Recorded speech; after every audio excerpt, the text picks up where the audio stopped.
Doesn't Cliff do a crying emote?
Behind over here.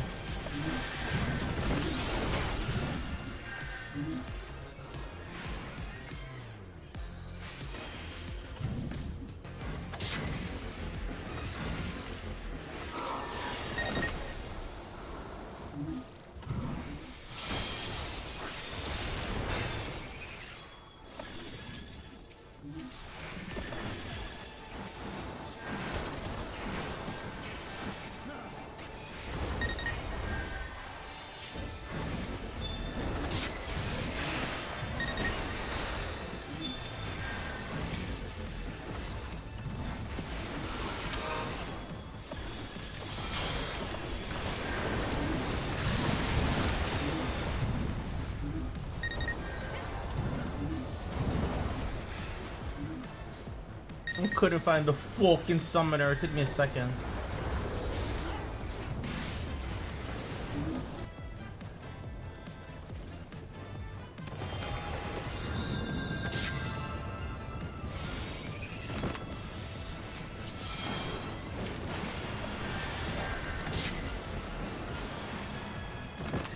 What the?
Okay, they're going in.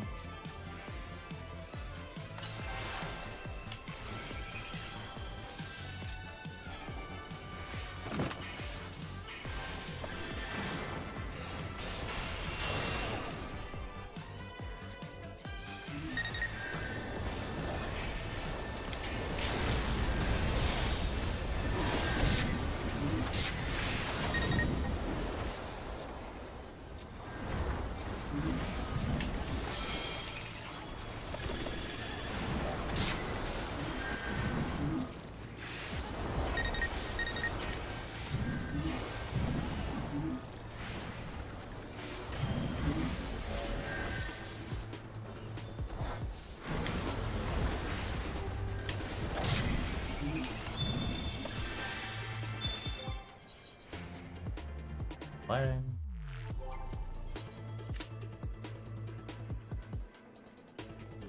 Sorry, Simon. Hello.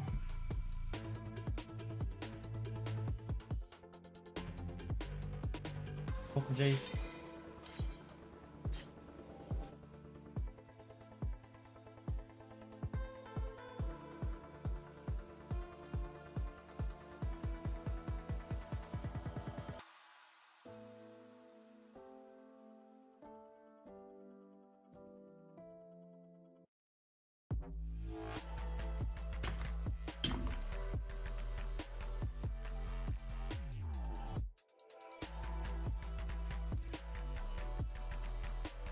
Here.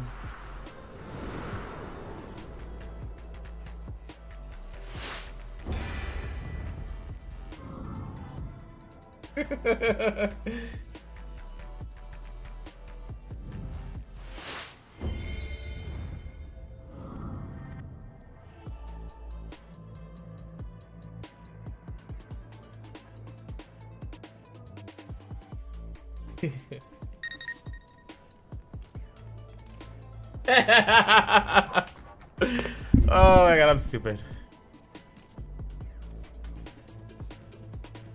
A lot of tanks in queue. What is this?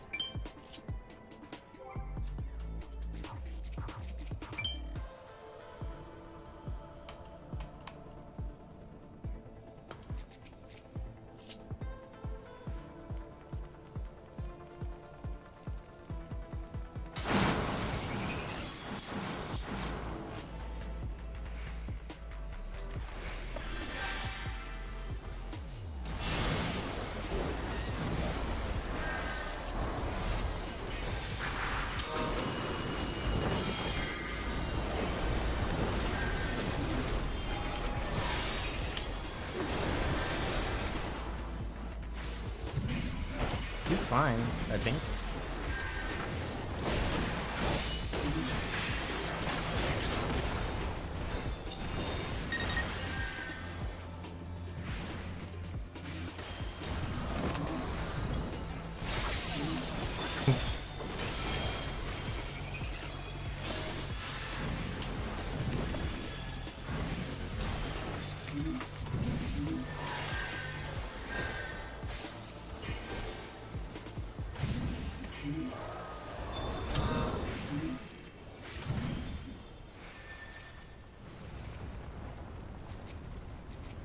In cover.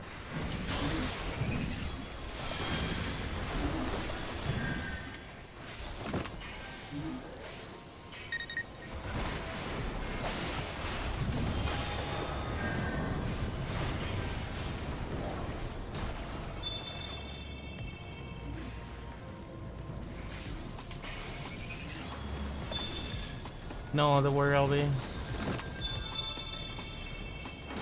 They're dead. Long living, live lording.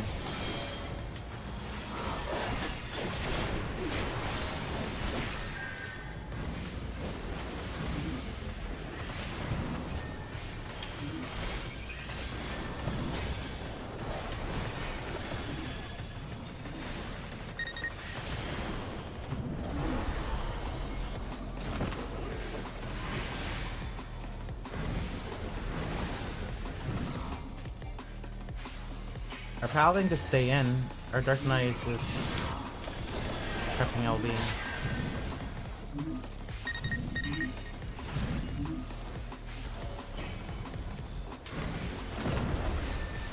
Being Dark Knight LB, what the fuck?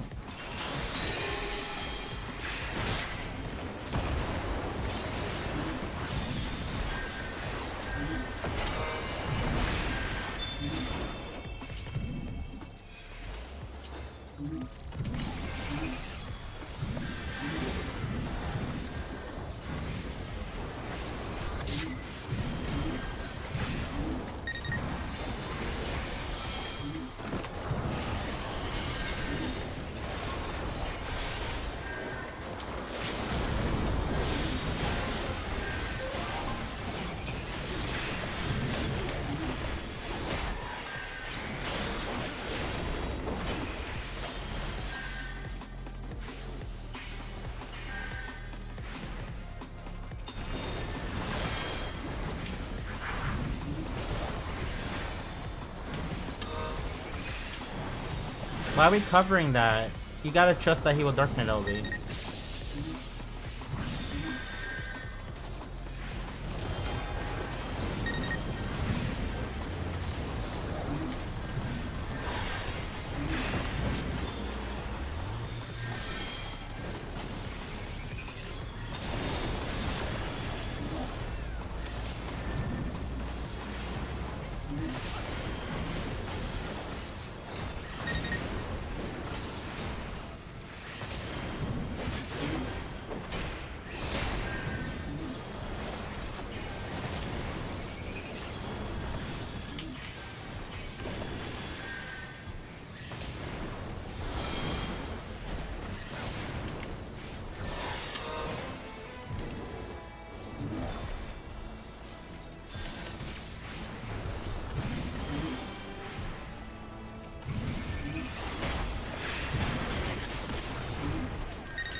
I've died 0 times this match for the record.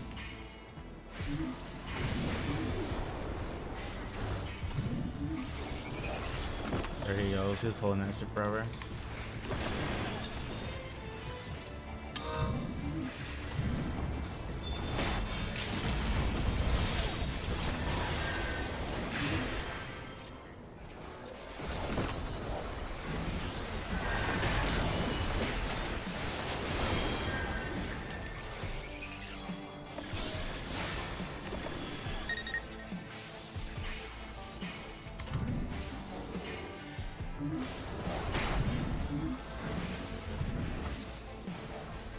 You're not on. Aight.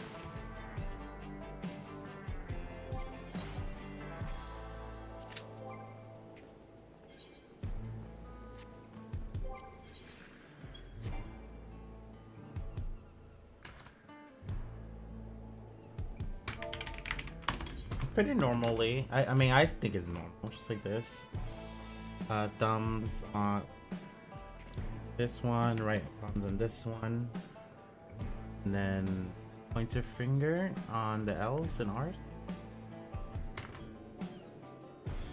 And then when I use a stick, just like I think that's Sora. I think that's Sora. Cash. I was told that's not normal. That's what I'm checking my JP character. I forget what rank I am. I know I got to Crystal, but I don't remember if I like hit a certain amount.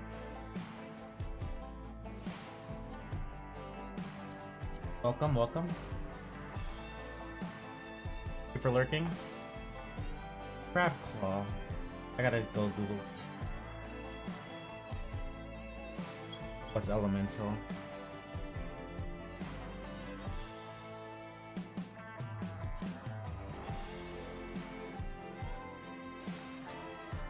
Crab Claw Controller.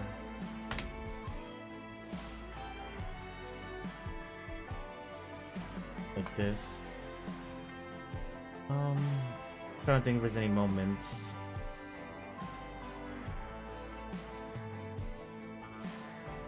I guess yes, actually.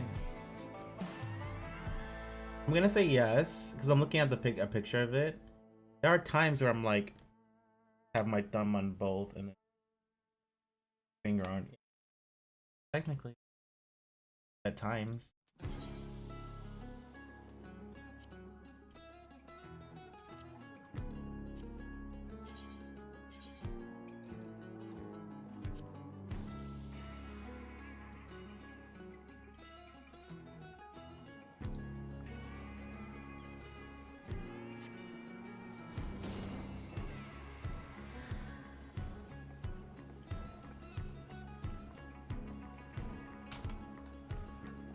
JP is at 0.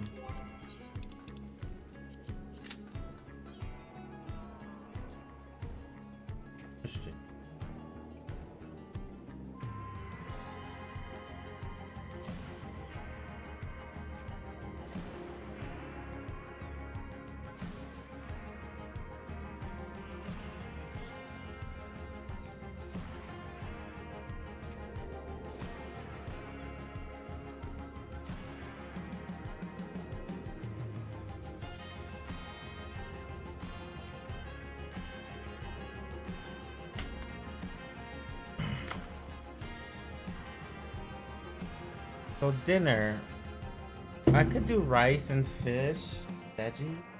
My sister's coming over. Maybe I should do that. She might bring something.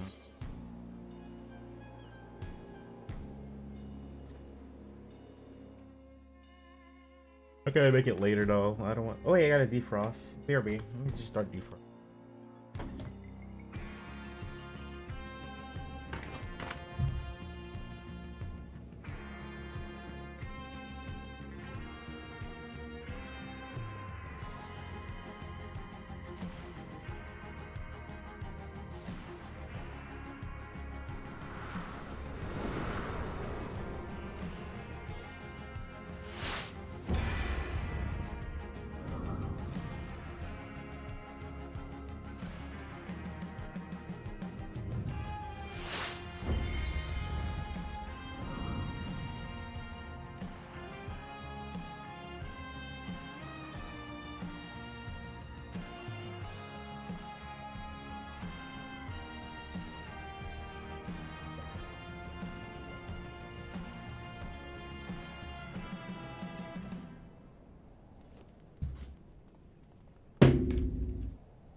We got Fizz Delight.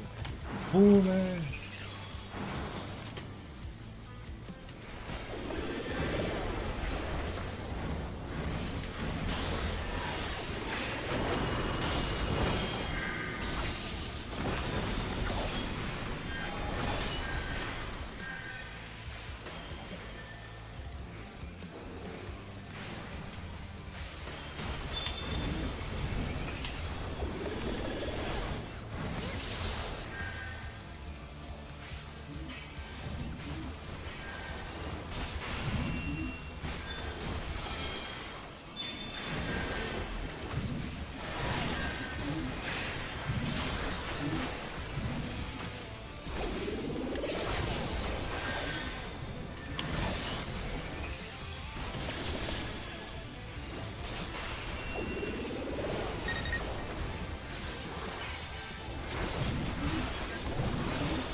Fucking looping the shit out of them.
You grimy little hoe. Oh, that was grimy. The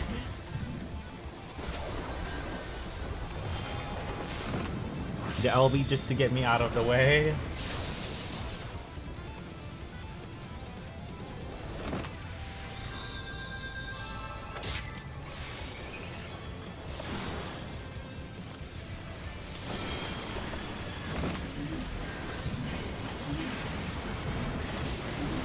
There's just not enough people here for me to LB. Oh my god.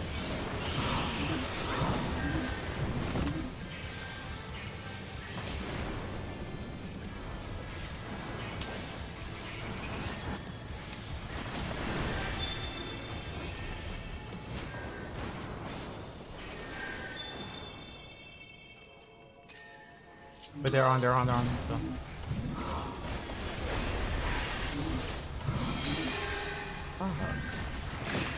This dude is just not letting me play the game.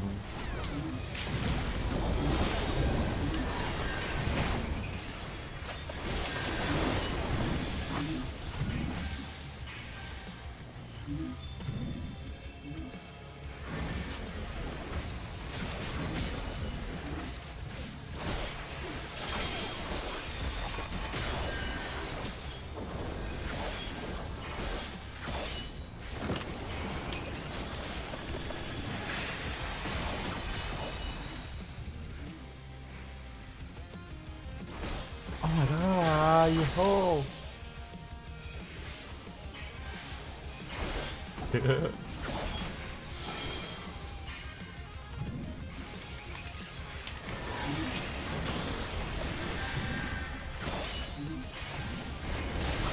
Oh god, the thing I mean is like... Nah! I lived for so long.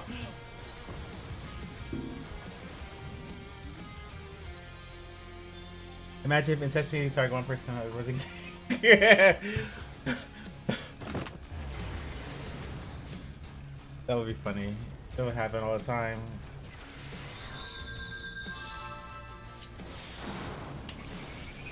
That dude did not even try. He gave up.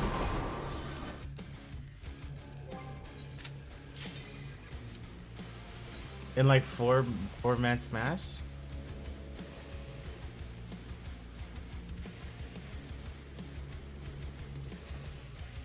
LOL.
I got chain stratagem. Oh.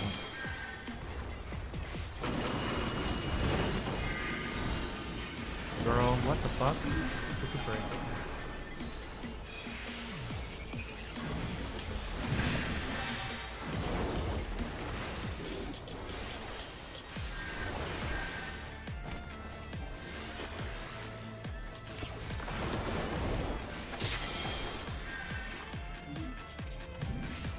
Oh, Dumaru Joel! That's another like long time.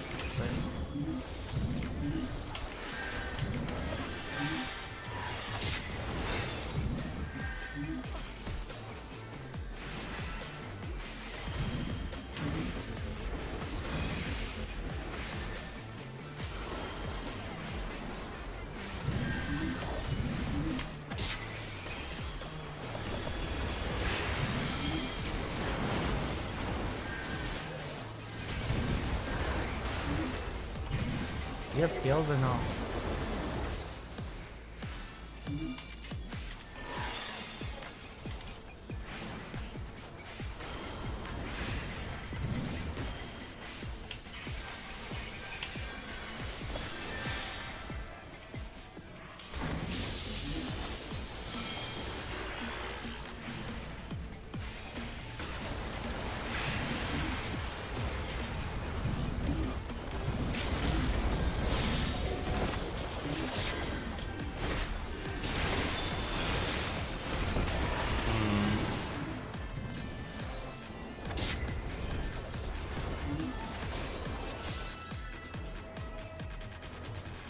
We're up. Oh my god, you could have sent out with the summoner.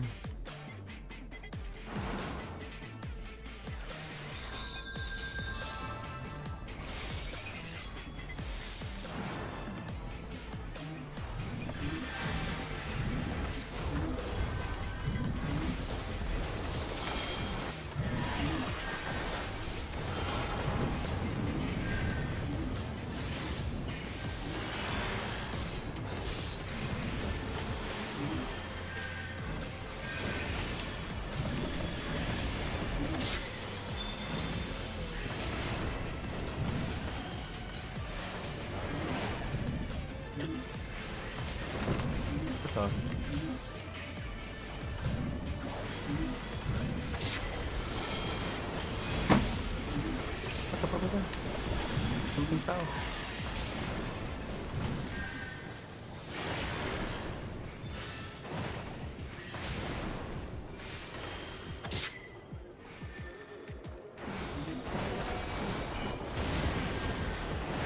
What the hell?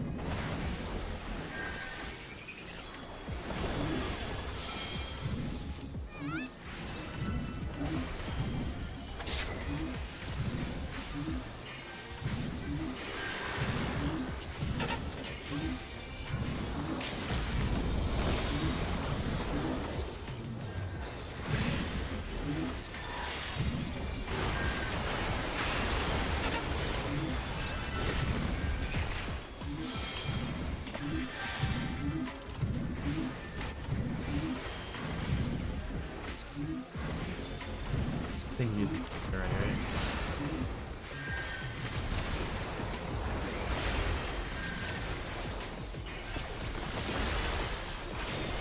Did not need to clarify that.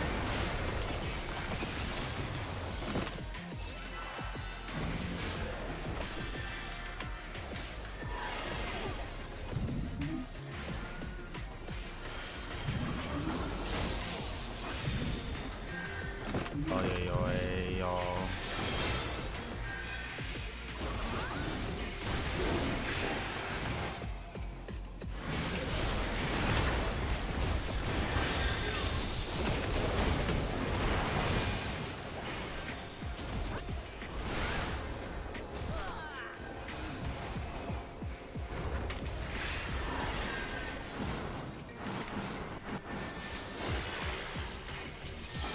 They got 50, holy fuck.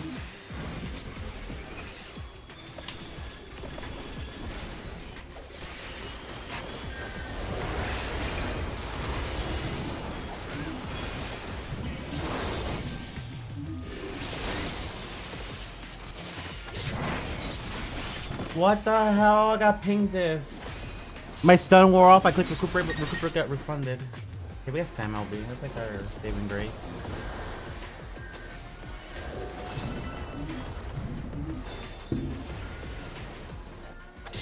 Is on Paladin on kill. Can we get a triple on anyone?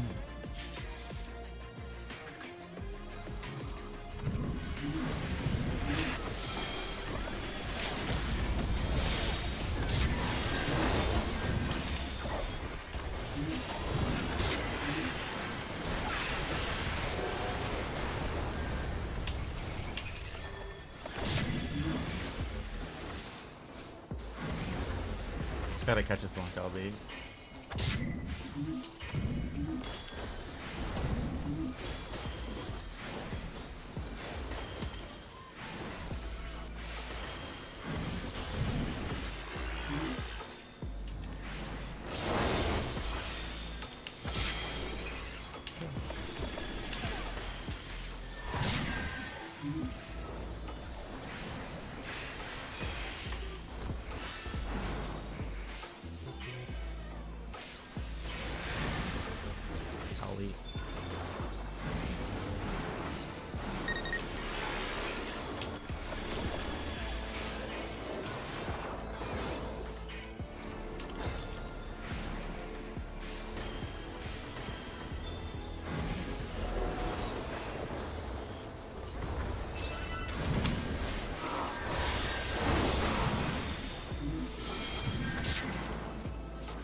God. No. Be watching an hour for that, just not catch it in the end.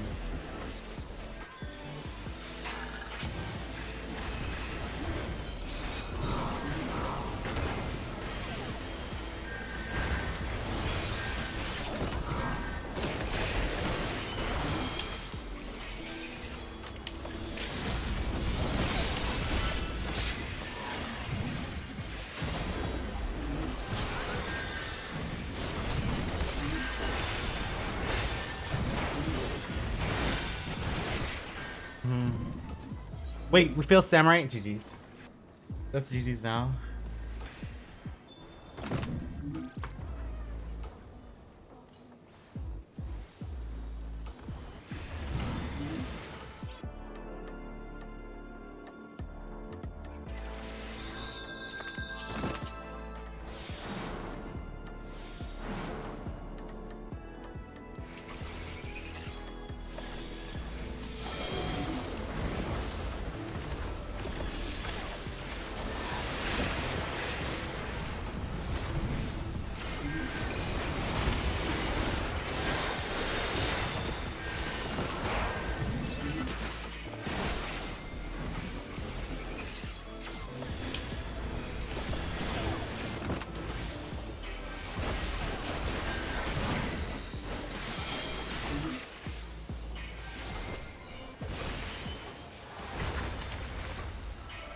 I just double dash. Can you motherfucking use your everything you have?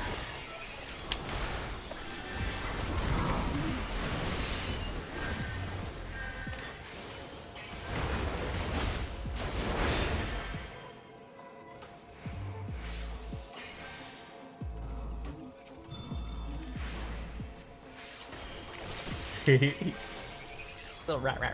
I'm a little rat. Rat.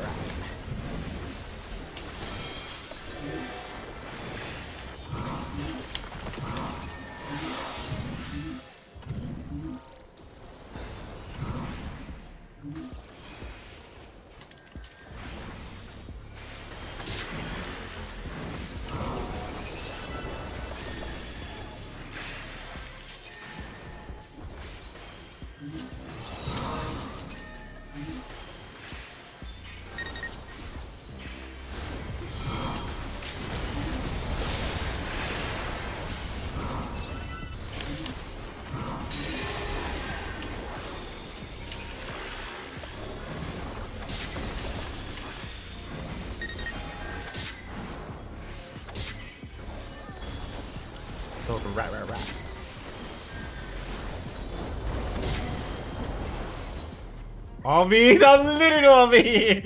Literally all me. Chat, please praise me for that. They could not kill me. I died 0 times.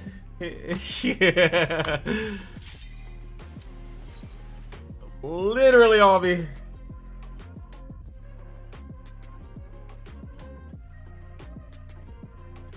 Nice, thank you. I need Odomaru Joe to come into chat and be like,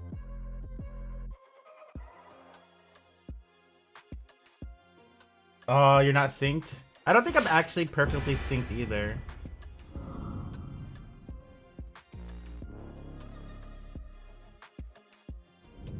I think I'm like a few off because we did some Ansel one day.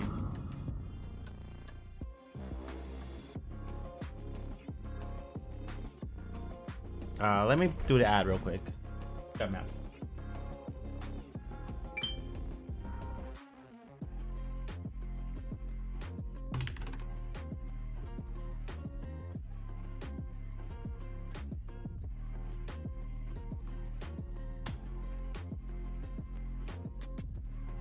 Second place prize.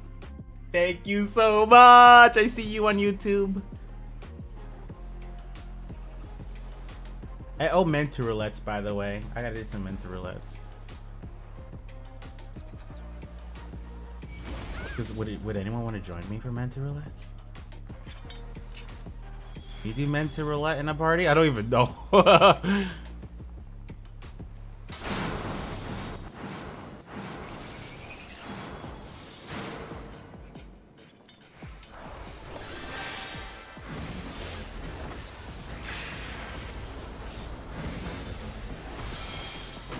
Oh god, he moved.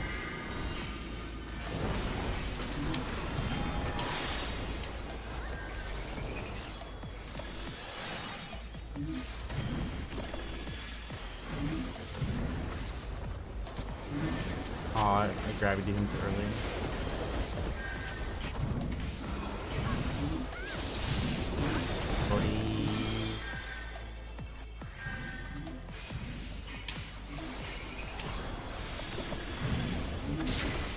Nice.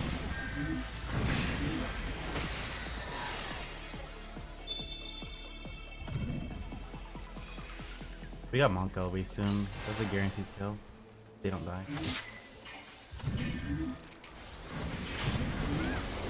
I should have saved something, but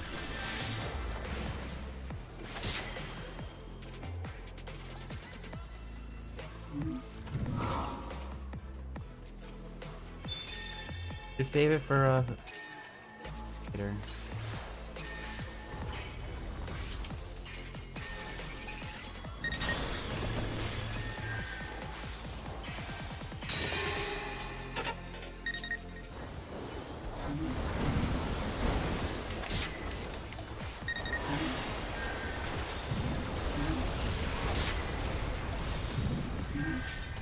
I'll wait for LB to be ready like a dumbass.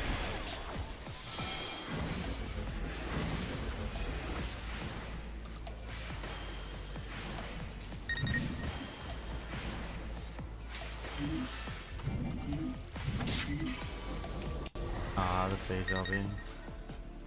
Oh, it's our Sage LB. I'm a dumbass. Dumbass.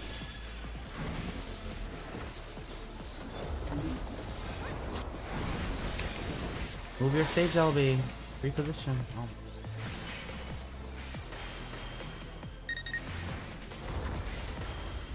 I need to break the sound.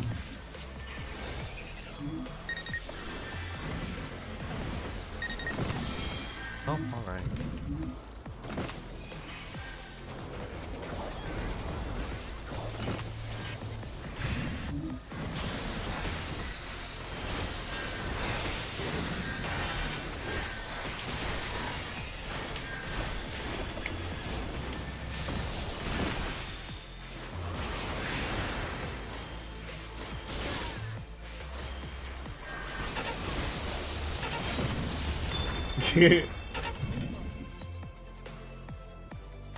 He looks like Cool Boy, like the player in Cool Boy.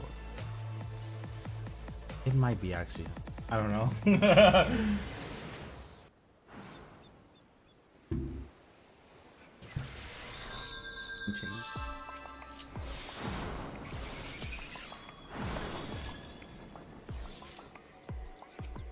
The fuck, go. Oh my god, this game is trolling me right now.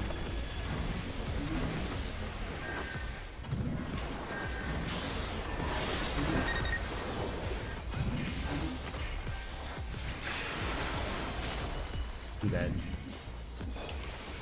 Take a shot from me.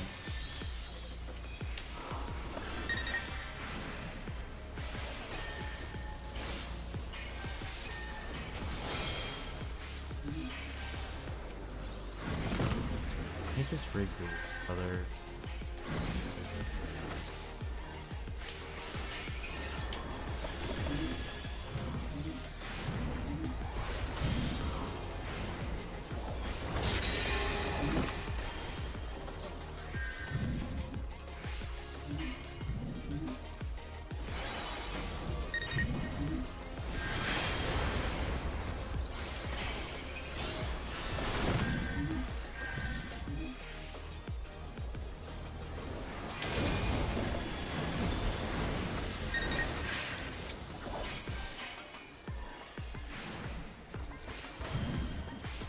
I was waiting for more teammates and then I'll LB. Some point to LB. Okay, 4 is good.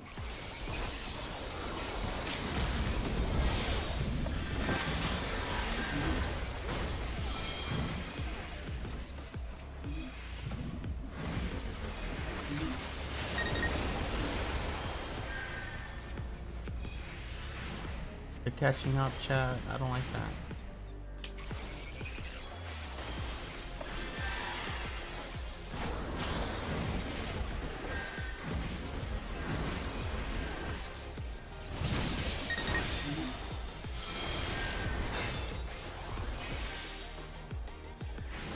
Summer.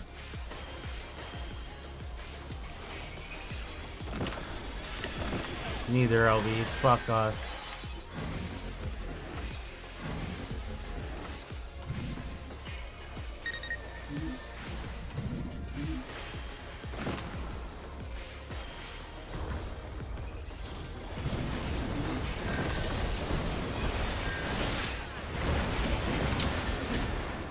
Ah, our Market Summoner fucking griefed.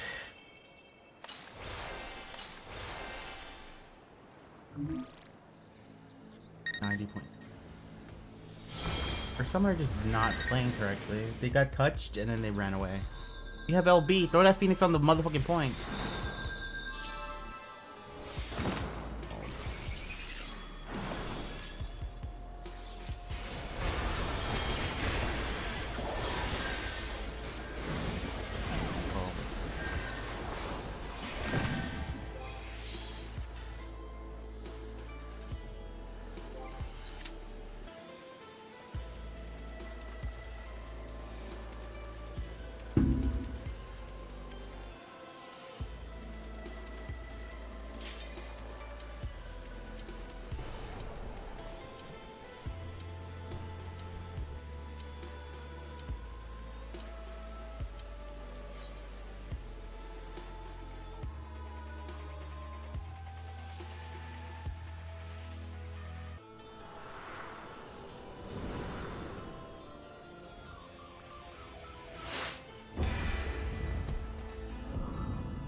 Marvel Rivals Tournament at PAX West. Oh no, that's Tokon. There we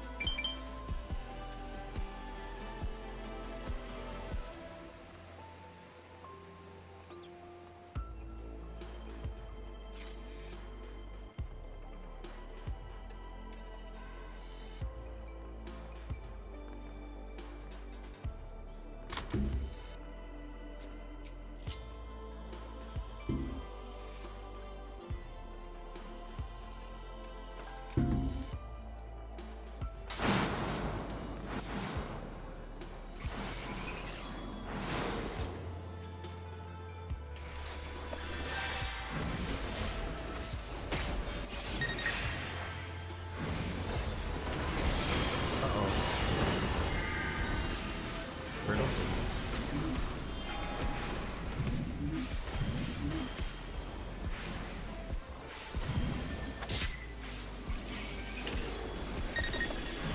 He didn't use guard yet. I didn't see a Dark Knight's guard yet.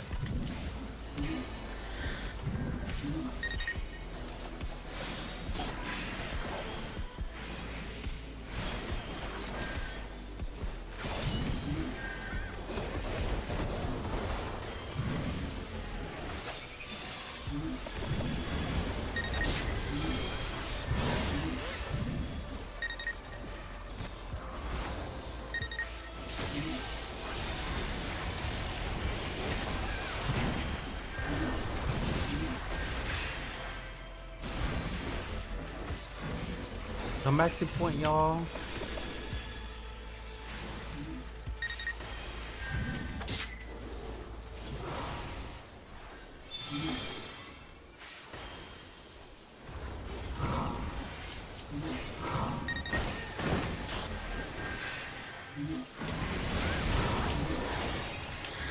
What the fuck? You failed that?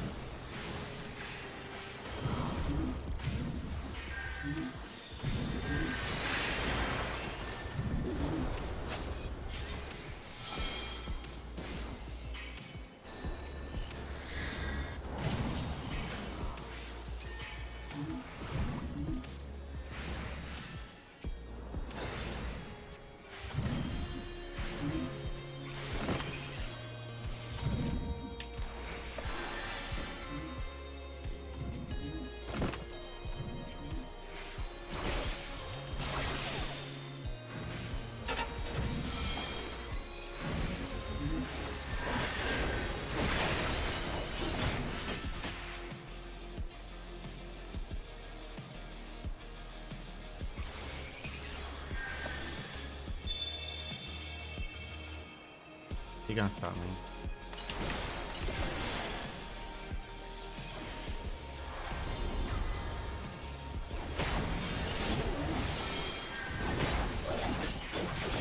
Damn it! I tried to bait. MLB.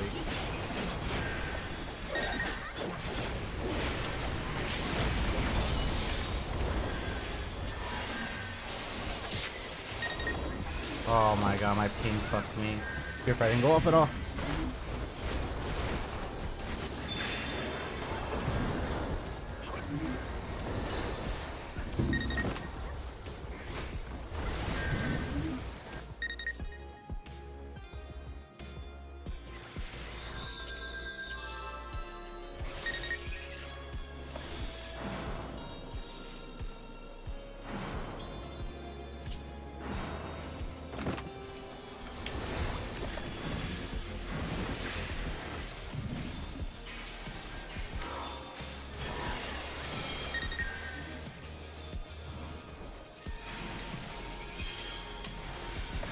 I don't have a shield for that.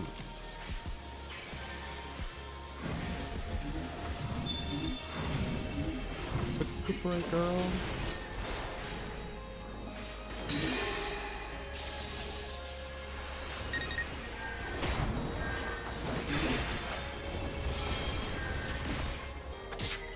Oh my god, no, Zen.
it's dark now.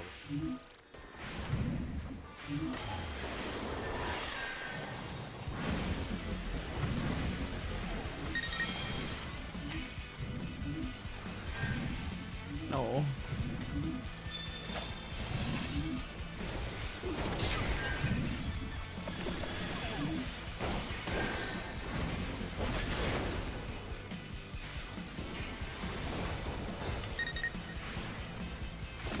No.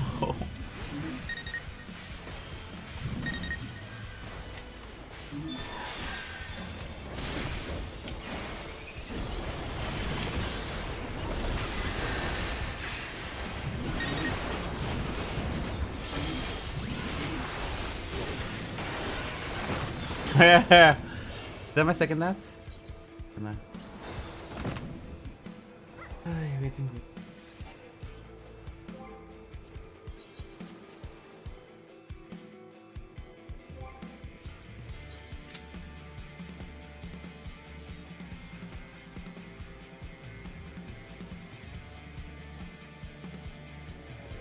Thank you for lurking.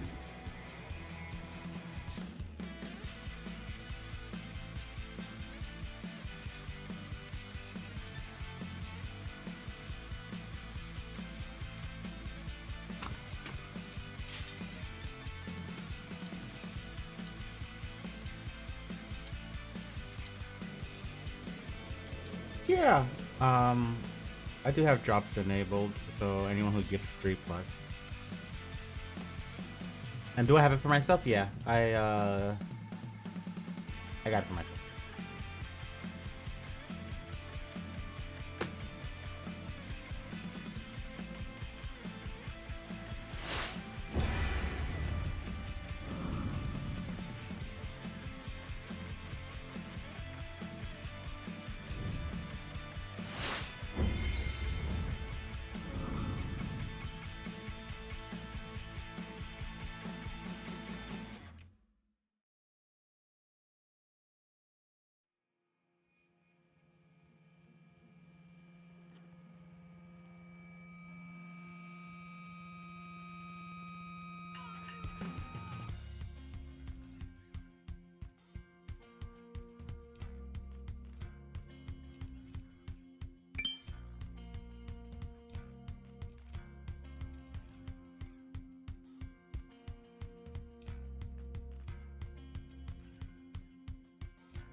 Woo! Logo!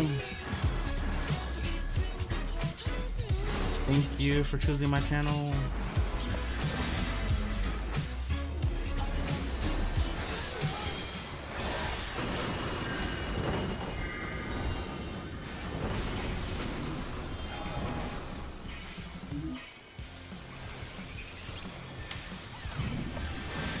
Damn, he jumped back in, the paladin.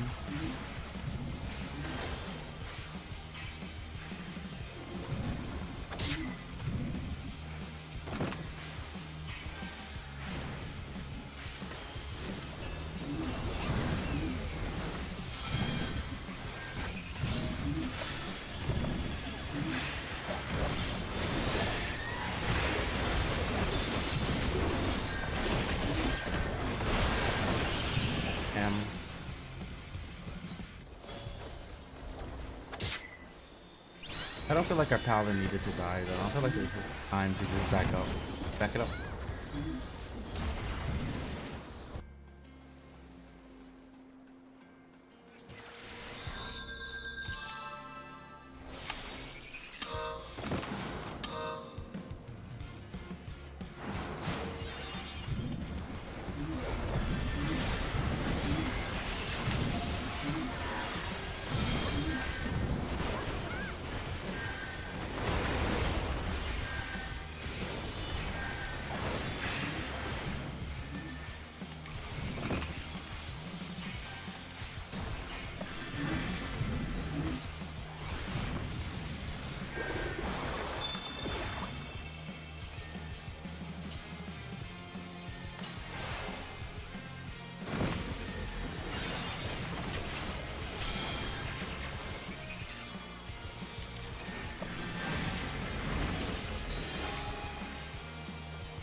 Oh no, Dancer and Sage at the same time.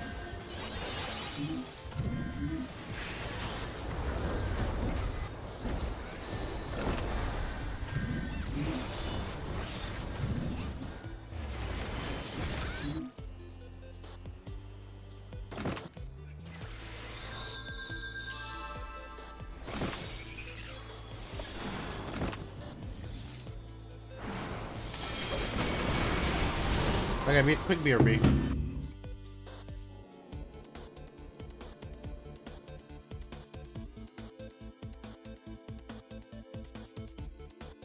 Air center swap.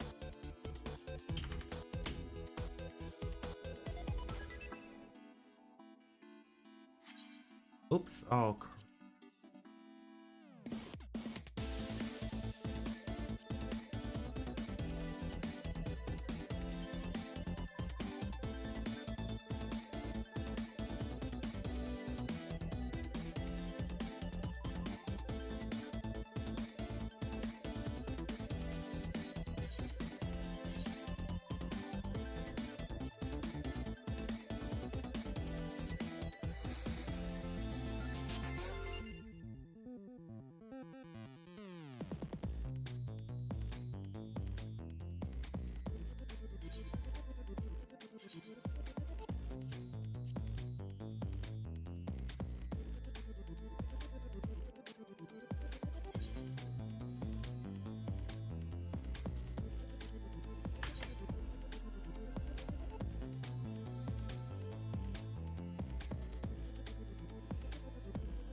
Oops, I went to the wrong data center. Wait, what? Oh, it's Primal, it's not Crystal.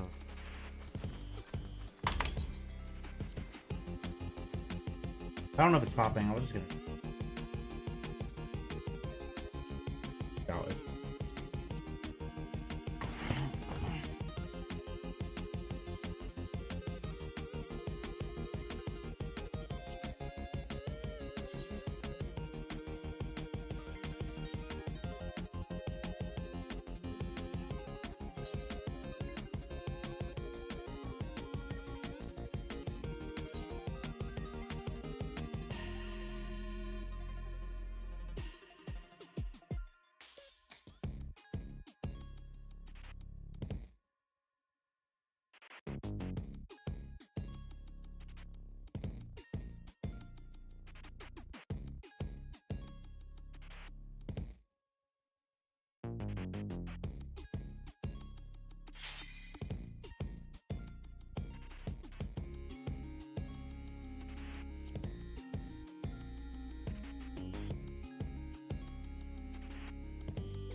I have more pictures to add to this montage now.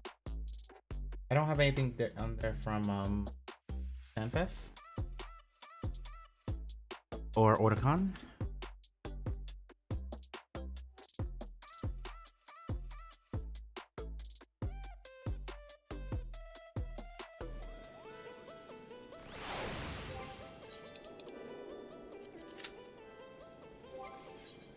So we're gonna PvE time. We're gonna do mental roulettes. I was gonna do it on Aether, but I don't want to switch back once again. I'm just gonna do it here. Oh, frog. Oh, mental roulettes because of our goal. We hit oops, I didn't update. We hit our second goal. Awesome.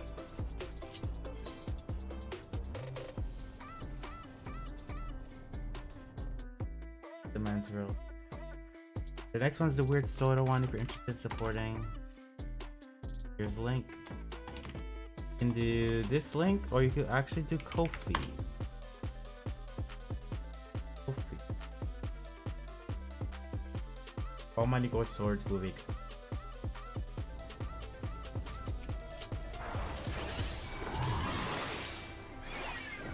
I don't mind putting these in.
The last time I played at this level had to be like 2 years ago. I don't do roulettes at all. I don't even.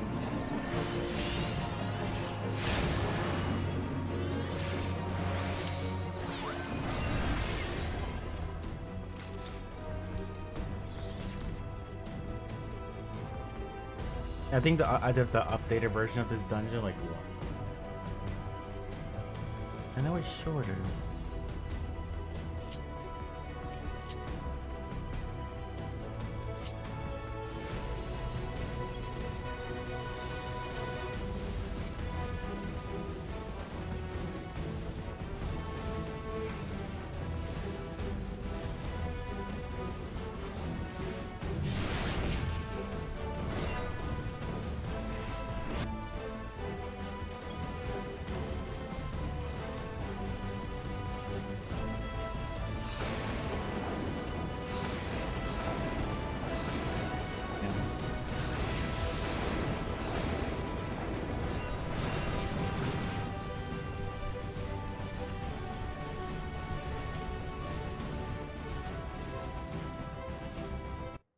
Update my type. Pokemon like you're not in ranked anymore.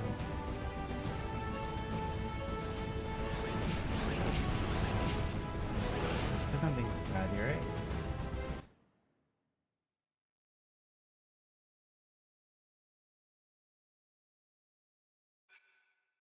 Mentor roulette.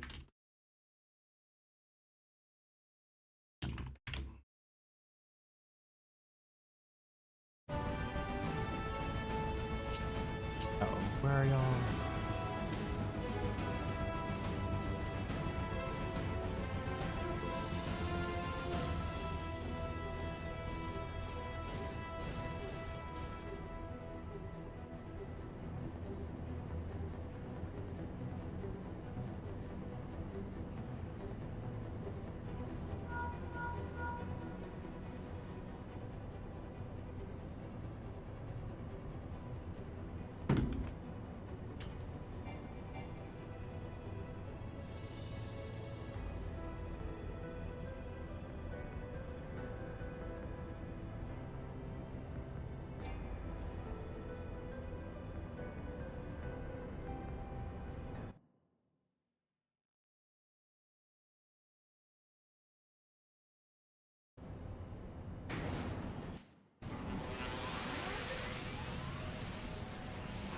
That looks so funny with that mask.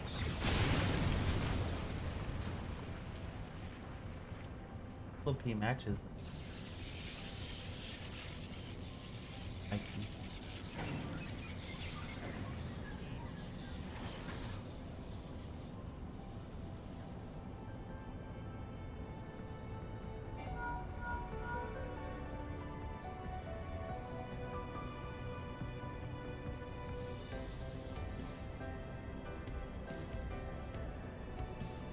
I remember in the days of like spirit bonding gear. I believe doing like MSQ dungeon was decent. I kind of remember.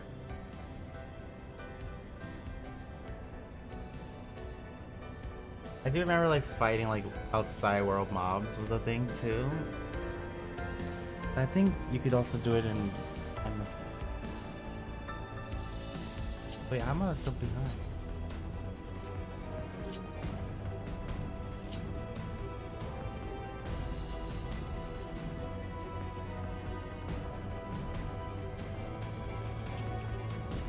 Get this shit.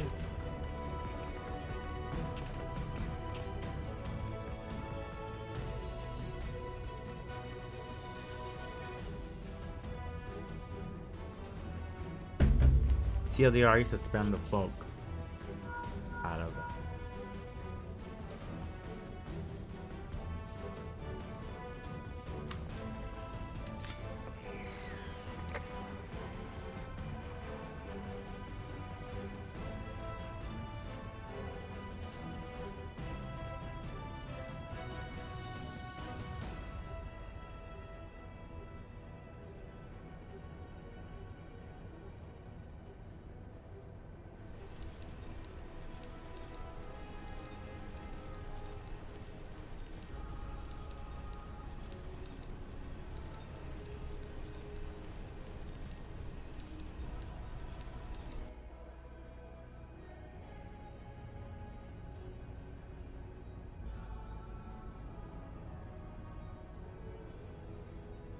It's crazy to think.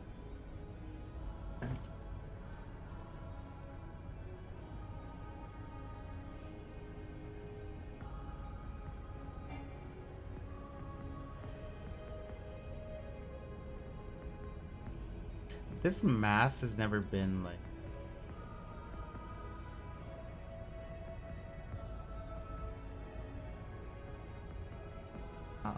workable.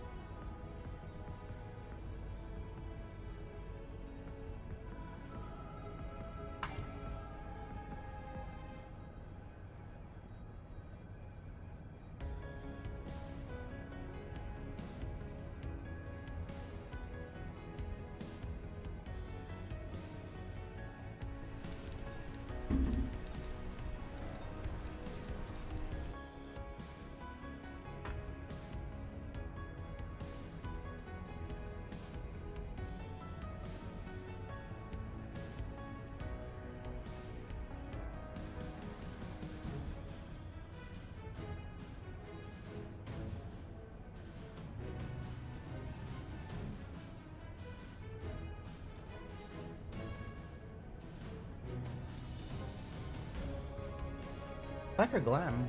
Broke it in. Colors. Here.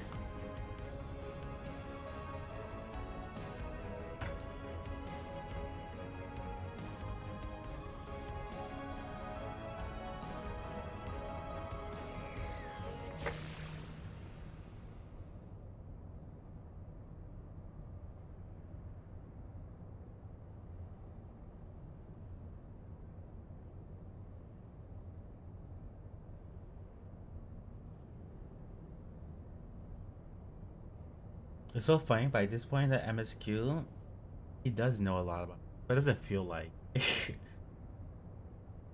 1250 is a lot like.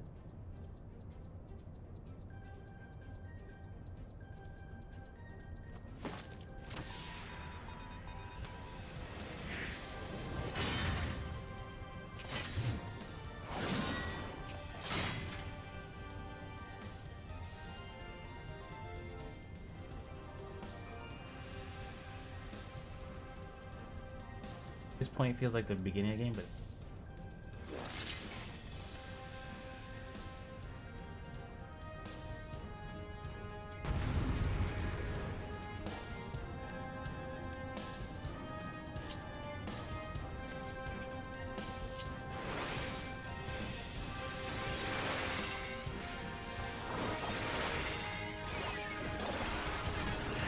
like our paladins and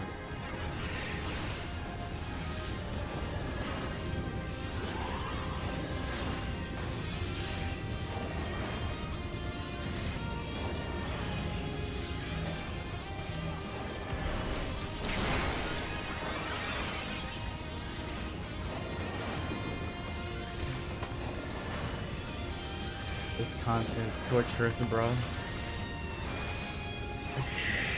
Torturous.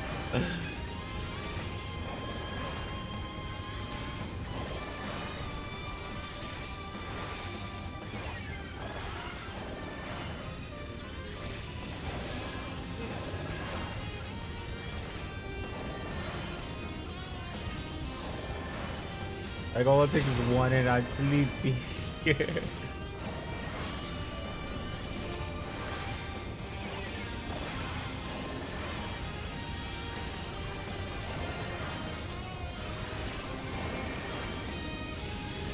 Oh, I do have Icarus at this level.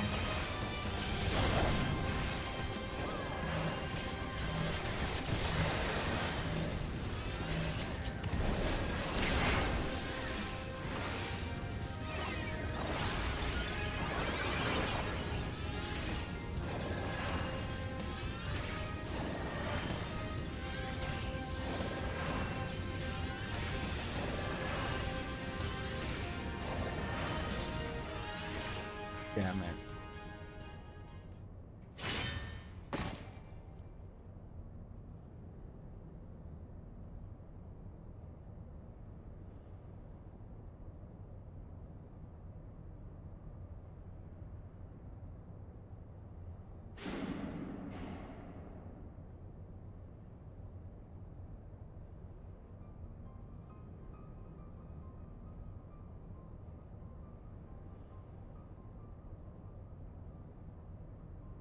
God damn it! I need to be a after this one.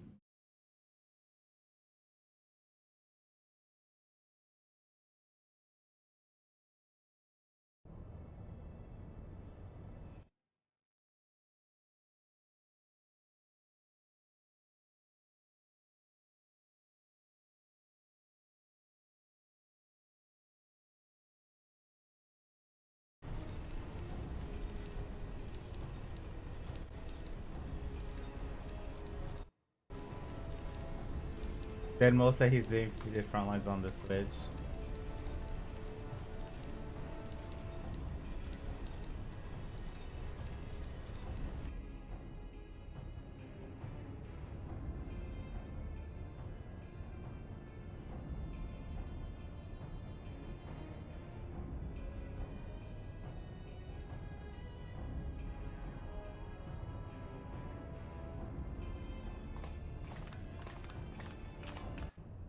Go.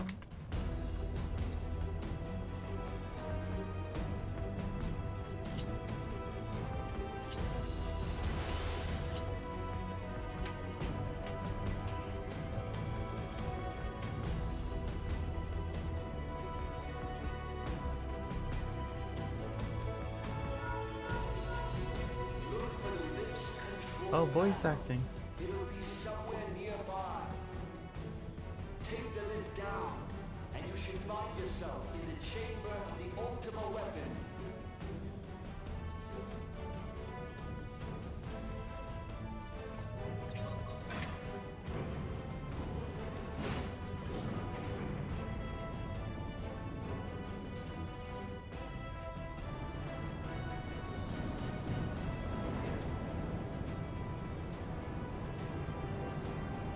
Keep your eyes peeled.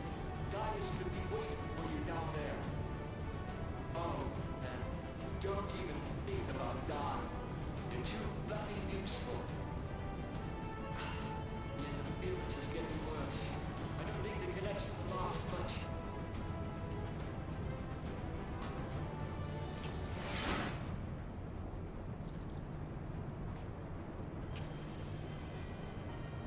Tell me, for whom do you fight?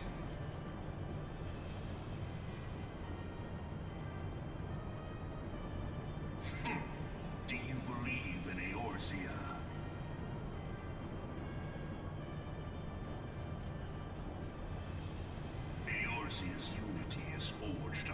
falsehoods. Its city-states are built on deceit, and its faith is an instrument of deception. It is not but a cobweb of lies. To believe in Eorzea is to believe in nothing. In Eorzea, the beast tribes often summon gods. He says beast tribes still. Though your comrades only rarely respond in kind. Which is strange, is it not? Are the 12 otherwise engaged? I was given to understand they were your protectors. If you truly believe them your guardians, why do you not repeat the trick that served you so well in Cartano and call them down? They will answer, so long as you lavish them with crystals and gorge them on ether. Your gods are no different from those of the beasts. Icons, everyone. Except for this, and you will see how Eorzea's faith is bleeding the land dry. Nor is this unknown to your masters, which prompts the question, why do they cling to these false deities?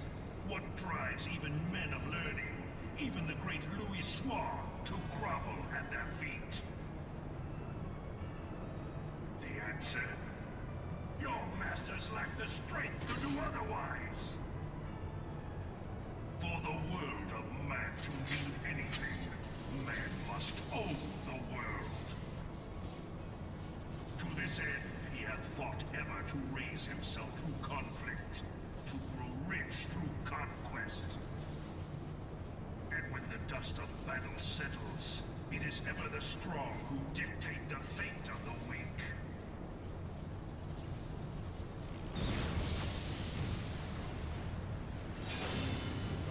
Knowing this, but a single path is open to the infinite ruler, that of false worship, a path which leads to innovation and death.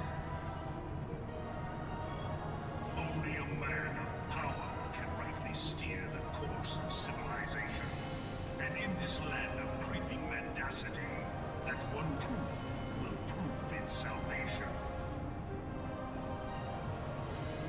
Come, champion of Eorzea. Face me. Your defeat shall serve as proof of my readiness to rule.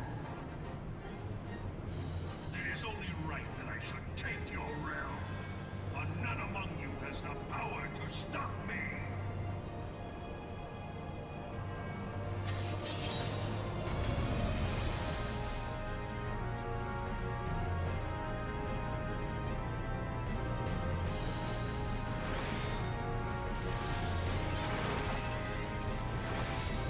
Was I last?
Duck this.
What the fuck?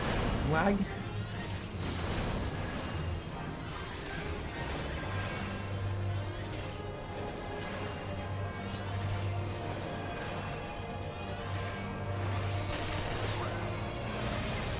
Of course, yes. Mental roulette always and miss you. Torture.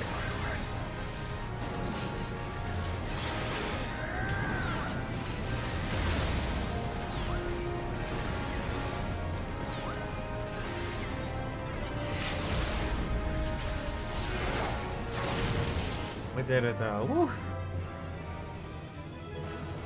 MSQ. Oh, always torture done. Sorry, mental roulette is always torture. Okay, bear me 1 second. Get your-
heck?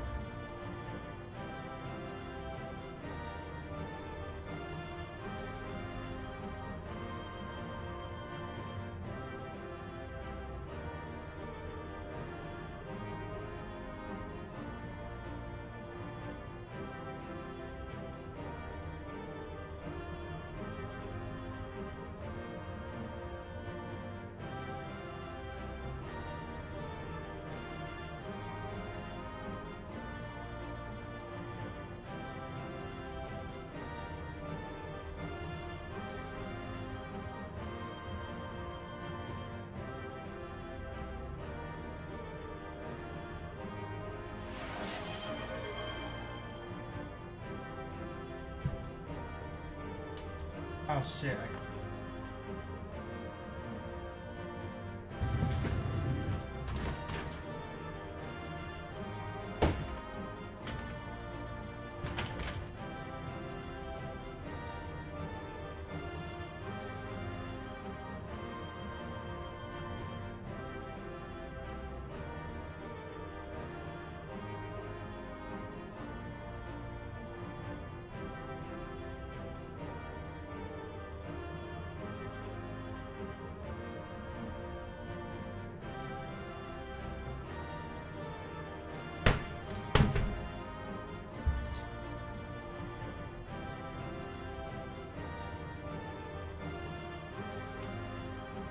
Headphones.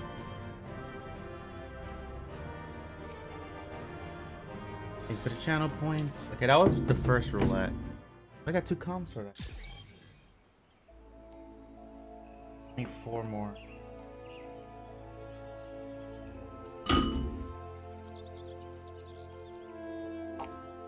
Pray for me. Got so many liquids in there. I got water, energy drink, Gatorade. Oh, 4 minutes in progress. Not a good sign. I'm not using it right now, no. I only use it for a specific headphone. Well, that's not a bad one, right? Why did someone leave?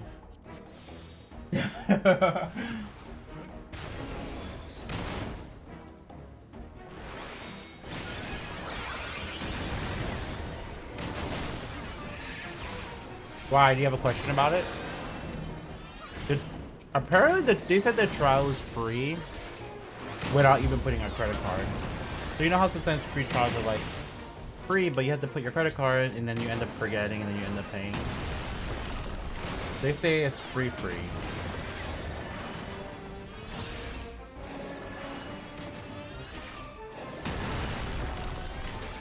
No credit card.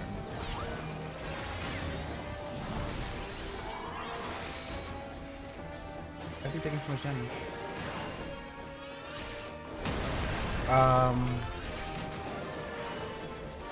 Any closed back headphones should work. So it can't be open like mine. Earbuds probably won't work either.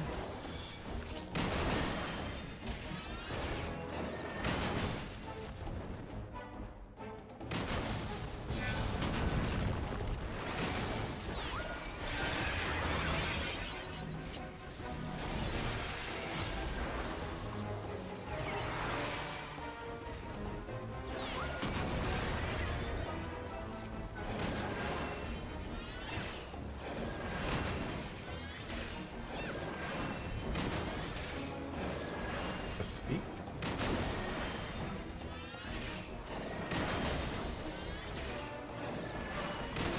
Oh, I see what's happening. They're standing right next to the bomb. Oh, a microphone, you mean? Yeah, you don't need that.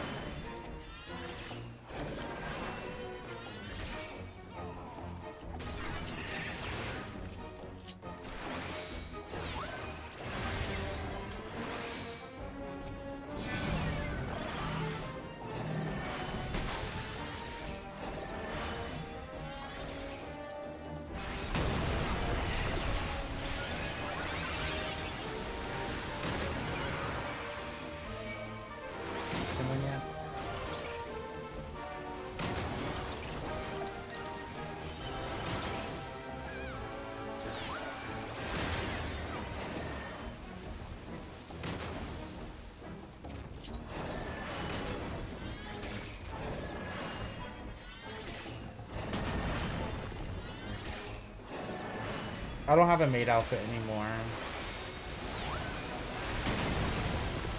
Oh my god, when did he die? I didn't see someone die.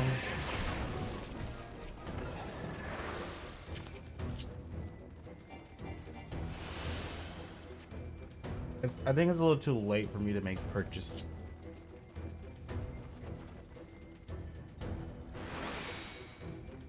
Because I remember the last maid outfit, it took like weeks. Just home point.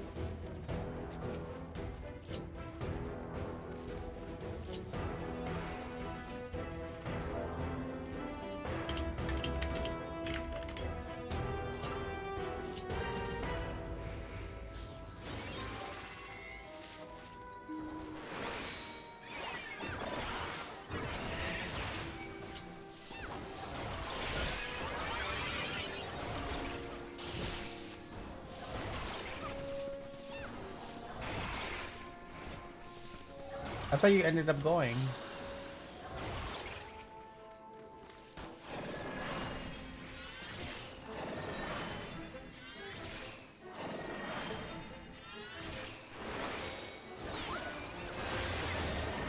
I don't know about hot. I feel like I was giving. I did. Drag.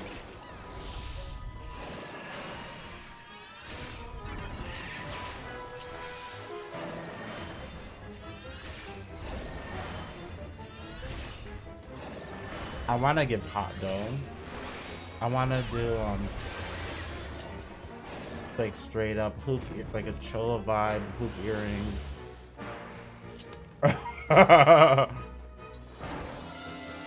Big hair. Oh.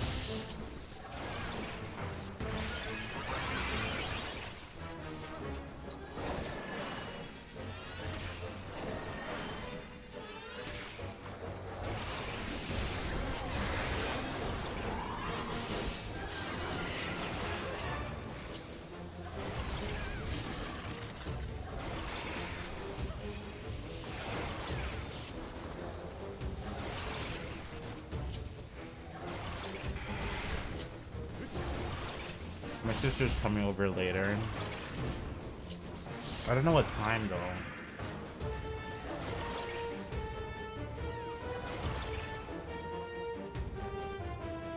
I was gonna make rice and fish and veggie.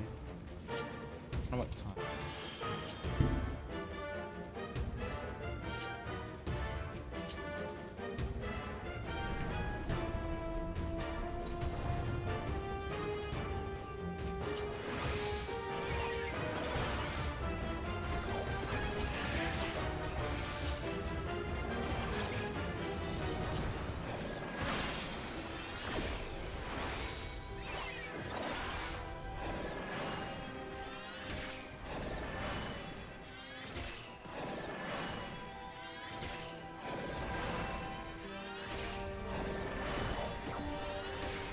Rajas? What is Rajas?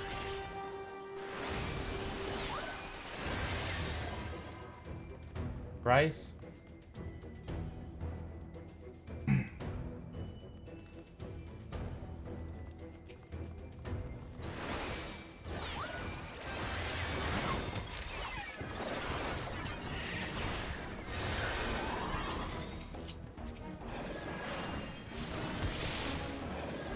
Thousand needles. Wait, how do you do this one again?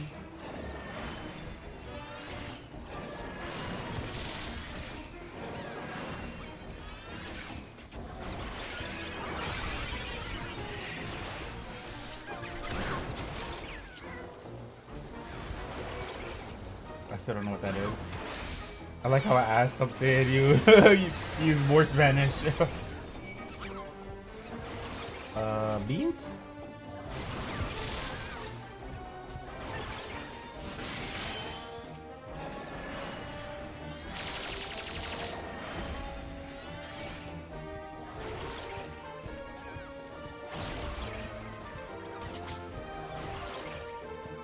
How do you do this mechanic? Again?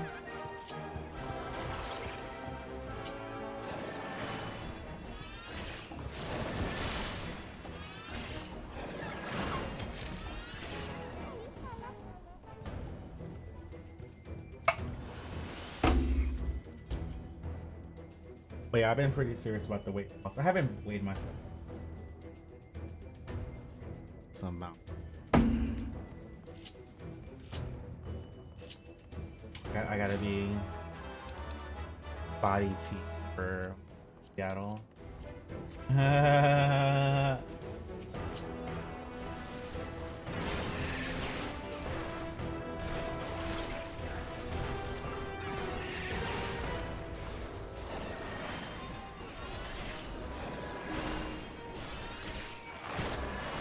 You're 5'8", right? Height? Because they're basically the same weight. Last I weighed myself, I was like...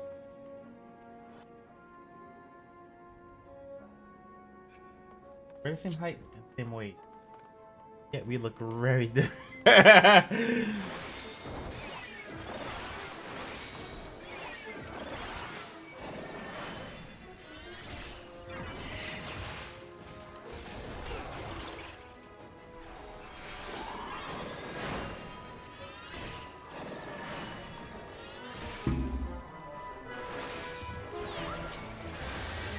I think my driver license says 5. I mean, you know, 1 inch. I think my license says 5'10". But usually when I get my height,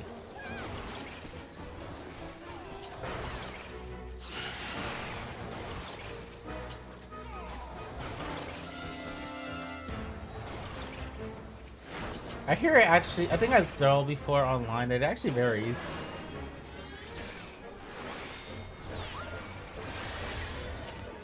Like, sometimes you're just like...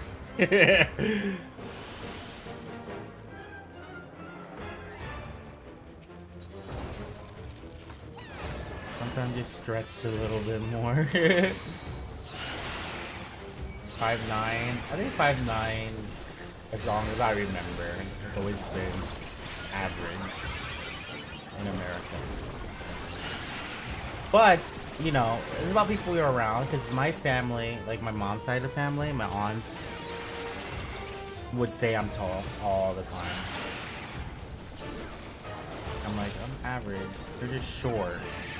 You're just actually short.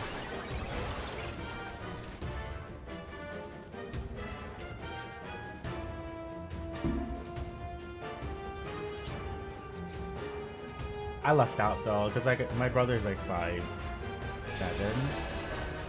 and my mom was like 5. Oh, dude.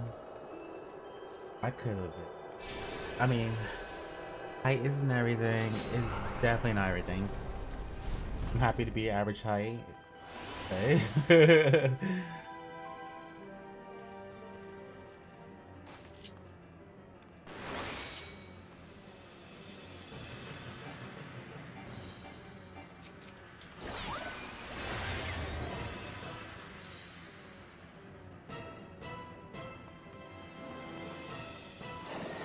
Oh fuck.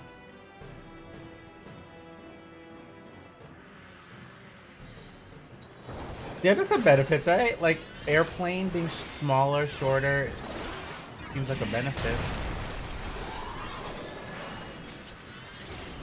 Smaller, shorter people also gain muscle and like they fluctuate weight easier. Oh no, he's gonna get hit by that.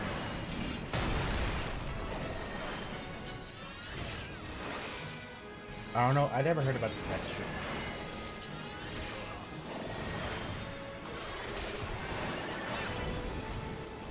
I think the only like negative is like society, like as a man, especially like the societal of like you're less attractive. I don't abide by, obviously. I don't abide by that.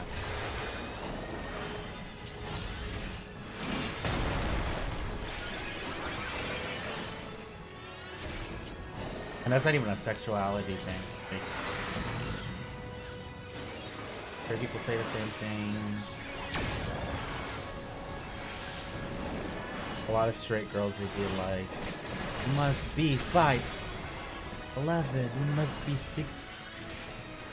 Not a lot.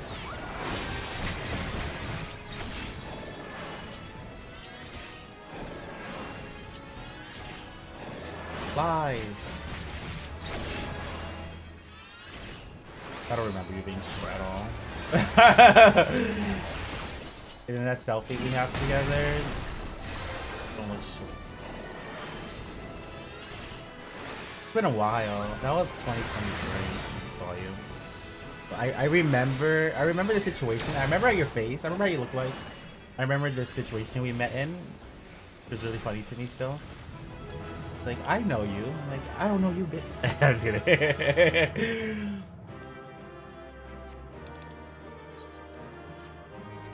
But I don't remember. Wait.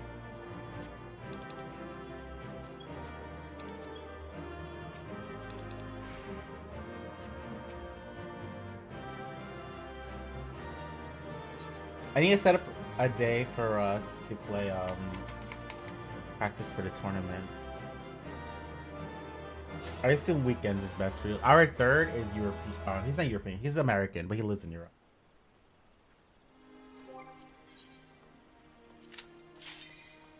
Oh my god, everything's in progress. Another in progress. Lord, should I just? I want to leave. Oh my god.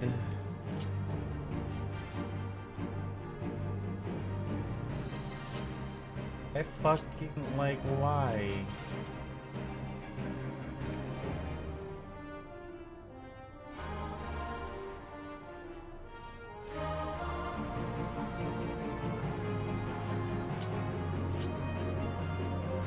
How come he didn't teleport me?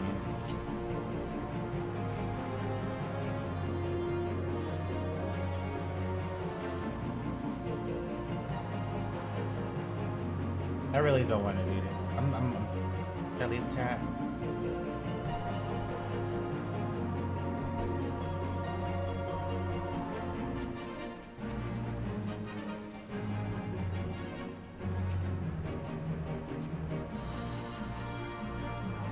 How the fuck? I'm gonna do this boss and then leave. There's just no way.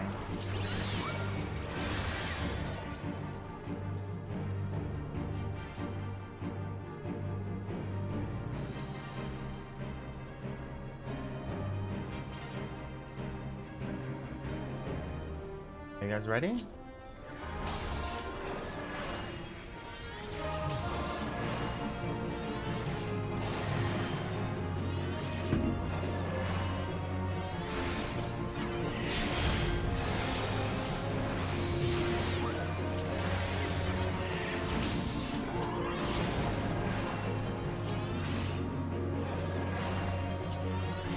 Now let's actually chat.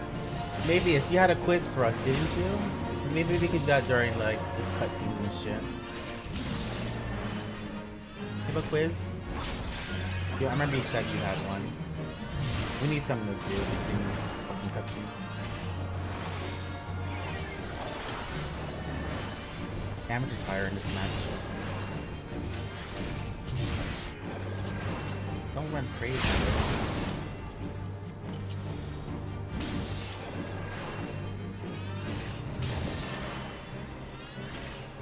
I remember you DM'd me. Exercise ball? What the Sigma? Something you need? Big bitch. Bullying is good.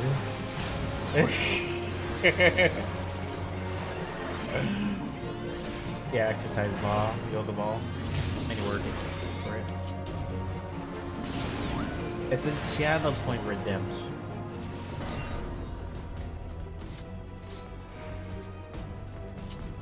Give me quiz now, please. Oh.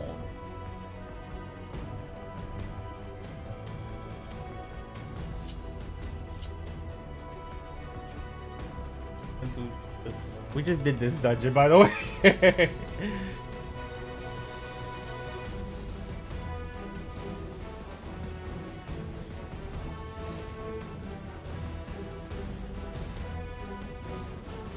I like how they nerfed it and it's still like fun.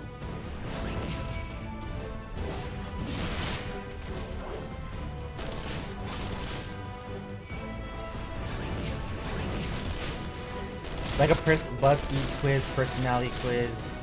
I did one on the Discord the other day. The Undertale one.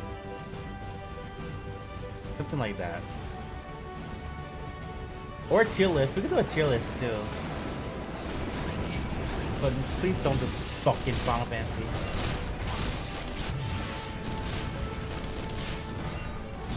I don't want to do Final Fantasy 14 jobs tier list. Like, no. Those are annoying to do because one, PvE is like super balanced, and then PvP is very situational. No worries, thank you so much. I'll check what time. So weekends is best for you, I assume, for a scrim. We should scrim at least one, and we'll scrim a voice chat. Like real scrim. The tournament prize pool is like over $1,000. I would like to potentially be third. I pulled. There's a Warrior Light banner. I pulled on it. And there is some sync to it. It's not a like unlimited. I don't know what level though. But yes, most likely.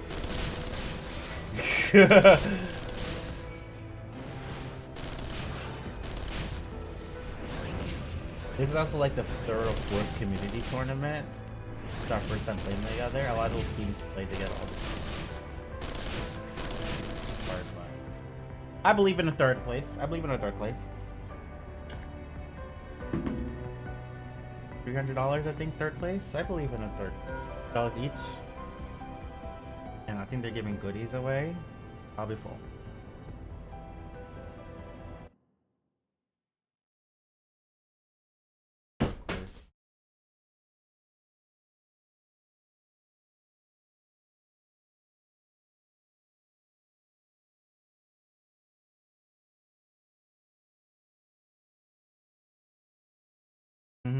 Goal is first.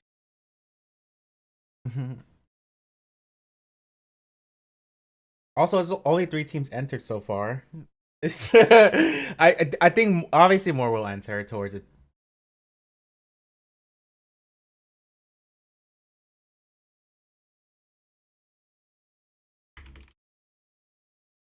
Right now, only 3 are in. I don't know why.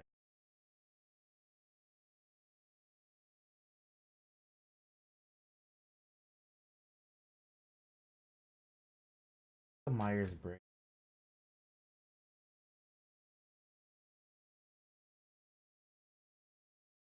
Do this one.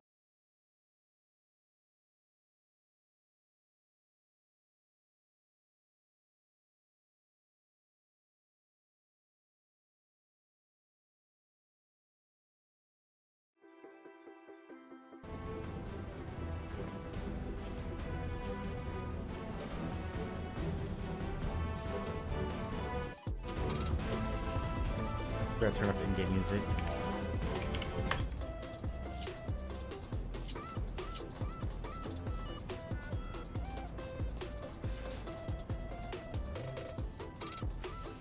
I always forget what my Myers-Briggs personality. Always forget. Playing in cheap. I used to.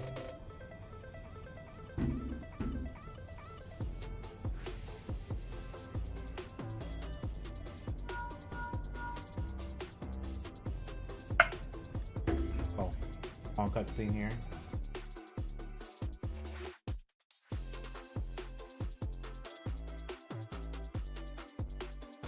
You regularly make new friends. Okay, that's already a hard question. We mean like online friends, including yeah. I'm gonna say yeah. You explore.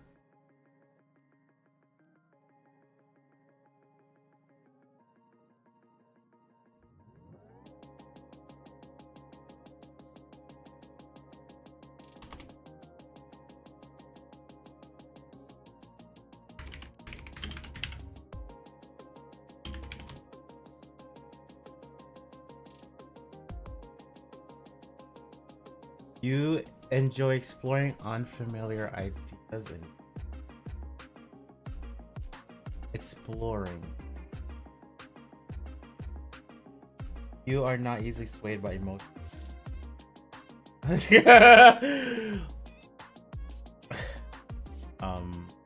You struggle with deadlines. 1 second, I'm gonna take off this.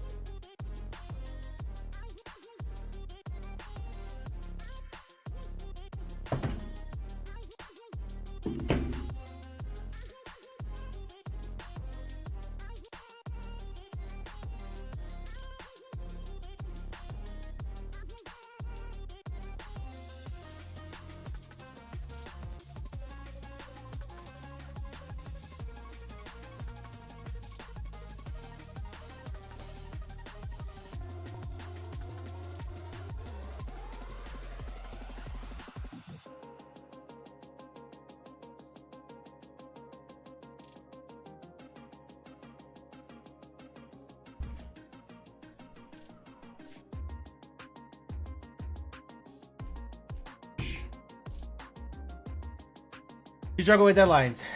No, but not all. Like, I wouldn't say all disagree. Sometimes it's a no. I don't like deadline. You rarely feels insecure. No. You avoid making phone calls. Not a lot, but a little bit. You enjoy debating ethical. Not really. You practice sensitive over being. Not really. You're living and working states are. Yes. You often feel overwhelmed. Not really often. I'm put middle. You enjoy participating in it. Depends. I'll say a little bit. You enjoy experimenting with new. You practice over people. You often allow the oh hell no. You really worry about whether you may feel uncomfortable.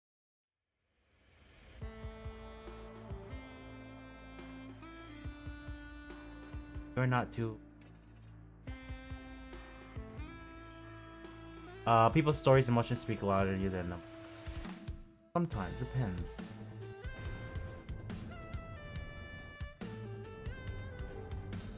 Hey, I'm first.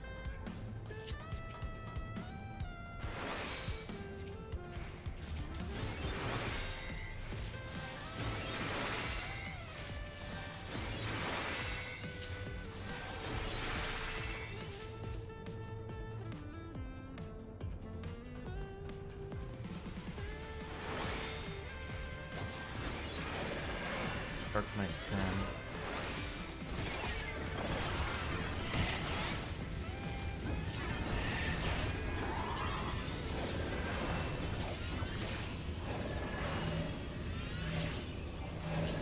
Oh, girl.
Kill this fast.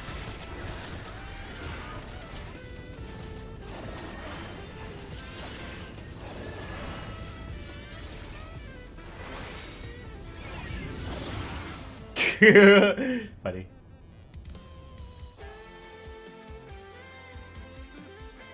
Okay. You actively seek out new experiences and knowledge areas. Yeah. You are prone to worry about things that will take a turn. Yes. You enjoy solitaire houses. You cannot. I'm gonna put even further than that. You cannot imagine yourself writing. Disagree. I could do that. Your favor efficiency in decisions. Prefer to do chores or alliances. Yes. You in disagreements, you prioritize your point.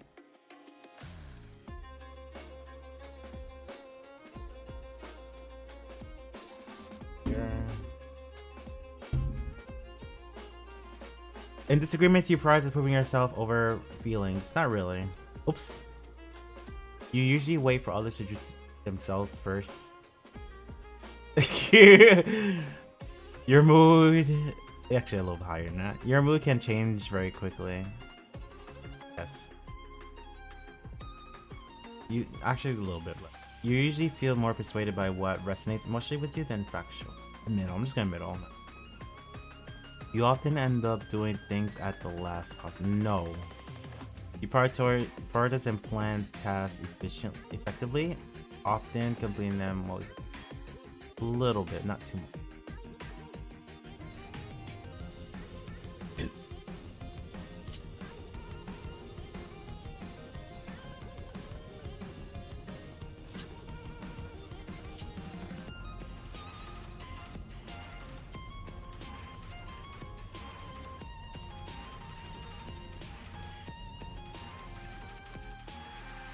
Another long cutscene, right? If I recall.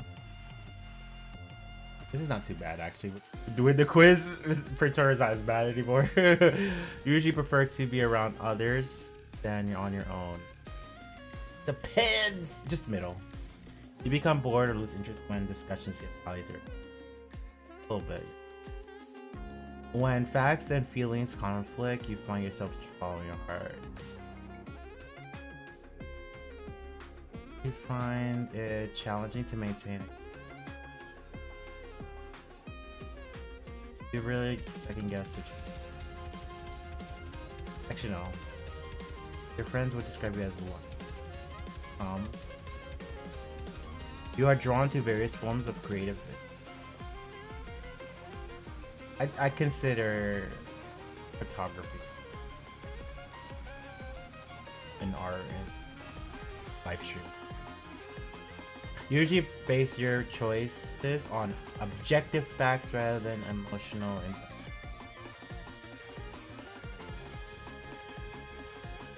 Parents! You like to have a 2 days day. Not each day, but about each week. You usually stay calm even on the hands, but I'm gonna put a little bit. You find the idea of networking or how to a little bit. Complex and novel ideas excite you.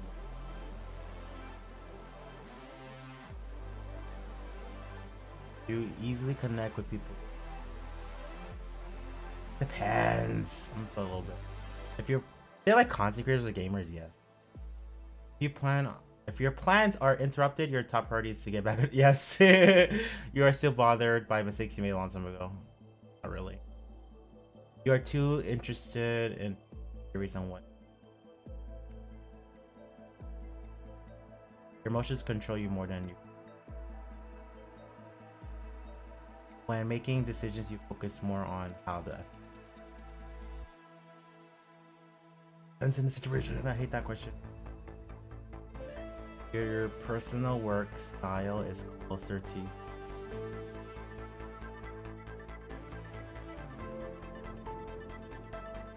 versa. Actually, one second.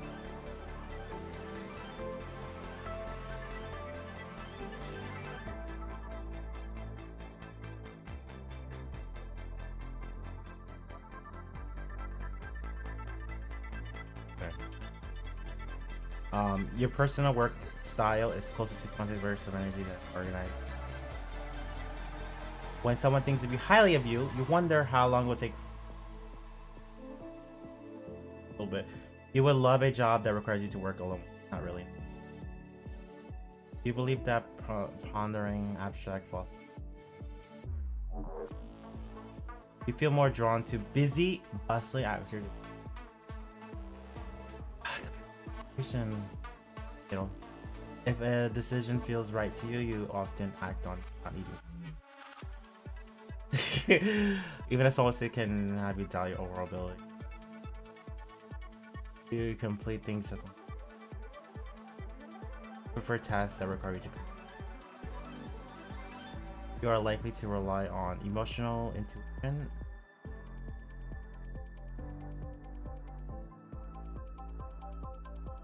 You like to organize tools. The confident that you work off of. Middle. Oh my god, please tell me this is a tag in. I feel like this is not something I used to get. I used to get like more the introverted. What has changed?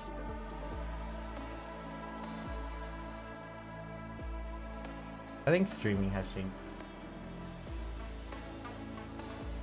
Perspective.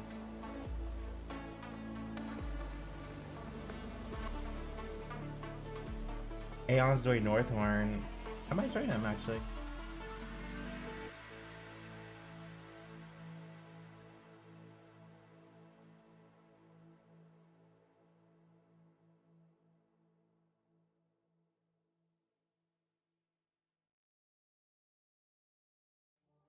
Ooh.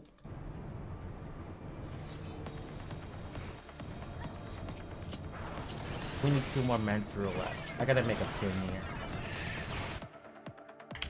3 5-men. Nice.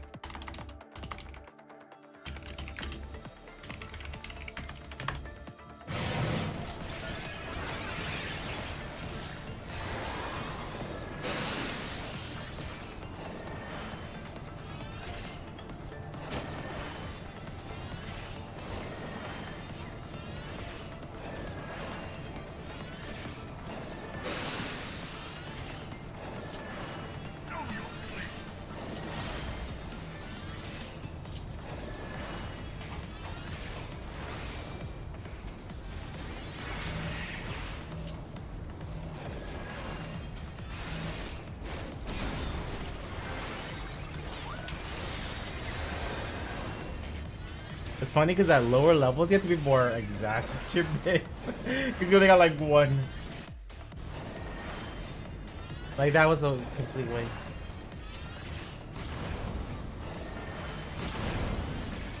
Don't get hit. Well, actually it ends up not being a waste because they're getting hit.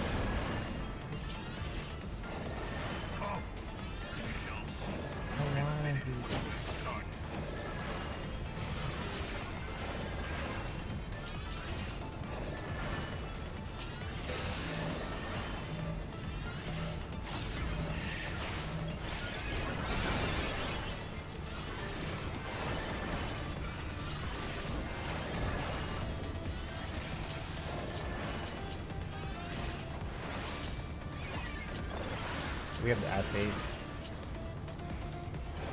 Yeah, this group is much faster than the group. Shockingly, because our Samurai is new. Samurai is new.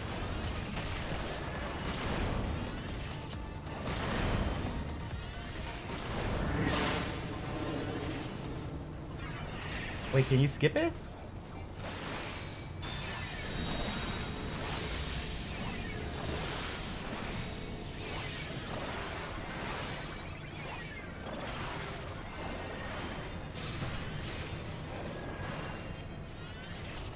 Ideal to hit the same one.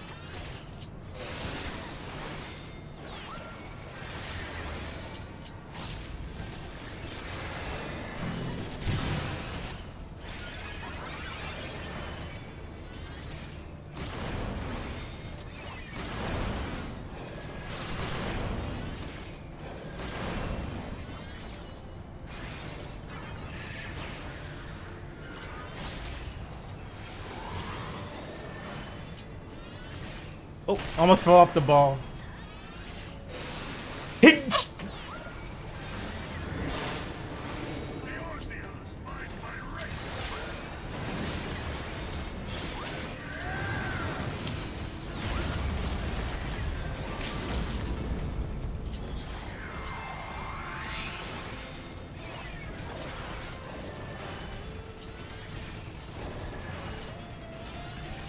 Healy Win, like, that's a nothing burger LB to most people. Like, Healy Win has, like, so much, like, nostalgia and memory. Because it was, like, strong as fuck, the piece. It was, like, life-saving.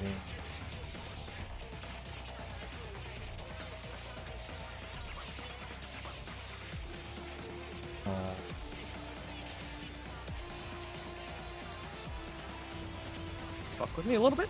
Hello. Okay, we win. Oh, hey Brian. Hi. What's up? Gonna Surprised to join see you here. Our Northhorn stream isn't supposed to happen until Sunday. Yeah, way to make it fun. You're doing it right now, dude, Yeah. right? Leveling? Yeah, I'm leveling. I'm like literally just because you know how you said you wanted to do gold farming, right? Yeah. So I'm not. You need to be like level 40 for that. I am level 20. I am far behind. Oh, I didn't know you're that far. Oh. Yeah. So this is the sprint. We're sprinting, or this is crunch time, baby. Oh really? Very nice. I'm streaming. Yes, I am streaming. Hence. Oh, you are streaming? Yeah, yeah. Oh yeah, so am I. Hence why I'm in the live channel. Wow. Welcome to the Aeon Late Night Talk Show, featuring our host Brian Ricardo. Wait, you're the host. Oh wait, I mean, sorry, featuring our guest. I misspoke. Yeah, great. Yep, that's all right. So I'm so used to, you know, that's how you know it's bad. That's because you know how you were saying that, like, you know, oh, you're getting kind of burnt out because you're always like the one organizing shit and stuff. So my brain like naturally said you were the host. Like even I'm just subconsciously used to this. Oh yeah, Brian's always hosting everything. It's not me. That's why I'm breaking the cycle. Wait, what day Anyway, center are you on? Aether, what about you? I'm up to you. Alright. Let me guess Crystal because no, Primal 4 ranked, yeah. Yeah. Yes. So it's I just figured because actually I honestly because like no one responded to me, so I was like, I may as well just like play in my hometown, you know. Here's the gamers in. Yeah. Thankfully it's not super crowded right now because game is you know, in its bit of a lull state because of its, you know, end of expansion, right? You know, not super crowded. What were you up to before you came on to this call, my friend? So I owe my 5 lets. I was doing like you know, subathon type thing. Yes. We hit the milestone for me to 5 mentorlets. I did 3. Then I got tired. You did 3 before you tapped out? What happened? I'll finish it after. Oh my god. I got Praetorian fucking twice. Oh my god. Well, congratulations on hitting the milestone though. Very, very nice.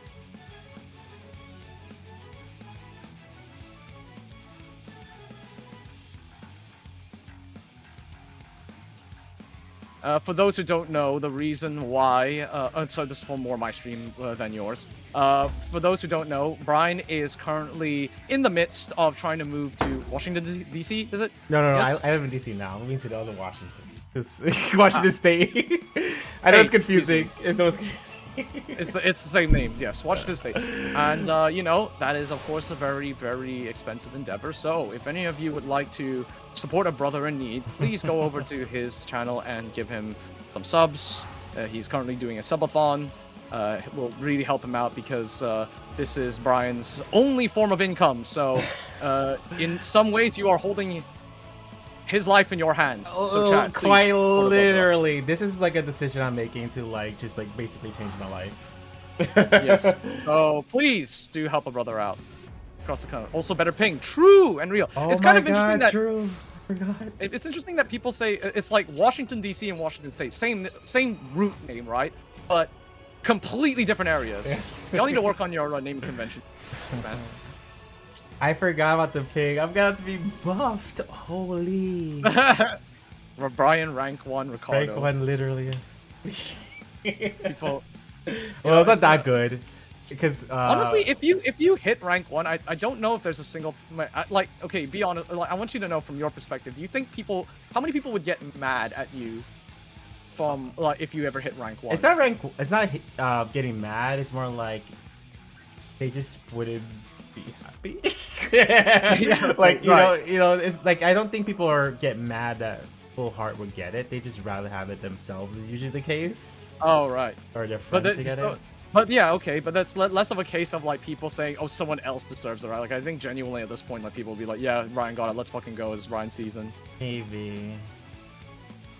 Watch doesn't say it's not that good. It's good, way better than what I have, because I have like literally 100 right now. But it's not like California's 30 ping, 10 ping that people have. Yeah, that's crazy. Which is like wait, the it's crazy that you get 100? Yeah.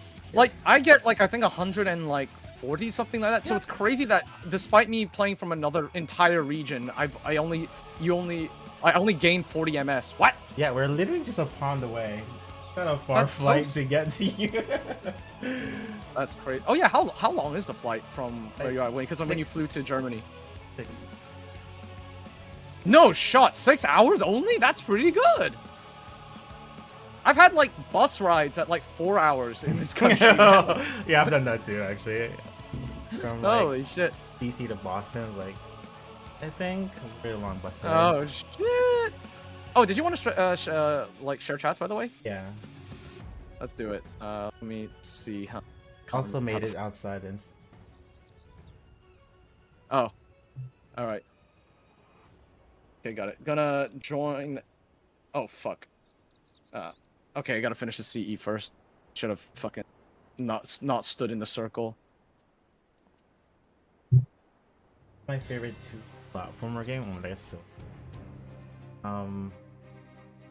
Super Mario Brothers 3. Yeah, I was about to say it needs to probably be something that I grew up with, because a lot of those games I like played on repeat, and I don't really play modern day platformers like that.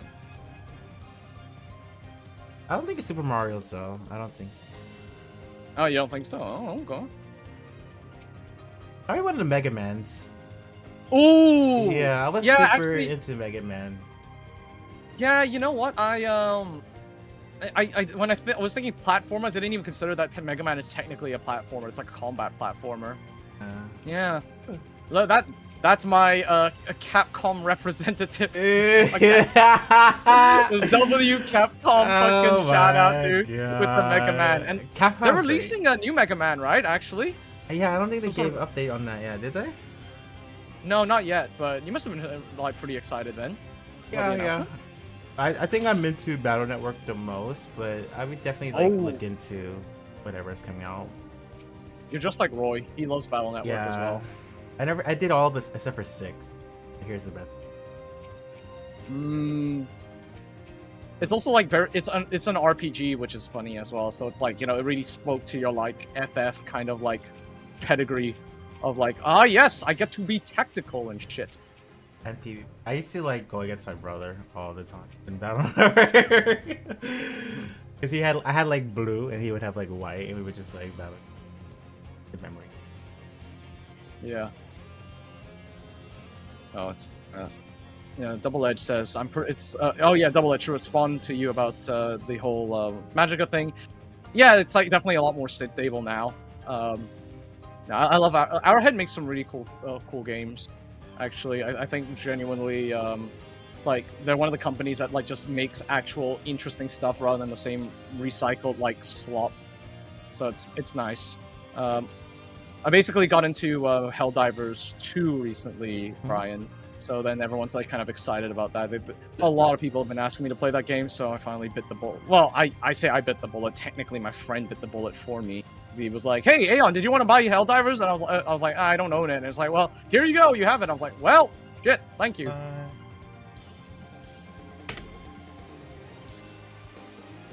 It's not how you know I've made it. I'm getting free stuff. I'm truly streamer. Nah. Oh, that was a great one. Yeah. I'm just lucky. I've got good friends. Shout out to Killick. People just like want to play games with me and stuff, and I do appreciate that. What other? Did you have any other games on your subathon goals, by the way? I gotta look at it. Okay. I remember like there was sort of far west. Yes, where, like, I did have that, and I emailed them. Like, I put it on the list because you recommended it, but also because they emailed me like, "Oh, do you want a code?" Like weeks before, and they never responded back. Oh, because I think the game popped off. It's like, we don't need you, Brian. Maybe.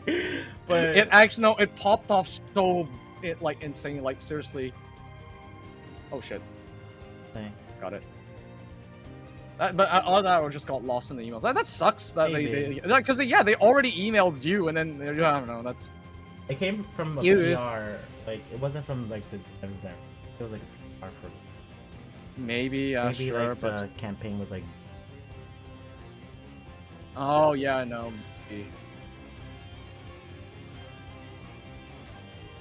No, I don't have. Oh, Marvel Rivals. Get Lord rank.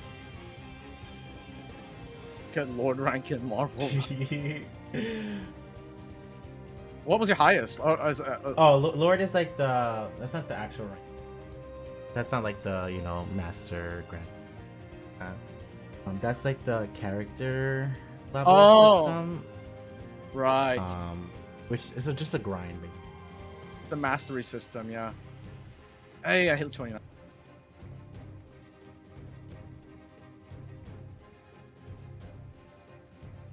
Yeah, that's it. Oh, I have I put you mad on, but you mad? I did, but like that's gonna be my biggest regret if we actually hit it. Jeez. Good luck with that. Alright, so let me see. How do I do this stream together thing? Oh yeah, invite guest. There we go. There you are. You are my favorites. Send invite.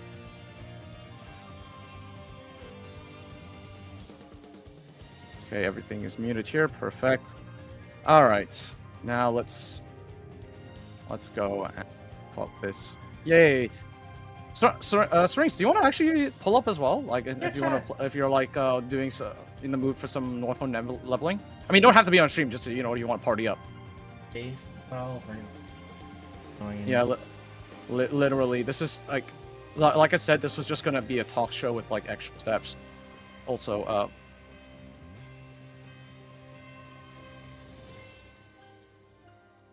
Team. You have to enable. Yep, sure. Check channel. It's gonna pin this message.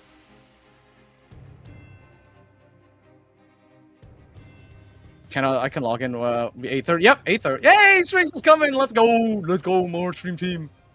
Okay, and then we go and enable shared chat. Start sharing chat. Wow. There we go. Ento, welcome. Yeah, I see. Excelente. Okay, now I need to find your ass on Aether. Actually, no, I'll just put a PF up. That's so easier. I forget. I went to admin. That.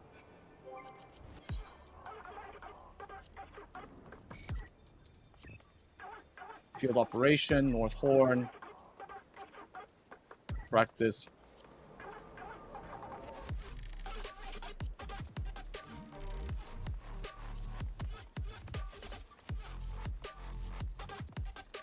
I'm gonna put our whole government name on there. It's called 14 Knockout.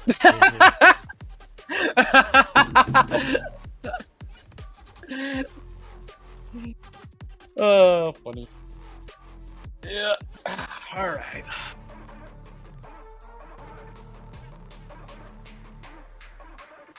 Beautiful.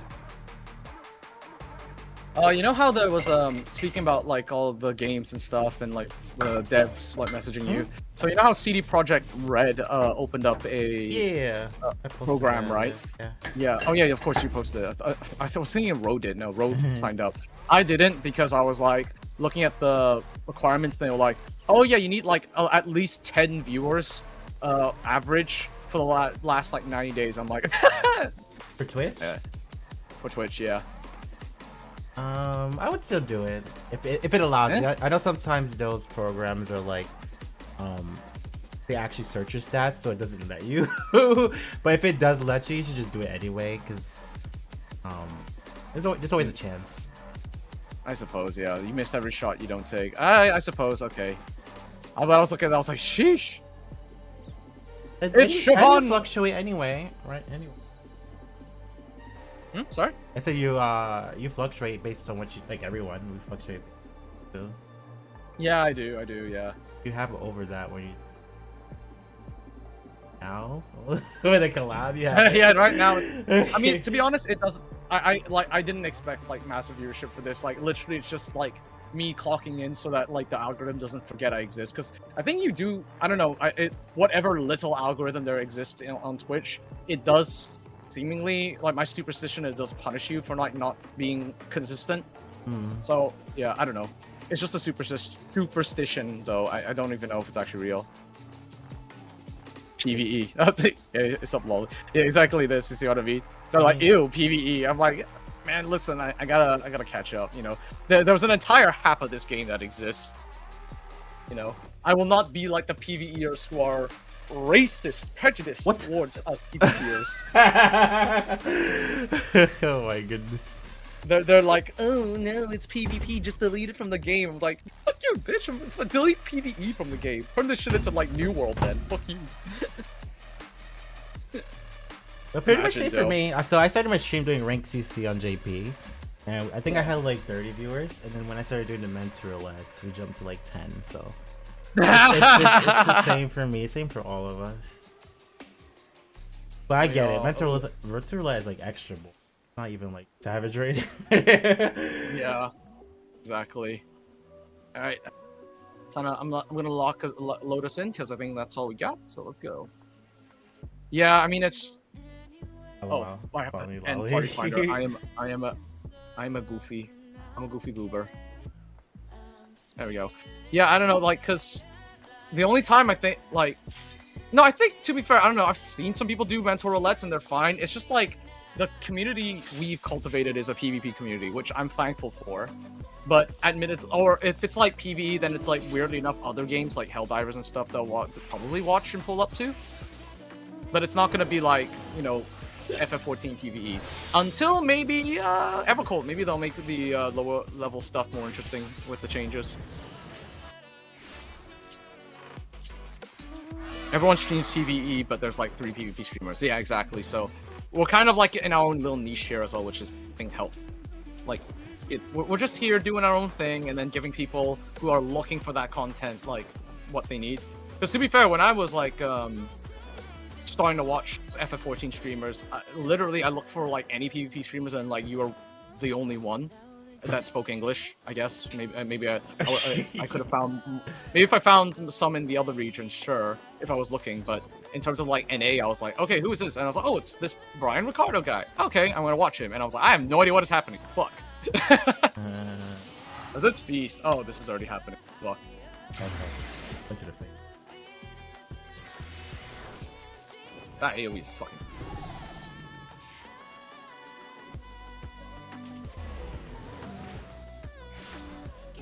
The redeem is now louder. Yes! We did it. We fixed it. I told you. I am a master at production. Oh god. Yeah. Thanks God, dude.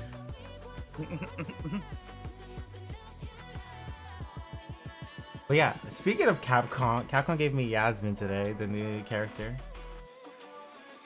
Capcom knows how to treat you. They always treat you right. I was gonna stream it later. Because they're also doing like, show your Yasmin clips, share it and tag it on socials. I get it. Yeah, that makes sense. Kind of trying to force viral marketing, I suppose. So that'll be your first time playing Yasmin before, yeah. Right? I haven't played. So maybe no clips yet. I'm gonna try and we'll see. It may not be like a big combo execution clip, but it might be like a funny moment of like This person ran into my You raw super. Yeah. Oh, actually, speaking about Street Fighter, so I recently started watching an anime. It's Oh called, my Do god. Everyone Young- keeps sending me this. Do young ladies like? Do young ladies play fighting games? And let me tell you, it kind of hits. It kind of hits. I like it. As someone who like, because my girlfriend doesn't know jack shit about fighting games, and she's having fun with it too. And as someone who does like it, it's very good. Like, Yeah. you there's like a clip in there where it's like one of the characters is like, she's like a ranked like fucking grinder and stuff like that. She plays Ryu. And then, like, she does, like, the most wild fucking setups. It's like, it's not even a setup. She just plays like an ape. She plays like an ape on Ryu, of all characters as well. And she'll, like Bro, she'll, like, DP. be in the corner, and then she'll be like, okay, I'm gonna just block, and then I'm gonna, like, you know, try and, like, tech a throw and kick my way out, sure. And then after knocking her opponent down, she runs up and uses fucking DP as a fucking Oki. I'm like, who the fuck DPs as Oki, man? That is the most crackhead fucking setup I've ever seen. Like, this is either a read or you're playing like an ape. Yep. I've been seeing a lot. I haven't watched anime, but I've seen a lot of clips people have been sending me.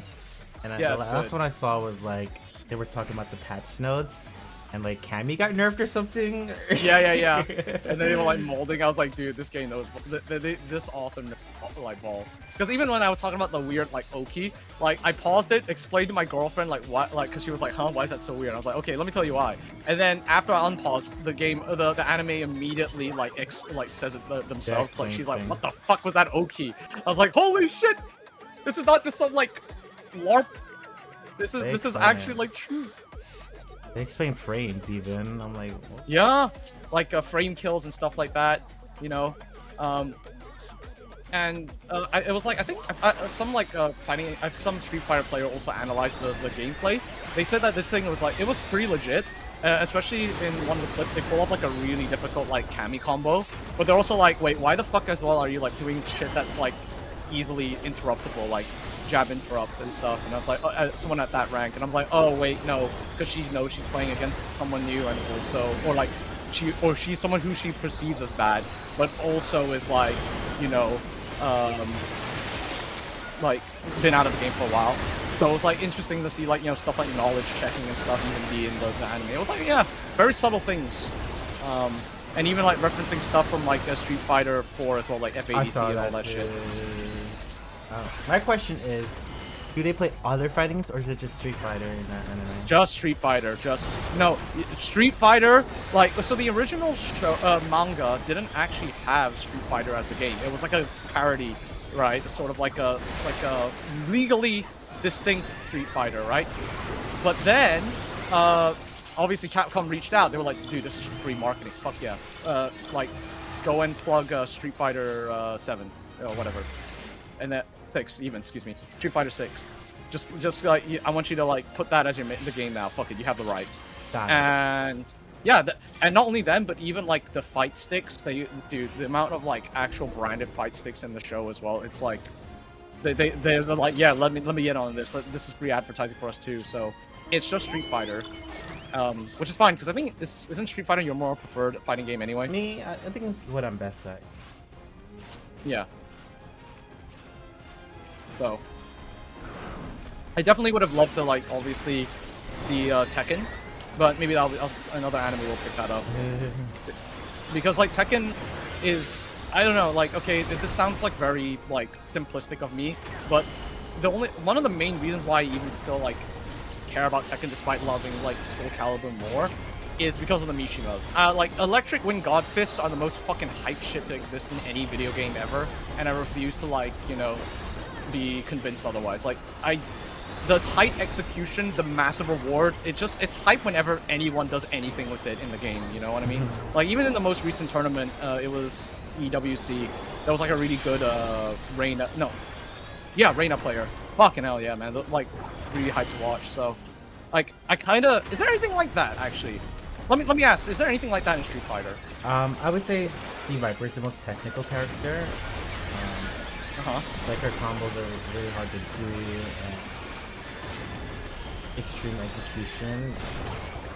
usually it's not worth it. It's a thing like people complain about because she could do like a big damage output, but like Ryu could do that in like 5 buttons. But either way, it's really hard to do, and it's really cool to see. And I would say that's probably the biggest thing.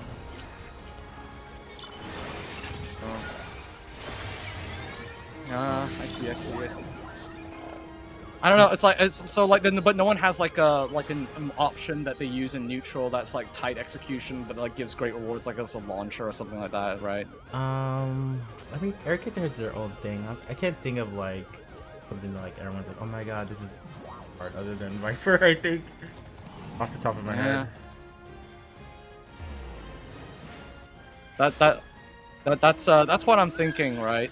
I kind of wish that maybe, or that's kind of like a very almost like unique Tekken thing, having that move where it's just like you do it and people immediately know, oh, this guy's good. Like it's like a fucking indicator. Like it's the equivalent of whipping out your dong on and just slam it on the table. Sorry, can I say that? I don't know. Sorry. I couldn't really think of any other analogy. I think so. Yeah, Street Fighter is easier. I don't think there's anyone would disagree with that. The Street Fighter is just an easier game. There's less characters. A lot of them play somewhat like the Shotos play somewhat similarly. If you know how to fight one, you probably know how to fight the others. Yeah. And Tekken just. Yeah. Well, I mean, Ro says that Tekken's not a real fighting game.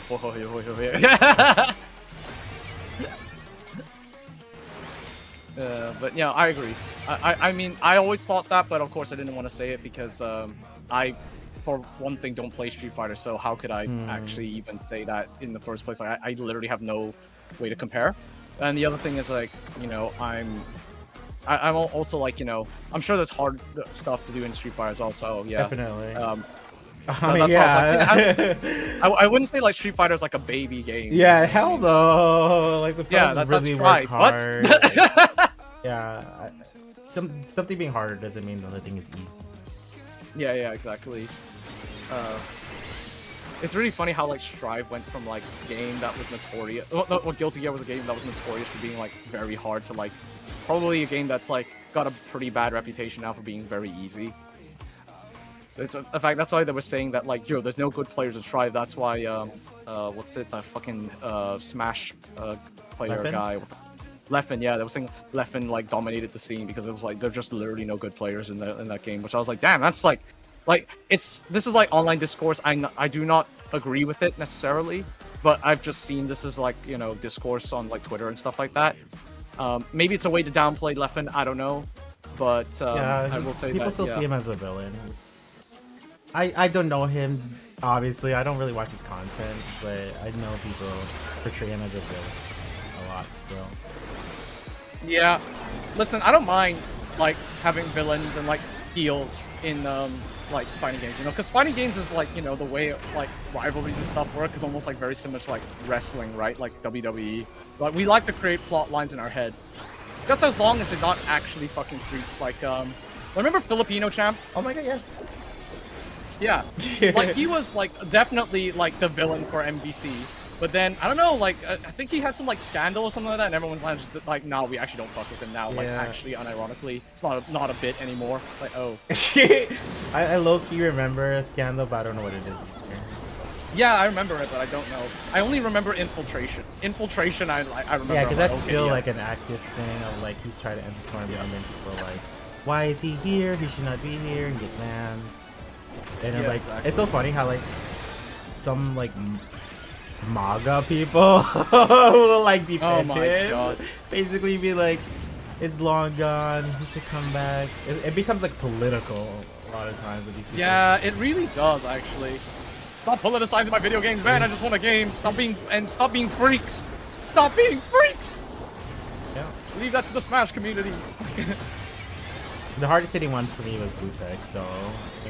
Yeah, I know, because Gutex actually was like, you know, I mean, he's the PogChamp guy, you know, which sucks. They moved that like, shit. damn.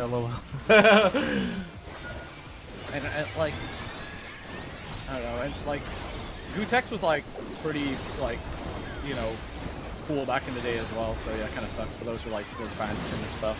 In like anti-vax and MAGA. Yeah. I mean, this is why I have like specifically on my stream a no politics tool. Like, I mean, I'm like, you can be civil about it, but like the minute you start like arguing, like you can discuss it, you can mention it, but like, you know, the minute you start like you're saying anything and stuff like that, I'm like, listen, my stream's not for that. I totally understand like platforming and stuff like this, and like, you know, but that's the thing. I'm like equally saying, hey, don't spread your like shit here, like your MAGA shit or whatever. Like, I'm not interested in hearing it. This is like, I'm in the fantasy world of Eorzea. What the fuck is a Trump? You know, kind of thing. I like to keep it like relevant to like what I'm doing it. And my stream's like more of like an escapism, you know, from all this bullshit. Because I think there's enough people out there who's like discussing it. I think it's fine. God, I'm gonna get hit by this. That's very valid. You don't need to have politics in every aspect of your life. That's what I'm saying, man. And you know what? I vote. I'm active. I exercise my fucking rights. God damn. It's not like I don't know nothing. Yeah. I'm a little different. I do. Again, obviously, I'm not a political channel, but like if someone were to bring it up, I'll talk about it. Yeah, yeah. To discuss.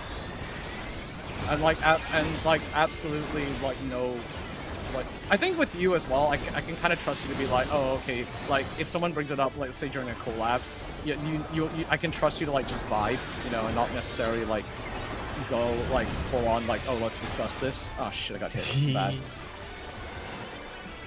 Pretty much. So that's why I'm like, yeah, you know, fine. What I'm concerned about actually is if, like, well, if I ever, and not to say, by the way, love Rogamaniac, so this is not a slight against him, but I'm worried one of his ops will come into the stream during one of our collabs, and then that's it. You know, His what? Stream derailed. Oh, holy ops, shit, man, has ops. Oh, you said ops, okay. Yeah. Like, people fucking, I don't know why, like, they make dedicated videos about him. I'm like, dude, why the fuck are they so, like, angry at him, man? It's just like, I get it, but he's like, you very know, woke. And I'm woke, he is. but he's woke. No, he's giga woke. I understand that, but I'm like, Jesus, man, like, he has so many people coming for him, like making whole ass videos and stuff. Like, they need to just like, real talk. Like, it literally doesn't matter, man. Like, I don't understand why they're so angry at him. Like, it's too much. It's genuinely too much. And I'm like, please, I hope to God none of them go. I mean, I think because he's pretty, he'll just probably ban them, if any. I don't think he'll like engage in a conversation. He'll definitely ban, probably. Yeah. Because they're not going to be civil. It's not going to be like, let's have a nice talk about politics. No, they're just going to be insulting and like say crazy stuff. Yeah, they're going to be shitheads. Man, this boss is fucking slow as hell, but I need an uptime. We go.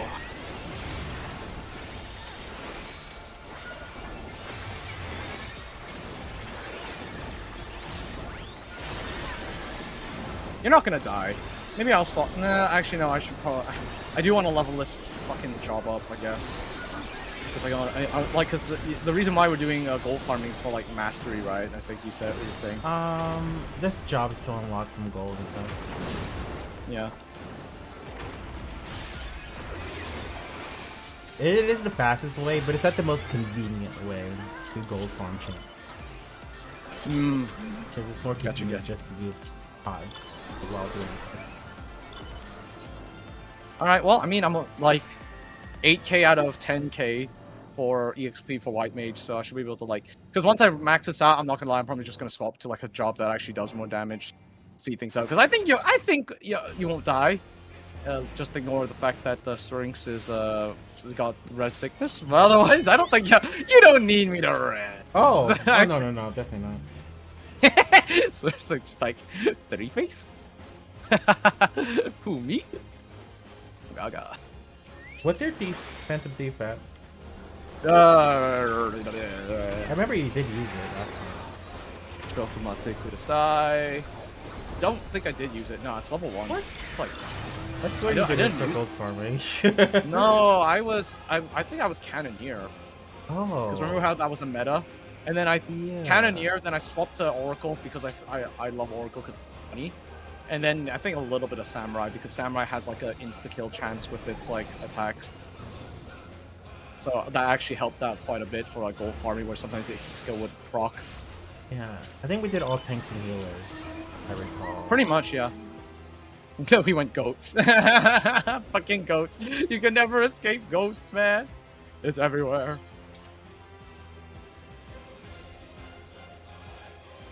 What if she dies? She will not die, I believe. In Brian Ricardo, healer adjuster. If I die, it's on purpose. True. You know, you throw some extra Shadowbringers just for the bit. Providing streamer enrichment. Oh my god. Listen, I play a Hjor. I don't need enrichment. I do not need to play with a ball of yarn. I am fully enriched.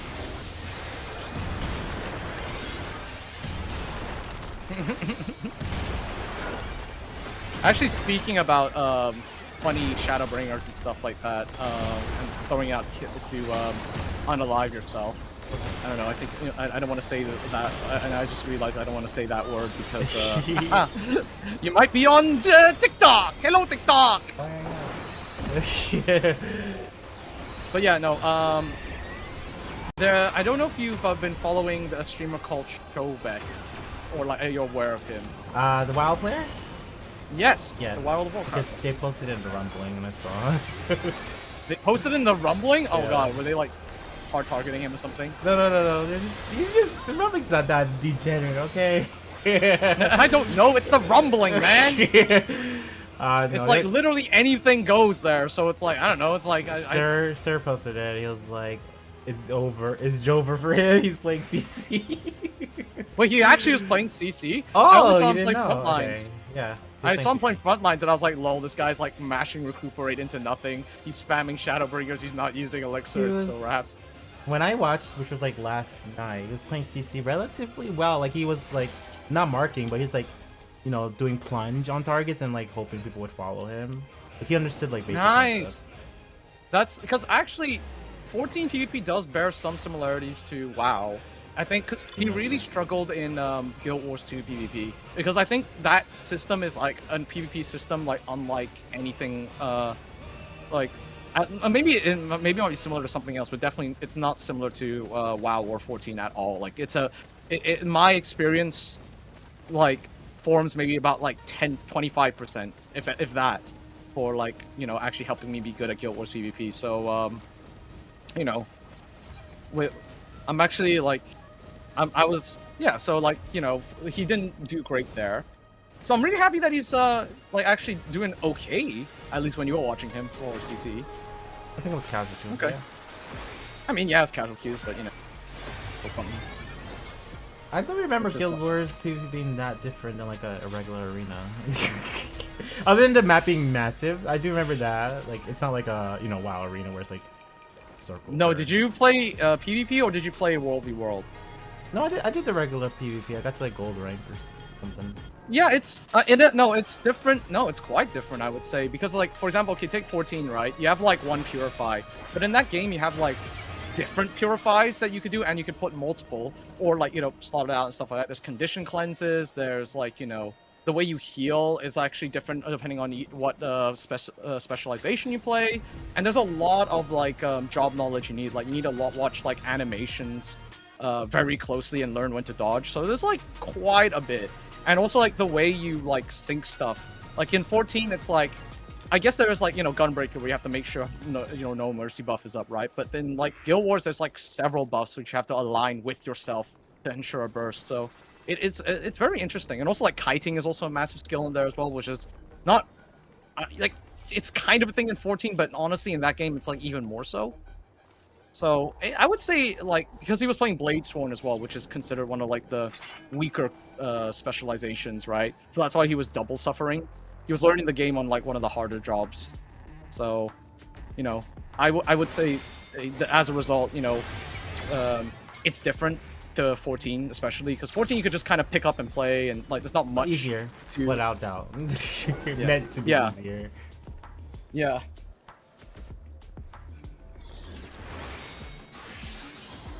But I'm glad he's having fun with it. I gotta check out the stream, see how well he did. Is he like a big WoW streamer? I don't know him. He is big in the classic WoW hardcore scene. He does these things where he like fights against players in like, you know, classic WoW, and he's like really fucking good. Sometimes he even gets like outnumbered and stuff, or PvP? goes into like yeah, PvP. He's a PvPer. And he goes like, he duels people quite a bit as well. He does what's called like Makoraz, where it's like if you lose in the duel, your character actually dies rather than like just simply being on 1 HP. Yeah, and it's on a hardcore server, so you lose that character forever. So you have to like bear that in mind. So yeah, no, he's really good, and he's like, what's his like main appeal is that he does a lot of RP. So he kind of RPs in the same way as like Sir Oswald RPs, except if Sir Oswald was like doing Japanese RP instead of like I've heard night it's RP. I wasn't sure. It's Japanese? like He's fluent? no, he's not. He doesn't know it. He speaks like, it's like weak Japanese and stuff. It's not racist though. Like he does it like he's emulating anime, not so much Japanese people. If that makes sense. Like he'll say like Bonkai and stuff like that, and like, you know, Suba Ultimate Attack or something like that. And I'm like, yeah. So that's what it is. It's not like he's going like, oh, I am in the rice fields or some shit like that. Like no, he's not going crazy about it with it. If that makes you feel better. Depends on how you want to interpret it, I guess. I interpret it as such. I don't think it. I think it's like admiration. It could be interpreted as, or it could be interpreted as something else. Yeah, it's definitely admiration, like for sure. Because I mean, he's like playing samurai and stuff like that as well. Like he fucking loves it. And he's getting like hype as shit. And like I think it certainly comes from a good place. And you know what? I'm okay with it. You know, as an Asian person, I give him a pass. And I guess because it's like contextually, we don't have as much like history and stuff like that in terms of like, as you know, a culture, especially when it comes to like stuff like, you know, trying to determine if it's admiration or stuff like that or appropriation. I'm like, you know what? It's specifically anime. It's fine. Now, if bro pulls up wearing a fucking kimono on stream or whatever, and it's like a fucking, and he's like, you know, with a rice farmer hat and shit like that, I'll be like, is bro playing Sekiro? Is this a costume for Sekiro? I don't know. Maybe, but for now he's chill with it, so it doesn't really matter either way. I can't speak for my entire race, obviously, or even the Japanese people, because it's actually more of them. So, but at least personally, I'm okay with it. That's what I'll watch. But if someone goes like, "Hey, that's really uncomfortable. I don't want to watch. Like, I don't want to support that." I'm like, you know what? Fair play. You know, I am a wholesome Chungus 9000. What can I say? Oh god, that's what Me personally, not offensive, but it would be nice if you just learn Japanese. Yeah, actually, real talk, I would appreciate that. No, you're actually giga right about that. Cause like, even as someone who like, you know, likes anime and stuff like that, I have like, you know, attempted to like learn a language, understand the cultural significance of things. You know, be swaggy with it, be respectful with it.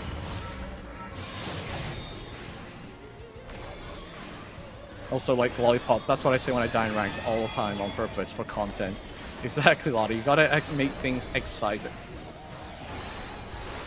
You are the reason why the sub count is low. Not sub. Yeah, the sub price is low. Yes, it's like keeping rent low. I appreciate it. Can't have the game be too perfect. We gotta have some funniness, some shenanigans. Like firing a gun in a good neighborhood, you know?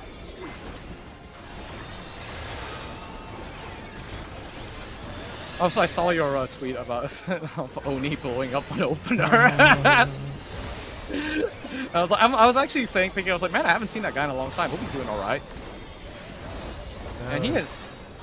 It was funny to me, but I didn't want to say what's funny on Twitter because people would be like, "Oh, your talks." I mean, it was funny. I mean, like, it was funny because then it really gave me like, I don't know, 2022 kind of vibes.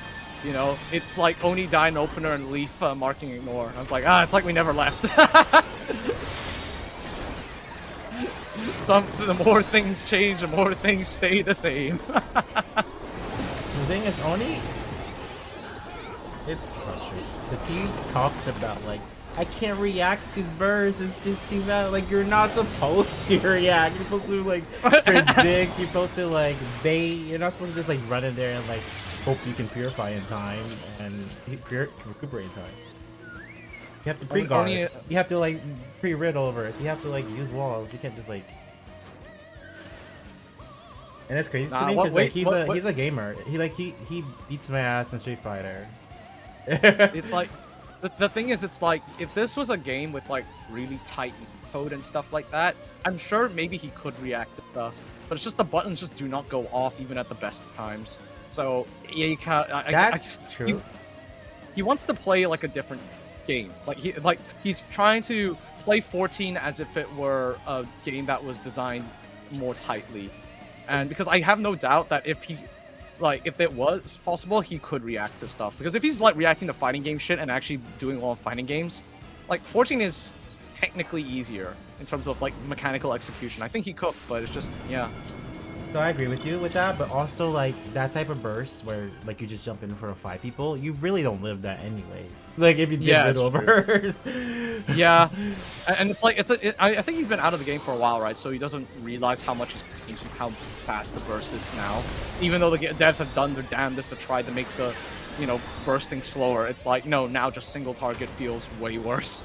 As in like trying to like kill someone with an under, with a small amount, it's now like actually worse. And like the burst feels the same if all people are sending.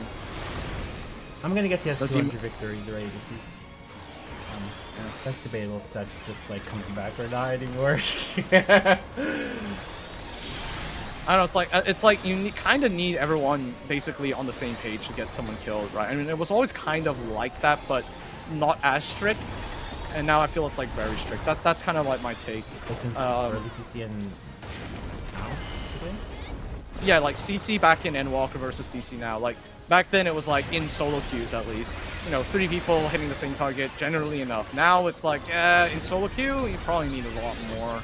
Like I would say like almost, if not like 4 the full team, depending on the enemy composition. And I guess I'm speaking from like a perspective of like Omega below, right? I don't know what things are like in Ultima. Maybe it's better there.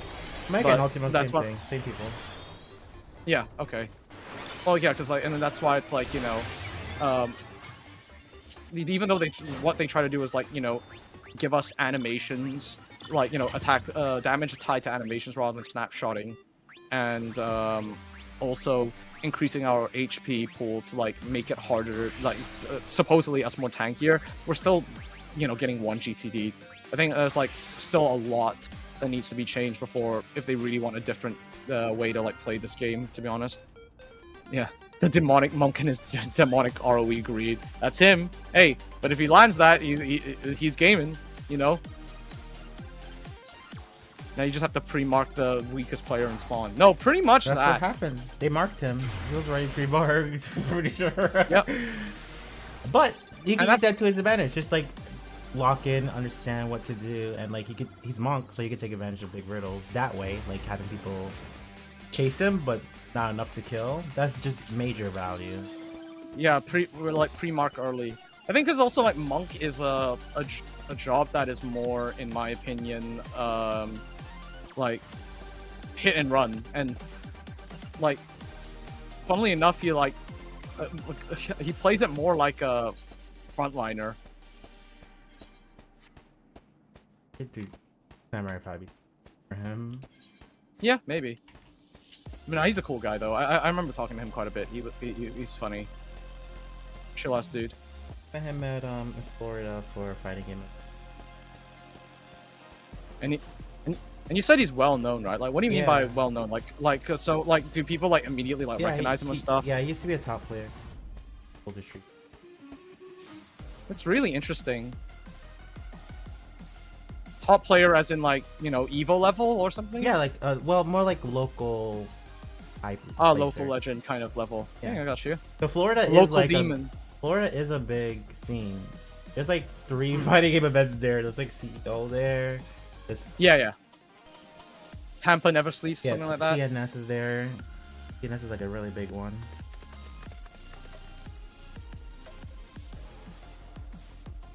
That's where that's where our Cash is. Cash is this. So there we go. He's not so secreted about it anymore, but like Sonic Fox blew him out. Really? Yeah. He's cool like that with Sonic? Yeah, they're like he's his mod. Oh shit! Wait, Oni is his mom? No. Cash is. Oh, Cash. Cash. Yeah, Cash is mod Oh, first. dude, imagine if Oni the Oni No. Akuma was Sonic's mom. That's crazy. Yeah, okay, that makes sense.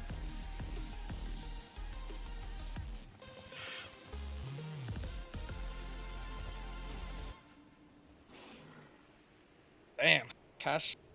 Yeah, and that's the thing. Like, so Lolly, you're saying like, you know, just pre-mark the weakest player and slot. That's kind of what I don't like about this meta, is that you could just do that and almost guarantee yourself the win, because losing one player in this meta in solo queue is way more damaging than it ever was before. Like back then it sucked, but it's still kind of winnable.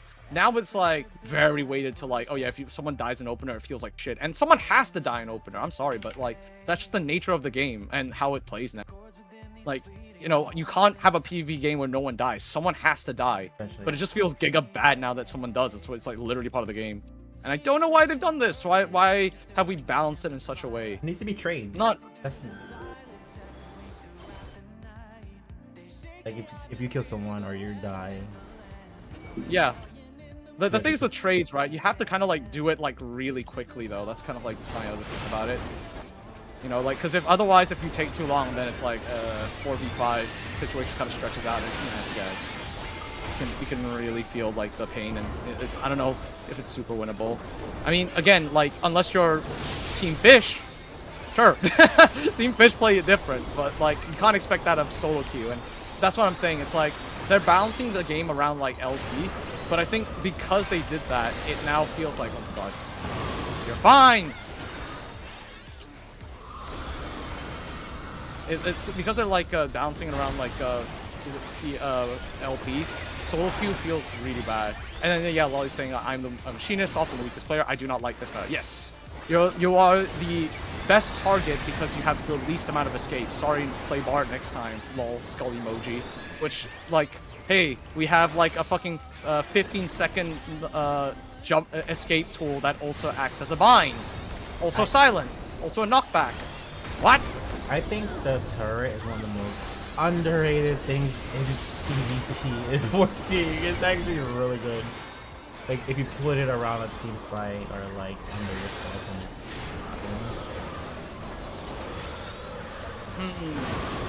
Okay, you know what? Elaborate. They buffed it. Oh, so the shield from the turret, it just a lot Yes. of mitigate. Isn't it only 8k or is it more now? It's multiple. No, I mean as in like the potency of each one. Yeah. Oh, each one is 8, which is a lot. Okay, shield I mean, broken, yeah. I mean, I guess. I mean, you could almost like draw like a similarity to Gnashing Fang, which I guess kind of does that. But it's also like, I don't know. It's like because the pulse, it has to be like every single pulse, right? So it's like a little bit slower in application. Sure. So like I feel it's like better in a team fight, as you say, rather than just like putting it on yourself. And I think whilst that is good, it still doesn't like fix the issue of like, oh yeah, like machinists get run down because like, every other P range seems to have like a million escapes, and then this is the only one that's like very static. You know what I mean? But sure. Don't disagree. I'm So, just saying, like, it's a lot good, of, it's like, good. the difference between like a good machinist and bad machinist these days is like insane. Because like Yeah. they also buff machinist burst right now. Yeah. And Yeah. like it's so scary on opener because of, you know, obviously I have drill on top of it, and so Yeah. I will say though, here's what makes machinists feel weaker as well, in my humble opinion, even with the 8k shield. Because no one fights in the 8k shield. Everyone's running into fucking Narnia, man. Yep. So, as busted as it may actually be, it feels like shit because people don't play around it. So, it's like, you know what I mean? I take advantage of it. It's like if you play Marvel Rivals, it's just almost similar to like the Dagger Bubble or Loki Totem, where you play around, you see it, and then you move to it, and you can live. Yeah. And that's the only thing, right? Why? I mean, the thing is with the game, right, is that a lot of your effectiveness also is subject to your teammates' effectiveness. If your teammates are like not good at playing off of you, then even the strongest class is like, you know, kind of neutered in that sense. Like take Pictomancer. What happens if like you're playing Picto, you ult, and then no one stands next? Like immediately people stop fighting, they start running away, and you're like, guys, we have ult. What are you doing? That's so Sage Cage is amateur. sustained as well. Like, you know, stuff like that. It's like, you know, people don't know what they're doing, or if they like have different plans, and you're like, oh god, it can feel kind of weird. Yeah, those jobs. That's why I would never play those jobs under like Diamond, basically. Yeah. I just play Samurai when it comes to like the tier. That makes sense, honestly. You've been you still ranking on Astro, right? Astro Sage, yeah. Yeah. The season's Sage. been mostly almost all Astro. It's working on the spot. I got Crystal on Yeah. 3 characters, and I'm like top 30 on Korea. Let's go. Yeah, I think like Astro is the most consistent when it comes to healers. Like you don't really need to like worry about like your team as much and stuff like that. Like Scholar is good, but then I don't know, like I guess it is good. But I don't know, I feel like it has less like room for error when it comes to your team. Like you know what I mean? Yeah, Scholar is like completely a team. Astro is like, at least I can burst on my own if I really need to. At least I can like survive and stall the point if I really need to. Yeah, and like you also can like, you know, if your teammates are like dying and stuff like that, you can actually heal them rather than just provide a shield. Keep their health above 0, so to speak. Yeah. Yeah. Weakest part about machinist is it's so binary. If you have wildfire on you, you know you're about to eat shit. Exactly. It's very telegraphed, where there's a lot of jobs out there that are not telegraphed. I think design philosophy-wise, machinist is actually good. It's actually it serves a purpose. It does that purpose well. But where it struggles is the fact that like other jobs are not balanced. That's kind of like the big issue. It's like machinist is fair, you know. And that's the problem. In a world where unfair jobs exist, yeah, machinist feels like kind of wacky to play. You can still wildfire bait. This was a big feast tactic of where you would throw someone wildfire and they would like immediately run because they don't want to get. You can still do that in CC actually. Obviously, it's a weaker burst without wildfire, but getting someone to run far away, you get them out the team fight for a little bit. Yeah, I would say it's actually maybe a good counter-attack option, because if people are attacking, they're not thinking about guarding. So if you put a wildfire on them, you're kind of giving them the option. Do you want to get this kill, or do you want to take a shit ton of damage? You know? That's maybe another way you could do it, but again, because it takes so long to kind of go off, and you kind of have to be super reactive for that. But like, there's so many times when like I've had enemies like chasing my teammates. I like, oh god, I gotta dip. Oh god, oh they saw me, it saw me. All right, but yeah, no, yeah, they've been like chasing my teammates, and then I'm like attacking. I have like limit break, and I start spinning, but because they're attacking my teammates, they don't look at me, and I just stun like a whole team chasing one guy. So I think like to an extent you can kind of like it's even the most telegraphed moves are actually unseeable when someone is like, you know, tunnel visioned into a teammate, you know? Hee hee ha. It's me. I haven't heard anyone call machinist fair this patch. I think it's fair. No, caveat, it's fair relative to something like Bard. Shit. Actually just Bard, really. Like, I think, like, I get the potencies are high. I get the damage is insanely powerful. I mean, I guess for now, at least from a solo queue perspective, that's balanced by the fact that you will be just dived on. So you're kind of like how we kill the machinist, because if we let the machinist play the game, we explode. Like, quite literally. But, yeah. That's my take. I think it's like, the problem is all these potency buffs don't really fix the core issues that Machinist has in gameplay. They certainly help but they, you know, the issues are fundamental. They're not numerical. I think Machinist works like mid-tier. Yeah. But when it gets to like when it's like all team about mobile people, then it's just like.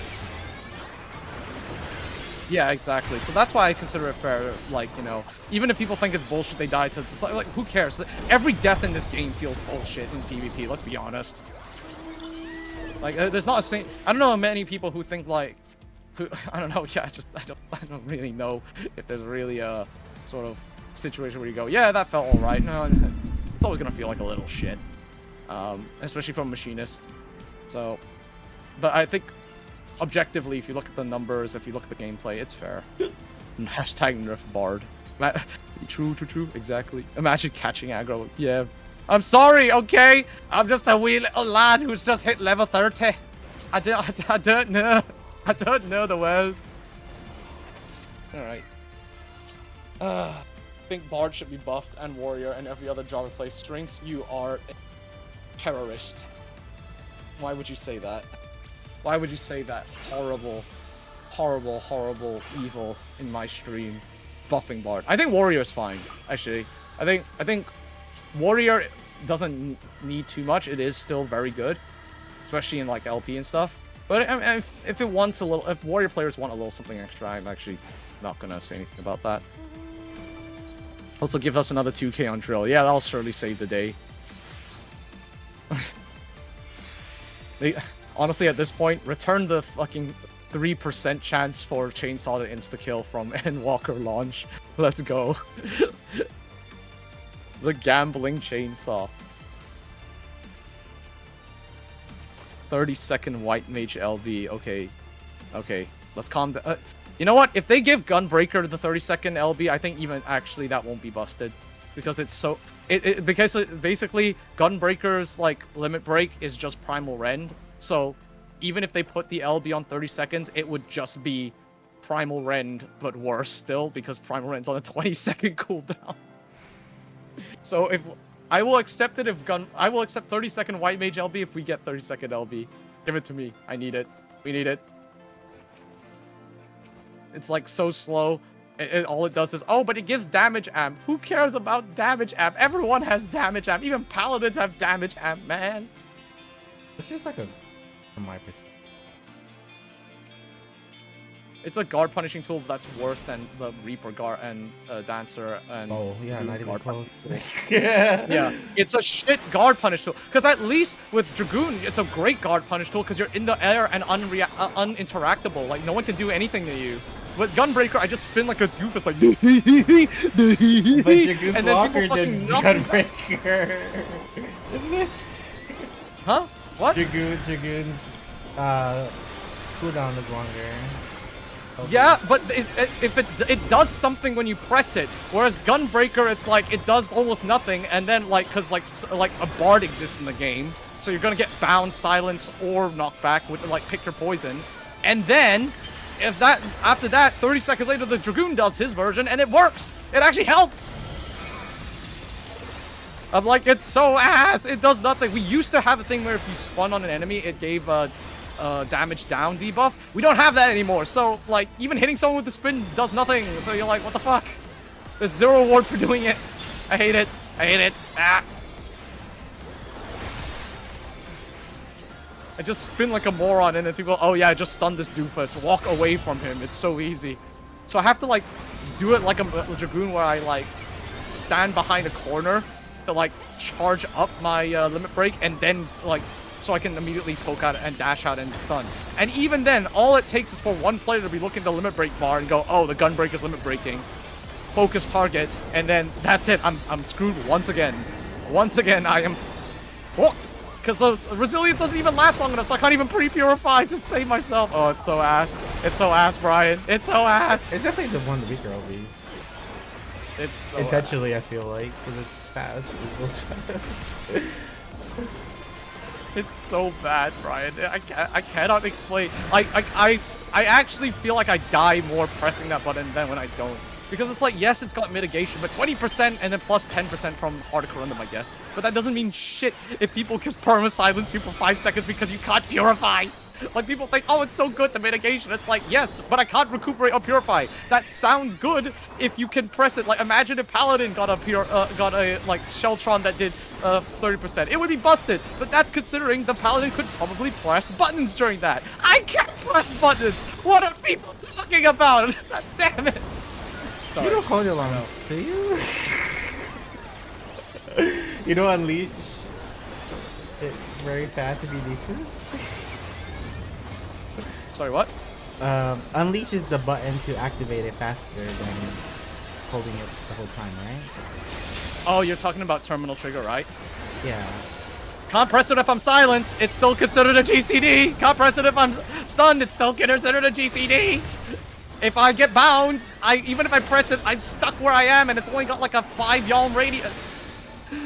Mr. Ricardo, you must suffer as I have. I think it's a bad LV. I don't know if it's that It's bad. awful. It's so tiny, and everything it can do, either an ability does it better, or for even the what it does, like what it offers, another LB does it better. For 30 seconds, you can have an uninteractable LB that makes you invulnerable to being and also like to some certain stage hazards as well. It's like, what the fuck? And it does more damage! I don't understand, man! It offers nothing. It offers nothing, man. Yeah, so that's where I am. That's why I hate it. And know what? And everyone downplays Gunbreaker. Well, okay. No, so everyone like overhypes Gunbreaker. I have to be the one to downplay it because like everyone like hits in the nebula like a doofus, and they're like, oh well, it's so busted. It's so easy. I'm like, dude, like. I hate this narrative because anybody who is like high rank enough knows just to like watch for the nebula and not hit the Gunbreaker and just ignore them. I shit you know, what the fuck is he gonna do? Just roll damage on you? Oh boy, like every other job doesn't do that in the game. Come on, man! Stop saying Gunbreaker is OP. Who is pumping this narrative, man? Who said OP? It's like such a common like you know, sentiment. I've heard it's easy. like not from pro players, but like, you know, just the player base and stuff. And, I definitely heard easy, like... and I think I agree with that because. Okay, you know what? Like, okay, it's like easy. Yes, it's easy, but like in the sense, it's like people are saying it's easy to rank up with and stuff, and that's what makes it strong. It's like, oh, it's so strong and so okay. I'm like, motherfucker, it falls stop off. saying that. It's just another one of those jobs that falls off at the higher tier. Yeah, exactly. Because at the lower tiers, people really do like you can like. Just do the LB on top of them and they don't see it. You get 5 stacks even without them guarding. And then they win. It's just like design, like it's one of those jobs that like, it's like the problem with FF14 job design in PvP is that it's more about punishing bad players than it is outsmarting good players. You know? Yeah, it's all about like the pub stomping. Where it's like that's why like Viper does well, you know, because it's like objectively Viper just isn't good. It is just it's like it hurts, yes, but it's very easy to outplay. But you know, the thing is, it's like if anyone has like even a modicum of attention, it actually really falls off. But the thing is, people just hit into scale so much. Okay.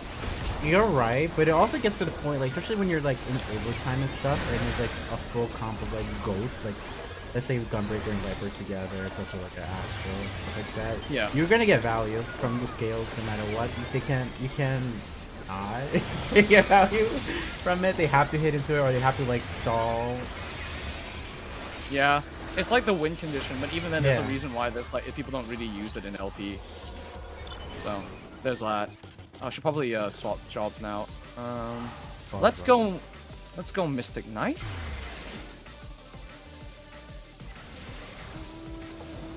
Yeah, let's go Mystic Knight. Fuck it. I wanna do some Mystic Knight leveling. That shit seems kind of cool. Next level. Woohoo! Wahoo! It's basically only good at players are not paying attention. Yes, exactly. It's like there's too many jobs like that. I feel. I don't know. Maybe not. Okay, maybe it's just like that's the problem with Gunbreaker and stuff. Or actually, no. You know what? Even Samurai, its LB is very dependent on people not paying attention.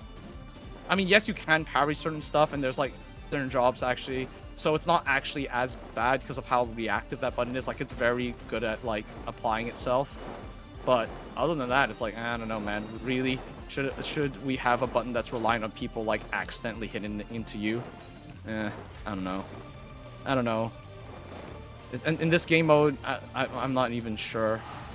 Oh shit. Well, I'll say that it's not always accidental, like they don't see T10 or don't know, but it gets to the point like if they click T10 you can't hit AoEs and then that means they're stalling.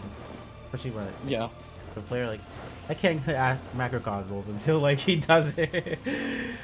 Or I have to be ready to pre-shield type thing. Yeah, exactly. That's what actually Ash complains a lot about, and I know it's like Ash Shamir, which he says that he hates the fact that like samurais like this because there's so much shielding in the game that actually even if you do hit into Cheetan, it kind of doesn't matter. Yeah, these days. Yeah. And so it's extremely common. Yeah. But yeah, no, like I think this narrative of Gunbreaker is strong needs to stop. It's strong because you're bad. Stop saying it's strong. Give it a buff for fuck's sake. Like anything just to make the shit more playable, man. I'm fucking losing it.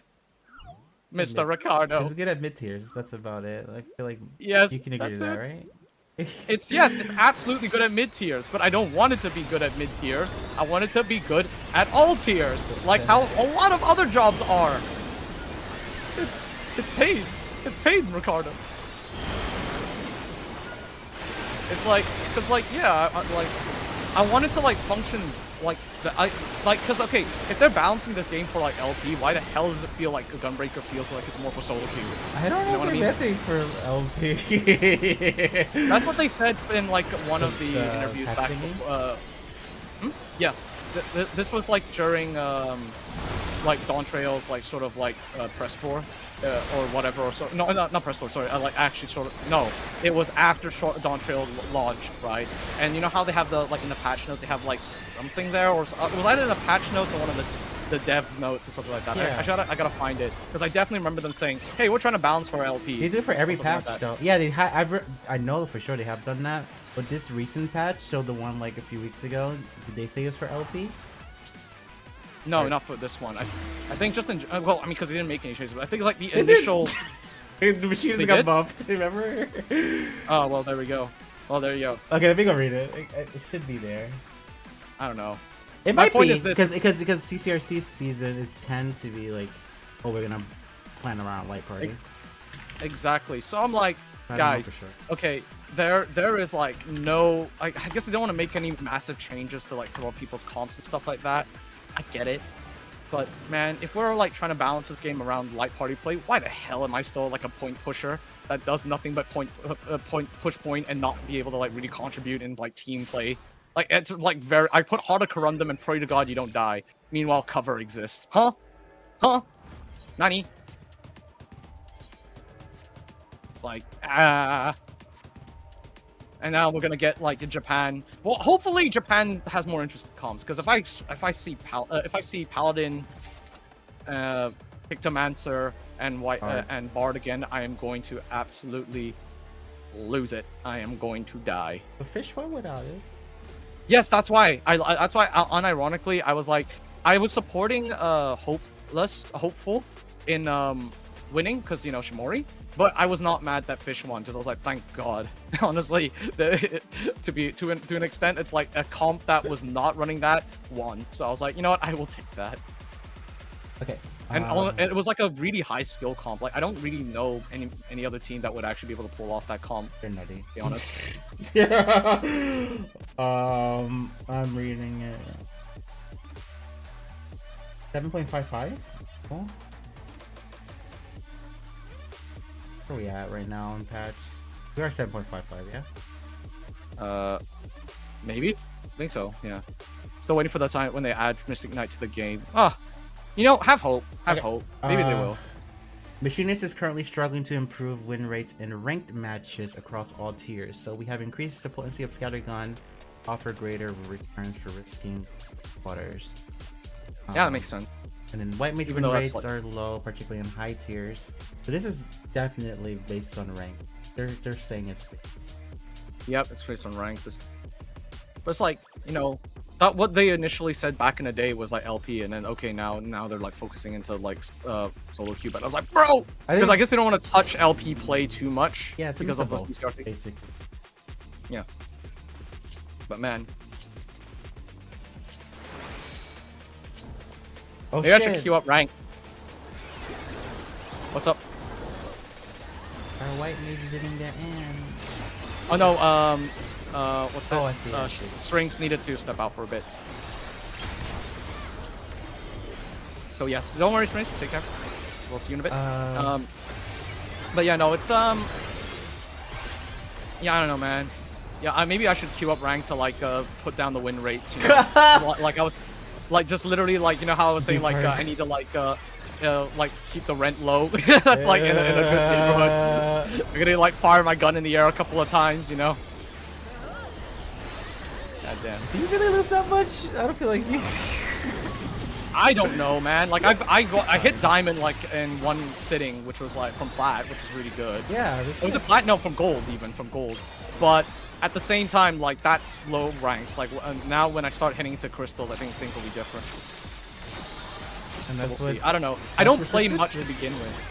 That's the gunbreaker statistic. Like, good until like you get to the omegas. Yeah, exactly. And I then don't it know. doesn't become bad. This is my opinion. It doesn't become bad at the high tier. It just becomes, you know, very like complicated situation, you know, harder to pull off. Yeah. It's like I'm never gonna complain about it. Yeah, I know. I don't think most people will, but it's not bad, but like, you know, because it's a very straightforward job. I think that's the thing about Gunbreaker that makes it so strong in that context, is that it basically, it's good because of like people, in solo queue, they're not reliable.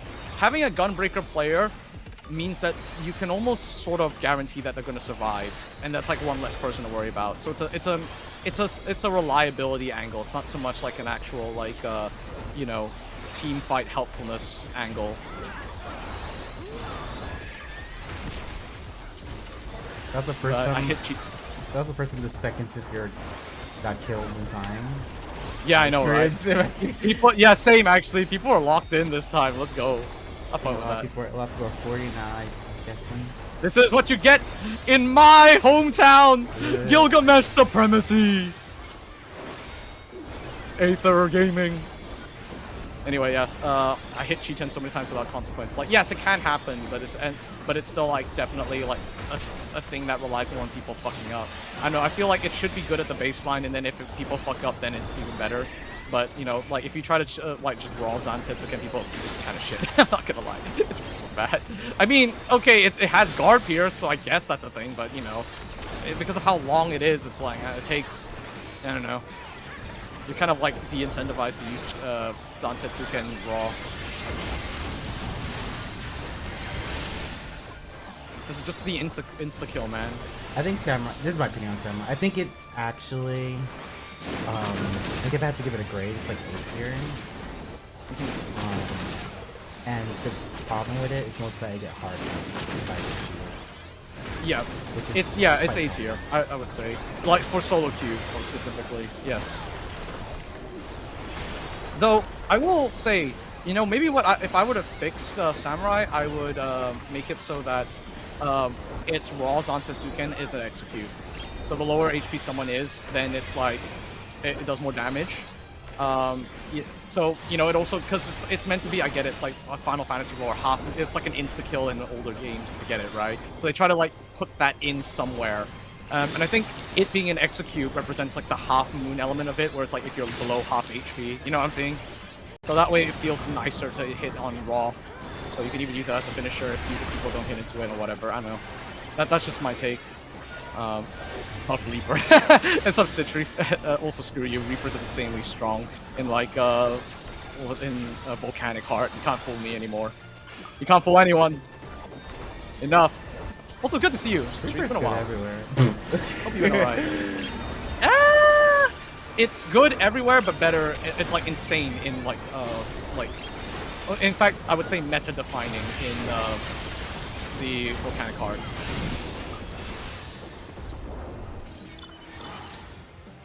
Let's go. My favorite jobs to play with in solo queue are things like monk.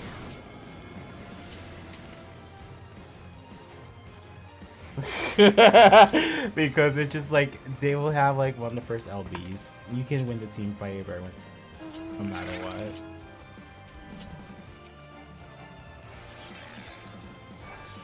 Sorry, what was, sorry, I kind of clocked out for a second. Sorry, what was that?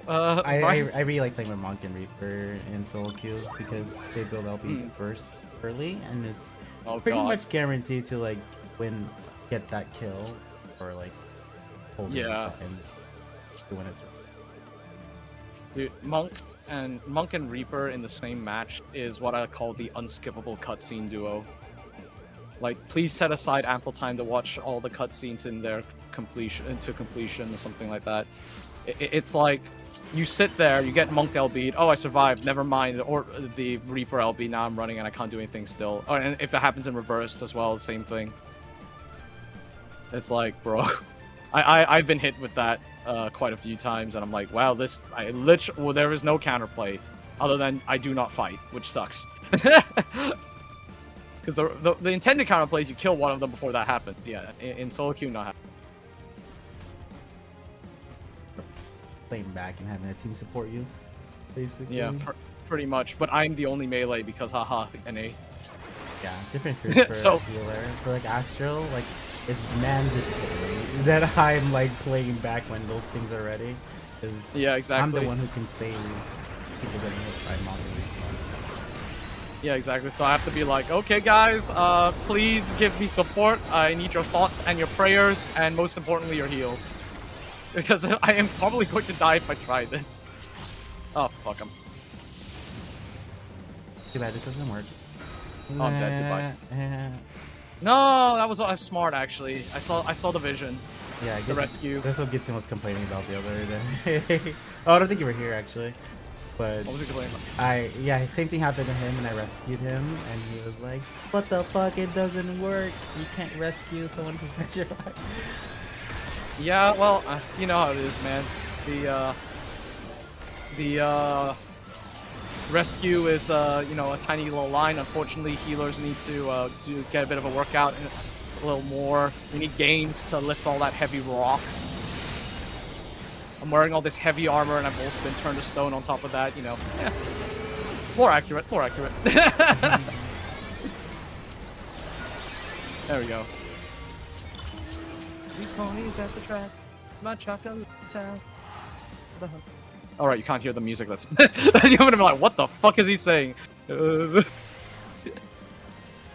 you want to invite randos? Randos? Like who are shouting? Oh, sure. Actually, yeah, I don't know why I haven't been doing that. Sorry, lazy. Hee-ha.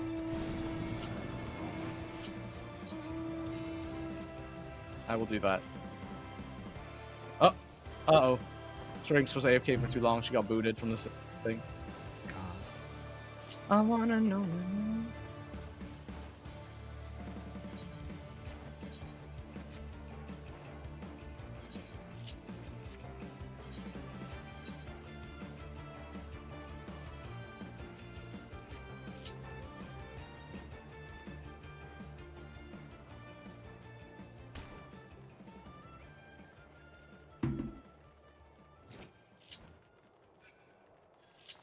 You know what, Brian?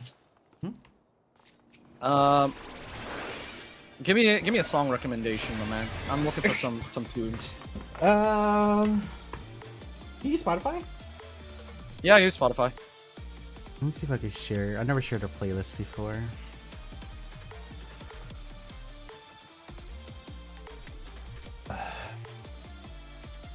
Then what I Share, can- copy link to playlist.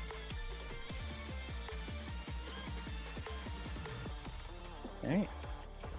And then what I'll do is I'll open up a new like audio channel called Spotify. Hey, like, This is Okay. dislike or dislike playlist. oh, you have a that dislike playlist. You might like You- some of these songs. You are God's strongest dislike. No, I quit. Yeah, well, you're still keeping it alive, you know. The music, yeah, the music was so Yeah. good. Yeah, you will make sure no one forgets. What's good? The game still goes. Just too many things happened to make me not want to play. First, my guild got disbanded randomly. Don't know what happened. And then second, like I was sponsored. Like the first time I played Dislike, I was sponsored for it, which was amazing and happy. And I joined the creator program and it was great. But like suddenly they just started like talking to us, and that upset me. Yeah.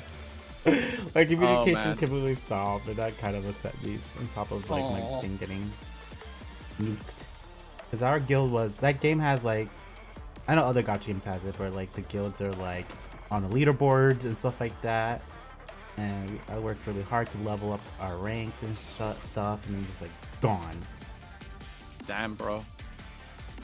Alright, I'll open up this thing because I actually forgot to set it. Yeah, because I need to also like set it to like Spotify. So I'm gonna do a thing where like my stream will like hear the Spotify, but they won't hear the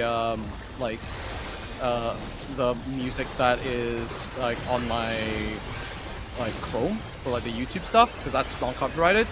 And that way, the VOD still gets music. I am a genius. Oh fuck, this is gonna hurt. Oh! Never mind, it doesn't hurt. Hee-ha. Also, yeah, I've never split audio like that before, but That'd be something. But then because I hate it, because like the way Twitch works is it just mutes all of the audio. So I'm like, I just become like, it's just a muted stream in the VOD. This playlist is what you call it, royalty free. So like, nice, huge, thank you.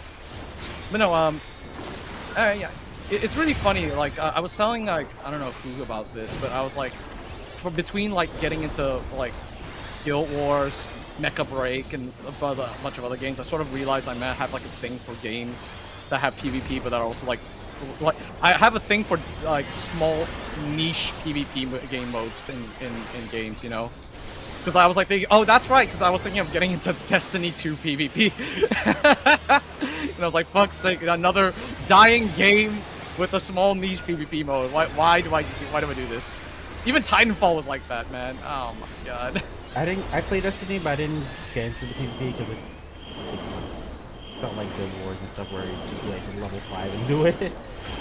Well, yes and no, because to be fair, if you wanted to like play the actual like elite specializations, you did need to like invest time into it, right? Yeah. I think can't you buy story boosts or something in that game? No. Wait, how the fuck? I was Mechanist, like the Golem one. I don't know. All I did, brother, this is natty games. I just played that shit. I bought the expansion and I played the fucking game. Did world be world, like underleveled, undergeared, just following parties and trying to like scrounge up enough like notaries to buy hero points. That's what I did. I didn't even go to the expansion, man. I grinded for that shit. And then I had people like fucking DMing me going, why are you shit at the game? I was like, motherfucker, chill the fuck out. I just got here. Really? Yeah, really. People, I don't know, maybe it's just an EU thing, but like people on Guild Wars are giga toxic. Like way more toxic than anybody in 14 has ever been. Same, right? Yeah, in PvP. Oh, PvP. Yeah, PvP.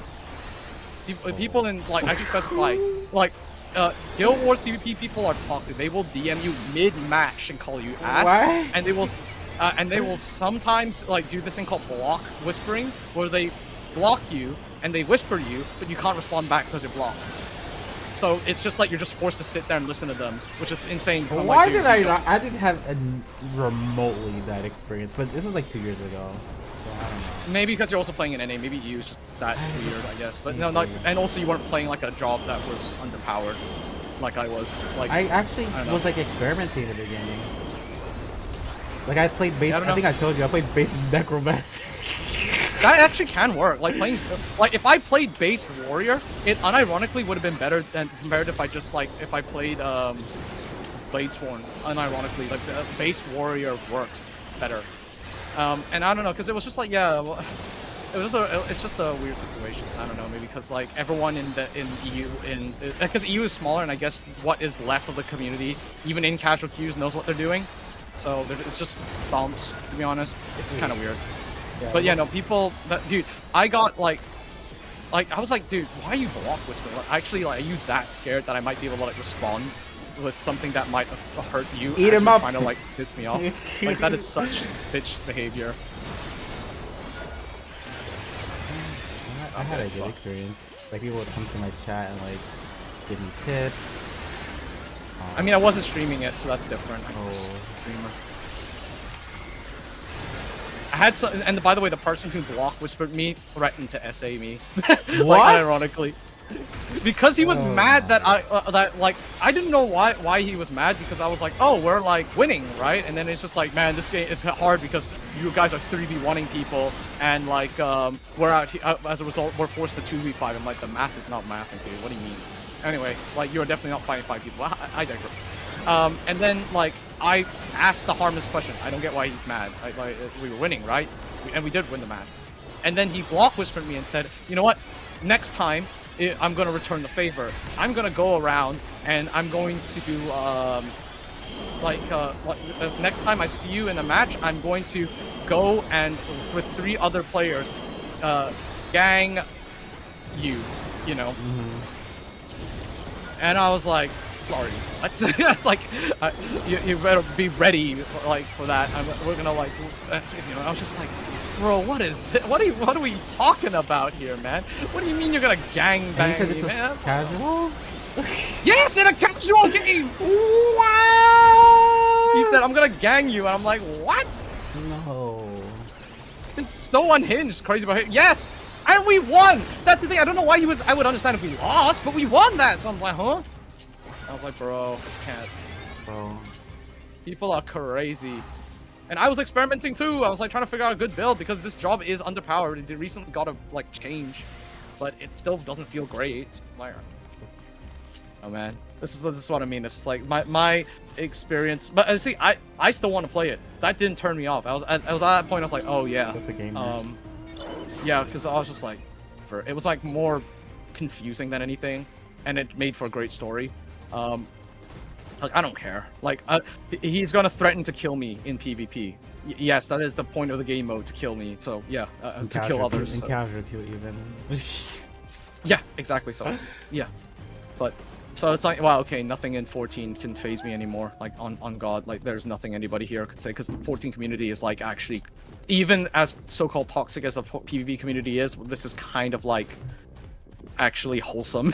Like their insults by comparison are wholesome as hell. Oh yeah, if you type that in 14, that's easy, man.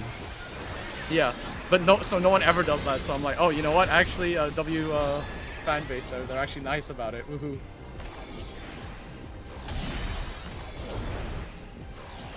There's some toxicity because Miyu told me someone was like teabagging him casual queue yesterday.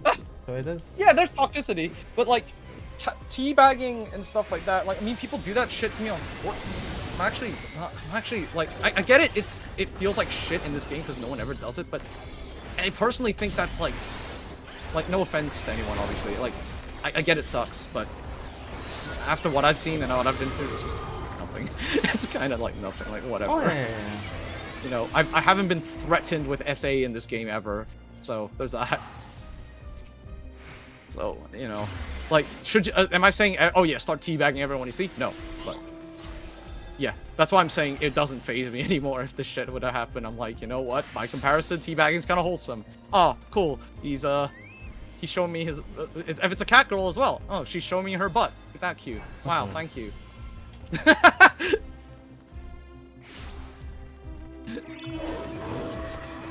Yeah, I mean, teabagging is like a classic PvP game. It's still shitty, but does not surprise me. Yeah, exactly. I think marking ignore is actually unironically worse though, because it's actually distracting. Like, if I'm already dead on the ground, whatever, do whatever you want to my corpse, but marking me ignore is like, now I have this stupid big red thing over my head, god. Or spamming pings, god. Like, that's like disruptive. I'm like, okay, push. It's not offensive more as it is more just like kind of annoying. Meanwhile, threatening SA while winning. Yes, exactly. I marked someone the other day because they kept dying to the net. Brian Toxicity Ricardo. And they came to my chat and they were like, "What does that mean?" I'm like, "You can't make it a mistake," because they did it more than once, like dying to the cactus and Asans. Oh yeah. So I just wanted them to understand, like, just don't be there. Is this like in ranked? Yeah, it was ranked. It was materia, so it was technically like literally we're fighting for rank 1 top 10 here right now. And you're inting this hard, so it was like frustrating. Materia. But it's materia, so like yeah, they don't get much experience, yeah, Ricardo. He's just a wee lad, Ricardo. Why are you doing this, Ricardo? He's just a wee little lad. He doesn't know better. I told them the advice. They came to my chat and I told them. They were obviously not super happy about it, but it seemed like they took the advice. They probably won't make that mistake anymore, so good on them. But this guy, man, this guy. It makes sense to not understand. It's frustrating actually, because like it's not obvious what the antlion, how to react to the antlion and cactus, because like one of them is you can use guard, one of them you can't use guard. I get it. It's not easy. As long as you're willing to like see your mistake and understand it, that's good enough. Unbelievable. My streamer is toxic, marking people ignore on stream. That's funny. Whatever. I get marking more than anyone else. You know what? Yeah, just like, you know, I think somebody came at like Roy last time. He marked someone ignore on stream. So the fact that you do it now means, well, that means the whole squad could do it. You signed off on it. First of all, it's not often where I do it. Yeah, it doesn't matter. He still did it. It means it's okay. Yeah, he doesn't. Roy doesn't do it often either. So you know. I mean, I never said anything. It was Gitson. Gitson like roasted Roy. I remember this. Oh, Gitson.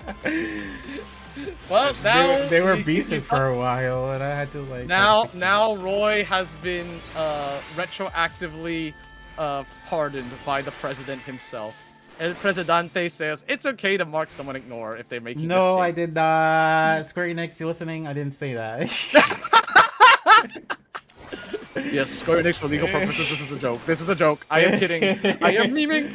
My prince would never. But I do like understand that PvP can be frustrating, so that's why I don't get hard on people for like getting mad or doing that.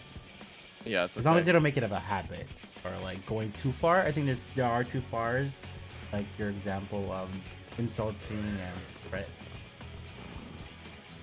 Yeah. Someone like yells on their stream, or they mark someone once in a while, like that's. Yeah.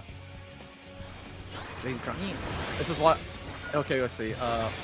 If the player takes the time to stop paying attention to the objective, teabag me, I'd be pretty happy because I'm distracted by the aggro to forget the objective. Yes. Of all the times people have actually teabagged me in a match, they've actually lost because they were like fucking around. That wastes time. And then where's the uptime? Yeah. And then I beat their ass next game too. I'm like, oh, okay, well, okay. I mean, listen, you're teabagging a gunbreaker. I don't normally rat, but if you want me to, I can. Because, you know, not hard on gunbreaker to rat. There's nothing better than like someone like teabagging or like getting upset with you, and then the next match you beat them. Yeah, exactly. Exactly, my friend. There's nothing better than that.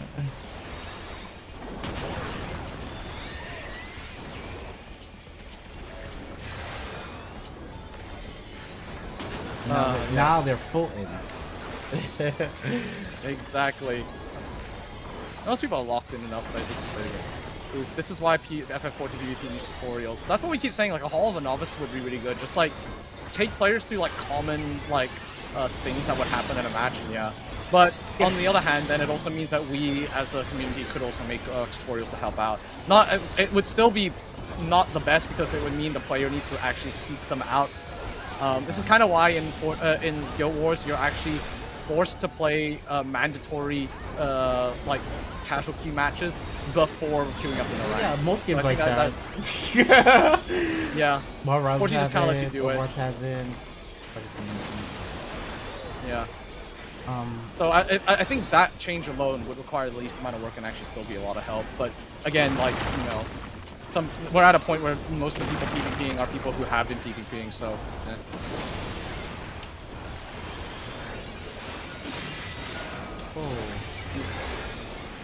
no, that's a bit painful. It would be nice if we could properly communicate in matches. Like, how are people supposed to learn with no tutorials and no communication? No, exactly, like, rather than just quick chats. But from one thing I have learned is that they're afraid that people are going to use it to be toxic, like how I was talking about in Guild Wars. And, you know, you can't really trust the community to do that. I get it. But so what I was going to say is that we just make it so that you can only speak and, what was it called? The gate, you know, like, at the start to discuss strats, and then after that, chat gets disabled. I think that would be, like, the best. That works, yeah. We used to be able to type in Feast. It was nightmare fuel. People would, like, stop playing just to type to each other. Sometimes strategically, sometimes just, like, to, like, banter. Horrible. Yeah, no, so yeah, I totally get the concerns. So I think that would be a nice program. Just so, like, people can go over a plan. And then next time someone is, like, bad and you get them in the same game, you just go like, hey, man, last match you were dying a lot to this, you want to try this out and stuff like that. You know, I guess any toxicity that would exist would only exist in that part there, and that's it, you know. It wouldn't, like, then continue into the rest of the match with boring as hell. And also, conversely, people like, you know, certain people in queue, when they're being toxic, can then be held accountable because they're in the match with people at the start gates, and they'd be like, hey, can you not do that because you did the last match? Because that was giga annoying and stuff. And then everyone's like, yeah, that was really annoying, and they start ganging up on them and stuff, and then, oh, social pressure, you know? People are more likely to speak up if there's, like, you know, multiple people doing it. It's like there's a consensus.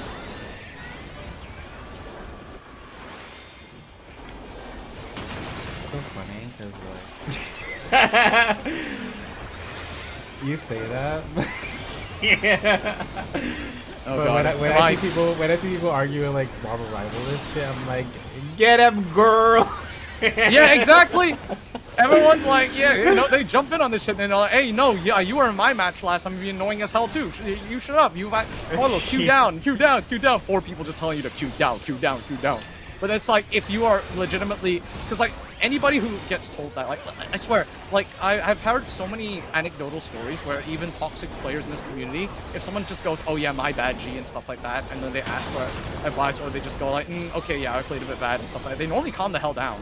Like, I've heard, like, stories. So, like, this really only affects the people who are, like, genuinely just, like, actually toxic, and they will, like, spam, like, shit.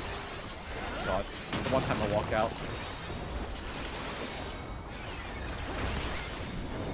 But anyhow, maybe this is a bad take, but that's what we're here for. I'm here to bait you into give it with my bad takes, and you discuss with me. You type in chat. You're like, streamer, you're wrong. You don't know what you're talking about, streamer. Have you even hit Ultima twice like me? Yeah. I'm like, okay, I haven't. I'm extremely anti Rival Wings Roulette, especially with Evercold. We're gonna have the data centers all playing it. We're gonna have it on the weekly. Like, I think we're fine, potentially. And, like, I feel like getting activity to Rival Wings is more on SE's end to, like, add a new map, add new rewards, bring back the old map. Like, Roulette is just, like, band-aid for, like, other things they could do. But, this just in. Brian Ricardo hates Rival Wings. He hopes that they never add a roulette to it because he thinks that it doesn't deserve any gameplay. More at 11. I've even posted on the forums, like, I've always been anti roulette because I don't think it's that easy. I think people do roulettes to chill and, like, get fast XP and stuff. And Rival Wings is a mode that takes knowledge of, like, what the mechs do and how to actually win, and I don't think that fits a roulette in this game. Personally, though, if they just add it to the battle pass thing as, oh yeah, win a Rival Wings match or complete a Rival Wings match, I think that would be enough. So it's like the option is there for players who do know the game mode and want some secondary incentive like Moogle Tomes around it, you know, because it's popular enough in Moogle Tomes, right? Yeah. So it just needs incentive. Making it a daily, I don't know, like, as long as they keep the, like, make it so that, oh, you don't need to do it to, like, you know, cap out on dailies, you know what I mean? it's so that's basically it. I think it'll be all right. Yeah. Oh, for fuck's sake, got frozen again. Let's see, but they would need to be more active in moderation PvP, but that's not going to happen like ever. Moderation. Yeah, no, there's not going to be moderation. Brian will give you the details as to why that's basically impossible. And we already saw in FanFest why, like, you know, stuff is slow to getting back to the original devs because of, like, you know, the tree of bureaucracy where we have to make it all the way back to Japan to like several teams in order for anything to get like done. So yeah. It depends on what you mean by moderation. If you mean like monitoring the queues and like how matches are going, yeah, probably not. They had to like hire people who know PvP. But if you mean just like general like GM harassment stuff, that exists.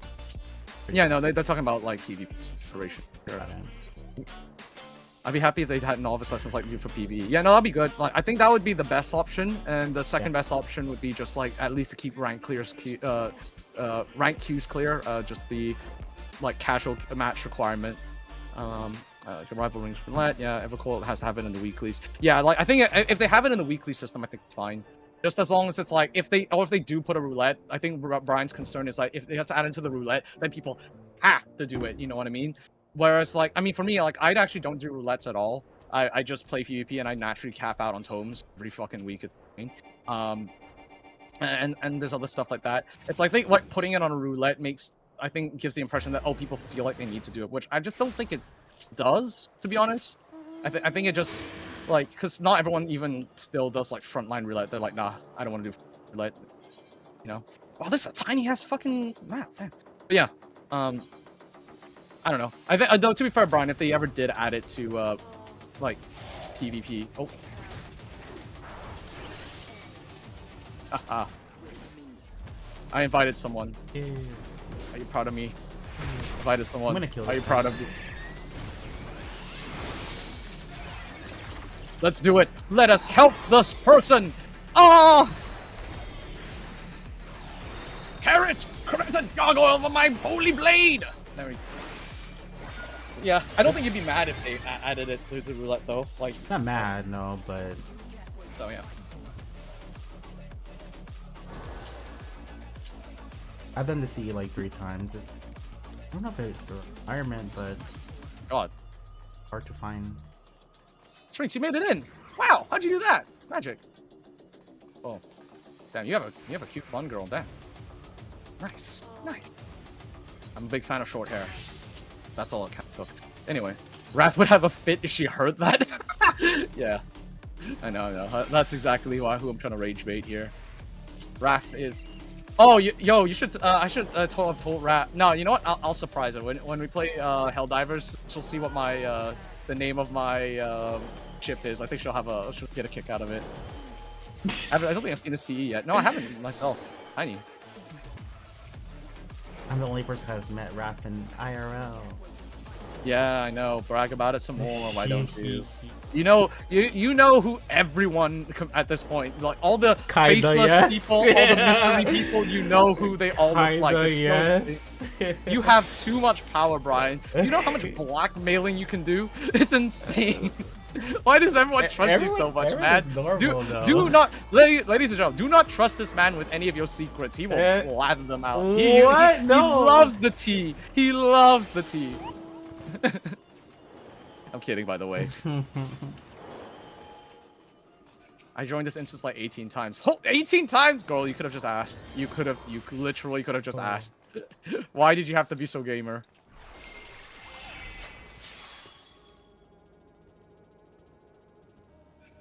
Yeah, alright. Oh yeah, I shouldn't be calling no. No, I'm gonna stop. Let's do the fight. Hey, it's the fucking Void Arc boss. Reused assets. Let's go. I'm allergic to communication. That's really funny you say that because then people will go like, oh, but aren't you a streamer? Aren't you supposed to be good? No, we streamers typically just talk to ourselves. That's the whole point.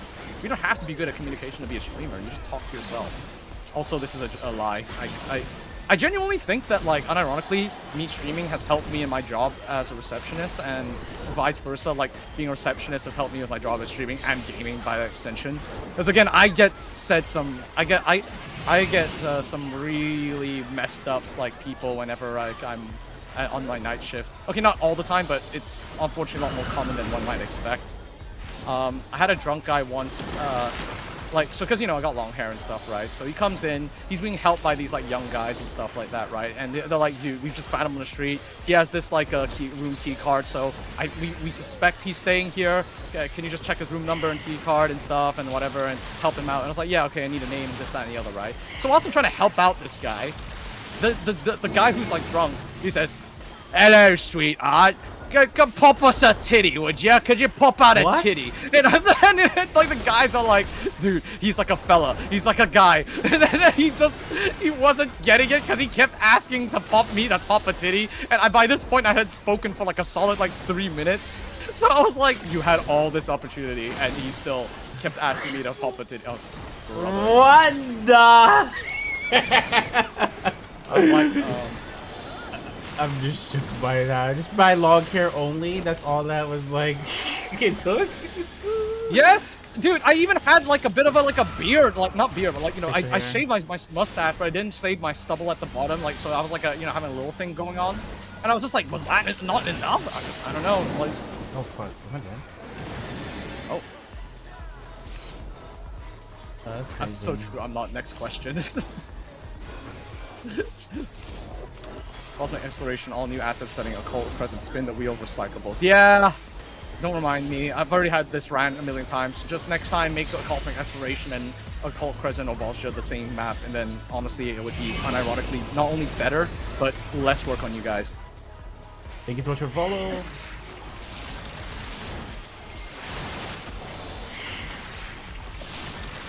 Drunk old Brits. Yeah, that's what they do.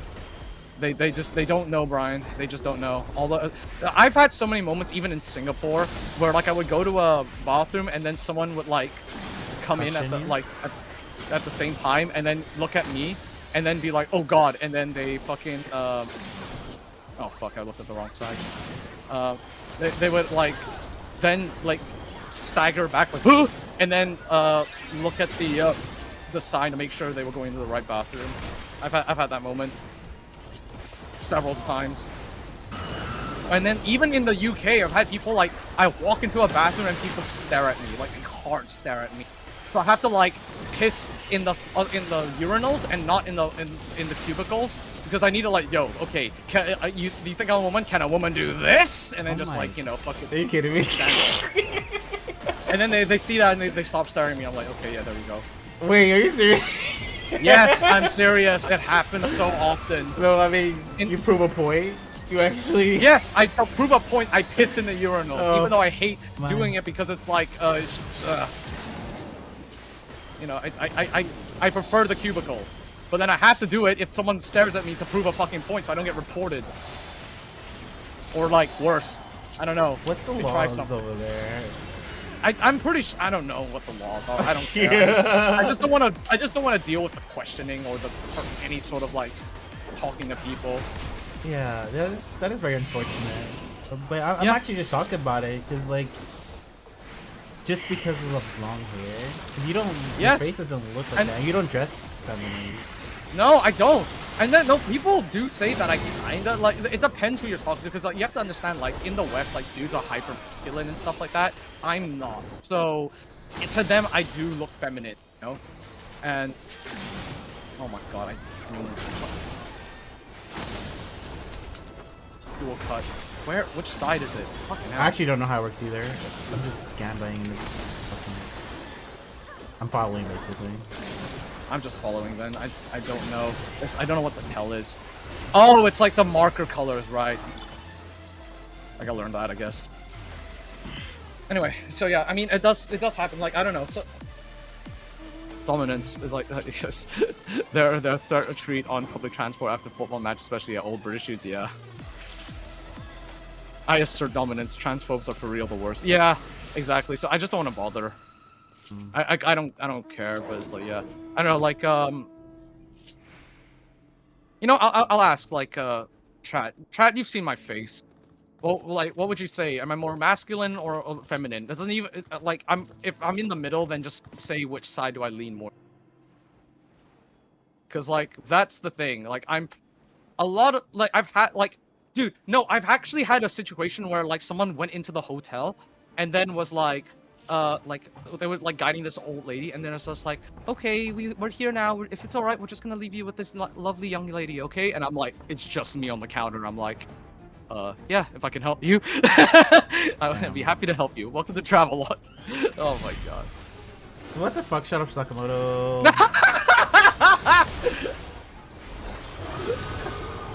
No, Sakamoto, I could never steal Brian from you. You know I would never do that to you. Why So, would I ever Lei- do that? I showed you a picture of Leo before, right? I think only like one picture. Of who? The person I'm dating, Filipino. Yeah, you showed American. me. It was a Christmas photo, I think, or something. No, or it was like something. It was like Yeah, snowy. I think that That's was the what I remember. Christmas one. But he is extreme. Shut up. Never mind. I don't feel like talking anymore.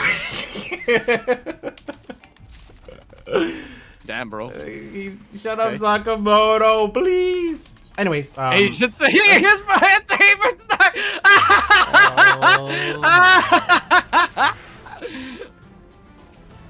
You know what? I remember this. I know, Sakamoto, thank you for reminding me. I specifically said Brian has a thing for Twinks, and then he was I like, do no, not. no, and I'm like, ah, yeah. I know it's a coincidence. I know. Anyways, he is way more feb than you, because like he does his nails, like he'll have like colored nail polish. He also has long hair. He will dress feminine, so he will wear like skirts and stuff. And I don't think he has your experience. It's a great thing. But maybe America's different. I mean, does he? He doesn't have the long hair, I suppose. No, he does Like, have long hair, but it's like He does? shoulder length. Shoulder length. I think yours might be longer. Right? Yeah, we're still talking about like Brian's snack, so to speak. Well, actually, he's the main course, I suppose, in this context. Yeah, I am. But also, if he did have the experience, he wouldn't care. He's just like very boss bitch behavior. Yeah, like for me, it's just like because I don't mind if people mistake me. It's one thing. It's the toilet thing that I'm like, oh god, I really don't want to be questioned right now. It's kind of just like I don't want to deal with this kind of thing. Yeah, for sure. That's about it, really. Oh yeah, I've had dudes catcall me on the street as well. In the UK. That might not Like be a some fun thing. I don't know. like no.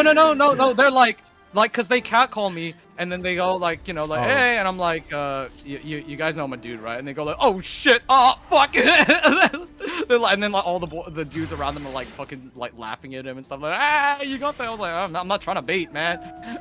Literally not doing anything special. I'm in my normal outfit, normal clothes, no, like, you know, masculine, whatever, you know, typical gender affirmative shit. I mean, you're streaming with a webcam right now. You could just go. So What does Aeon look like again? God, because I'm not gonna put on cam. oh, you're I'm not alright, webcam. Okay. No, I'm not webcam right now because it's hot as hell, and I've currently got my shirt off, and I cannot be bothered to put a shirt on. So, yeah. No, it's hot, man. We're having a heat Oh, wave. So if I'm you like, go to my stream, I'm full sweat right now. I get it. yeah, I don't. Yeah. And also like hair is kind of really manky right now, so yeah, I don't really want to like show that on stream. I'm gross looking. I'm just in a gross state, so they're getting PNGA on. Air conditioning. We don't have that shit here, okay? I'm sorry. I Why do to we see talk it, about but the it's weather still or you? goddamn hot. By you mean Brian? Yeah, we're talking about the both. I guess you can fly to both. Me? I don't know. Con Gaga. It's on here with AC because my PC makes the computer for the room hot. As someone who's into male K-pop idols that lean feminine, I say Aeon leans masculine. Exactly. See, so I don't know why I keep getting mistaken as a woman. Just really weird. Is it mostly white people? Yeah, definitely. Well, no, Asian people in Singapore as well, actually. What? No, like, and to be fair, it's because they're a lot more conservative. But like the amount of times, like I'm in a bathroom and some guy walks in, sees me, and then he gets like a shock of his life. Like he genuinely like leaps backwards and then has to look at the sign to make sure. I mean, once they look at the sign, they're like, okay, but they give me a weird look. But you know, still. People are super weird about hair length. Yeah, exactly. I have long hair. No, you. Yeah, I got long hair and stuff. I think it's on my Twitter. But yeah, long hair, big lips, Asian. I've been told good skin as well. Like, I would say I'm a little bit like I have cheeks, like, you know, in terms of like round face-ish. I'm not like I don't have like a chiseled jawline, which I think is probably one of the things as well. Like I have a little bit softer features.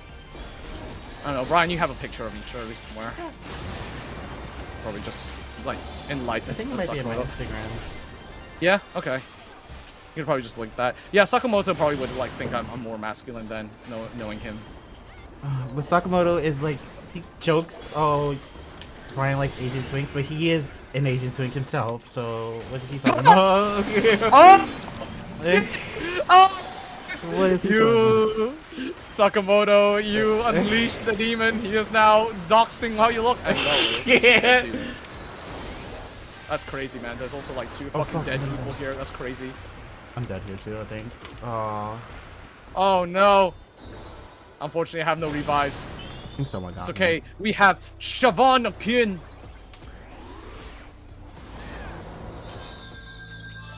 That's my Instagram. That is honestly like, Tracy's picked such a like really good like Celtic name.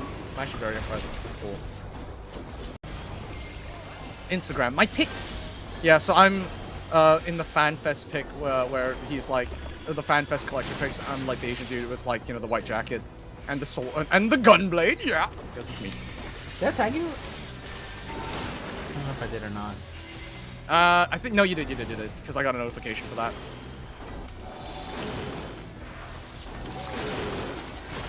Thanks, I like it a lot. No, it's cool. Like, and you know, it must be painful for you that people don't know how to pronounce it, but it's okay. I'm educated, and it's literally because like I knew a friend who actually had that name, and she was Filipino, which is hilarious. Insane name for a Filipino. Like, cause Filipino, their names tend to be more like, cause Christianity, right? So Christianity is like the predominant like religion there, so it tends to lean more like names in the Bible. So yeah, it's or that or like Hispanic, like Hispanic, yeah. So like yeah, I knew like someone like named Emmanuel. Leo's middle name is Ortega. Ortega, yeah, see, so stuff like that. So the fact that I knew a Siobhan was like from Spain is interesting. Yeah, what keeps looking at this one?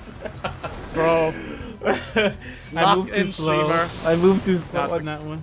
It's okay, you know, people were complaining that the fates in here or the C's in here are too easy, so you know, it's a little bit of spice here now. I feel like I don't recognize this one. Look at, have I not done this?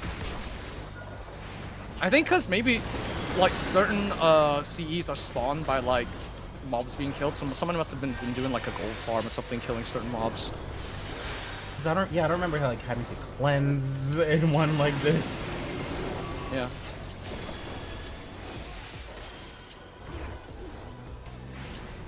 Is this guy undead or is he just?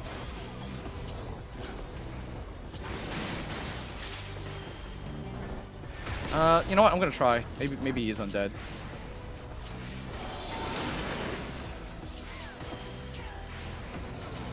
What the hell am I listening to, Brian?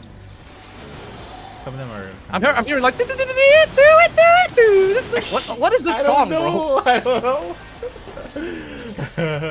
Oh wait, no, okay, no, it has. Because I'm like hearing it very faintly. It's genuinely. Wait, I need a. Okay, I'm just kidding, by the way. I don't. Some are bangers, some are not bangers.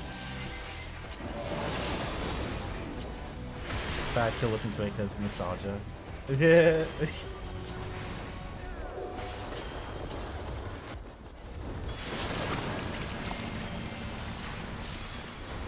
Oh my god, okay. Where do I go, chat? Where do I go? Just wait, and then you run earlier. That's it. Just chill. Chill, brother. God. Oh my god. Oh my god. Oh my god, yeah, I know. It sounds like a fighting game song. Yeah, it probably is. Alright. A lot of I'm songs trying to, in like, the game are battle themes. Oh yeah, okay.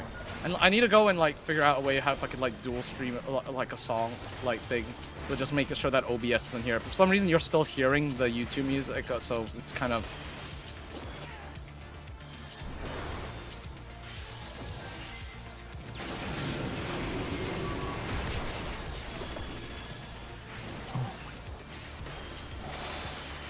Oh wait, whatever.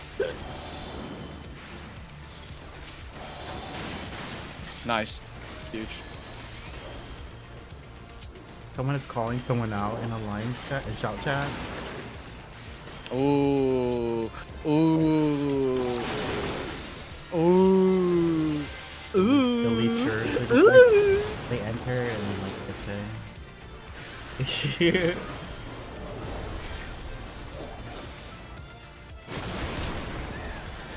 Yeah, I see that. LVs. Should I, you know what, I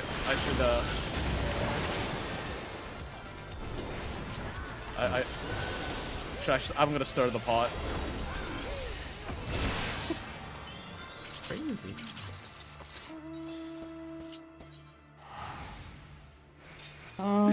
Just go, who?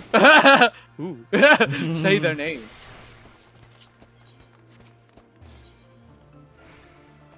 If people do it on front lines, I insta will dismiss. Yeah, it's true.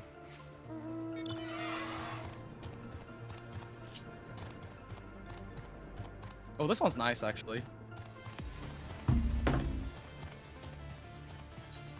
Refuge. Okay, that's all Like right. that one. Wait, let me, because it's really quiet. Alright. Hold on, you might be actually onto something, Brian Ricardo.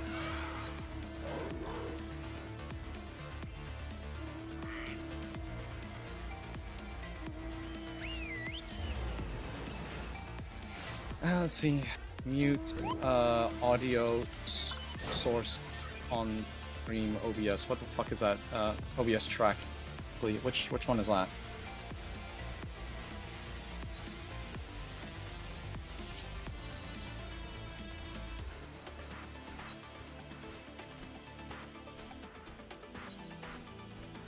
It says,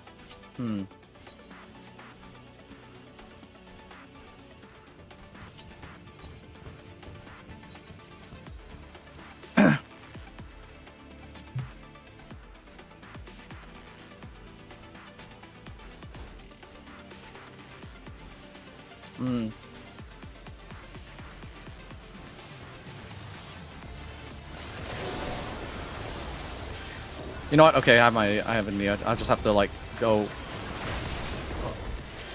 Oh, nice. Someone's slow.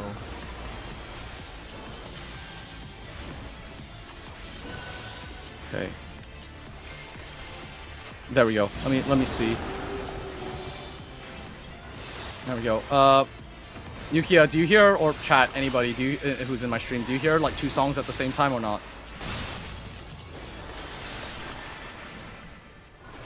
That went way too loud. Okay, got you. Okay, I'm gonna put a, wait, hold on. I know what it is. I need to put a limiter. Give me a sec. Sorry.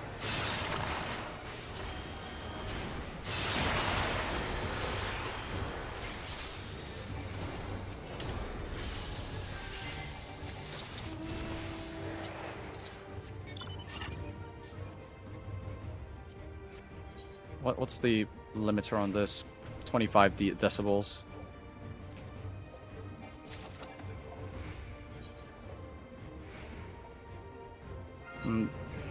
I'm not hearing that at all. Nice! That it worked! It fucking worked! Nice! Nice. Okay, now we have dual songs set up. I'm just gonna listen to like 2 songs at the same time, so my ears are gonna fucking die, but it's okay. If I just like lower the volume, so it's like quiet.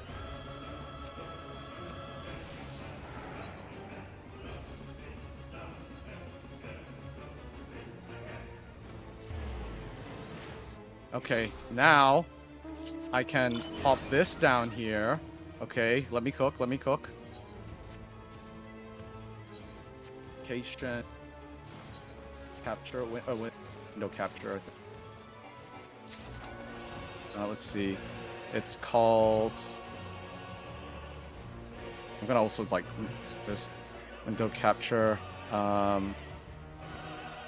Spotify.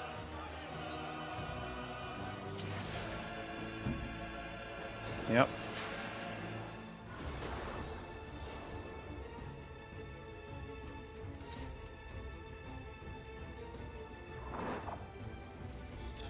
All right, hold on. I'm gonna just do BRB. I'm gonna go to studio mode. Sorry for the jarring transition.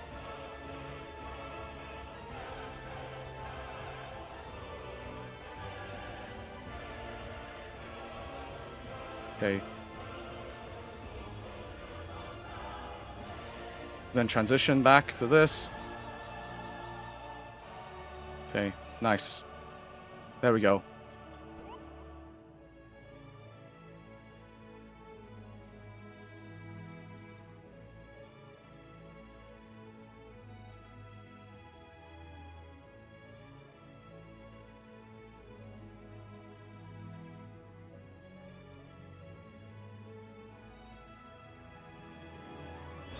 Oh shit.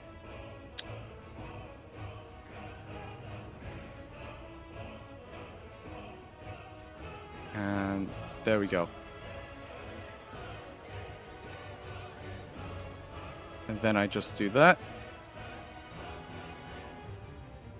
Set transition as well. Like high transition fade. Show transition fade.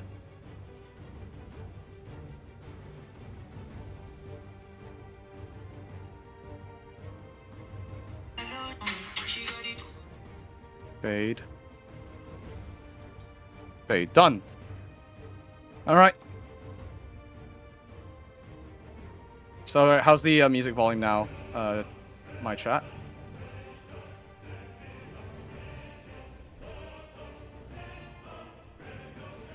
Shit, is it? Am I gonna miss the fucking... Oh. Hit it? Nope. Fucking. If I did. Let me see if I can... Ah, I didn't make it. Again, that's the one I always miss, which is kind of weird. I'm guessing I'm just cursed. You have Necromancer Nice. ready? Nope. Oh no. I keep getting dogged out on Necromancer.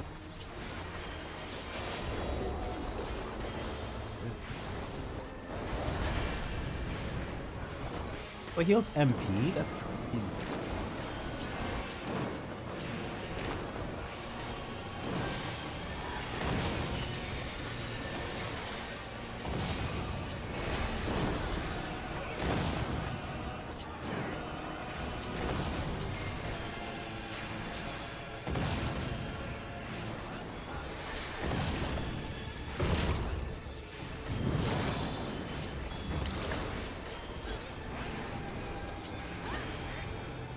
Hey, nice.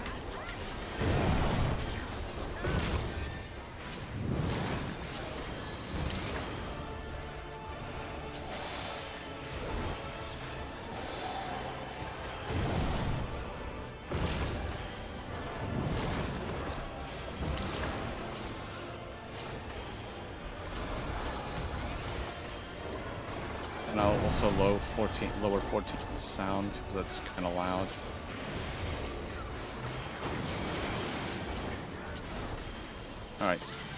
All right. I think we are we have done it. I think we are now officially production get maxing.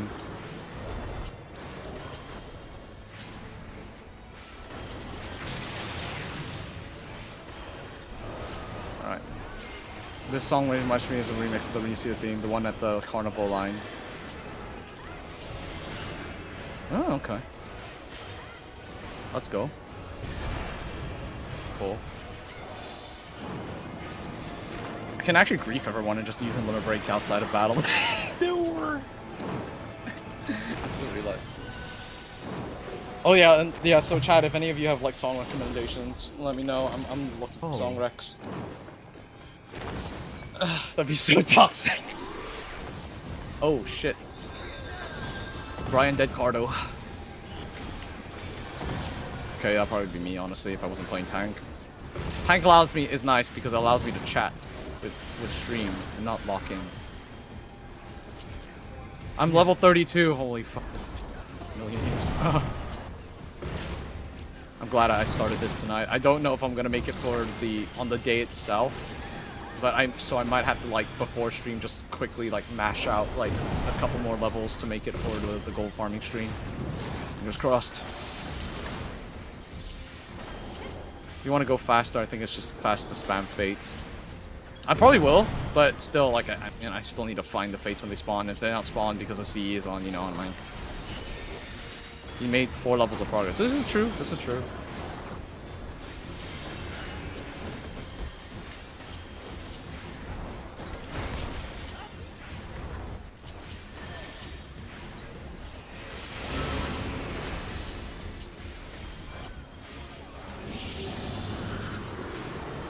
This song is jazzy as hell. Wait, this one's kind of...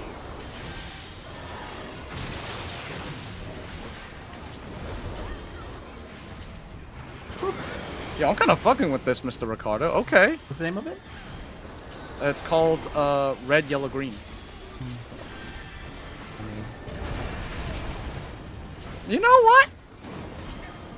I'll add it to the chill playlist. Okay, okay. You know, you okay? You got this. Some of these songs got hands. You know, I'm not gonna lie. I'm not gonna lie. They spawn while CEs are going. Ah, fair enough. That's okay. You know, but it's part of the fun to play with multiple windows. Oh shit.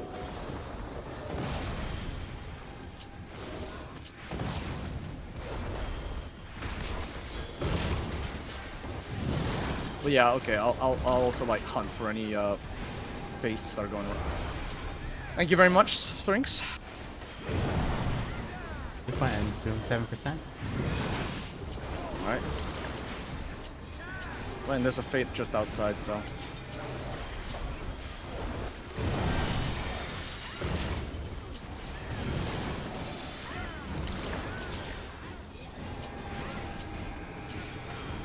So I've been thinking about cutting my hair. Actually. Oh really? Yeah, because I'm. You gonna go for like a specific style or? I would like have like short curls, basically, like I used to do when I was in like high school and stuff, college. Short curly hair. I wouldn't go like full, like a fade or Full whatever. That'd be crazy. We'll see. Cause I'm just like, you know, this is a big change for me moving. So I'm like, Yeah, new place, new me. anime, yeah, literally anime, like new life. We'll see. I paid a lot for my hair. Because I dyed my hair brown pretty recently, so I paid a lot. I don't know about that.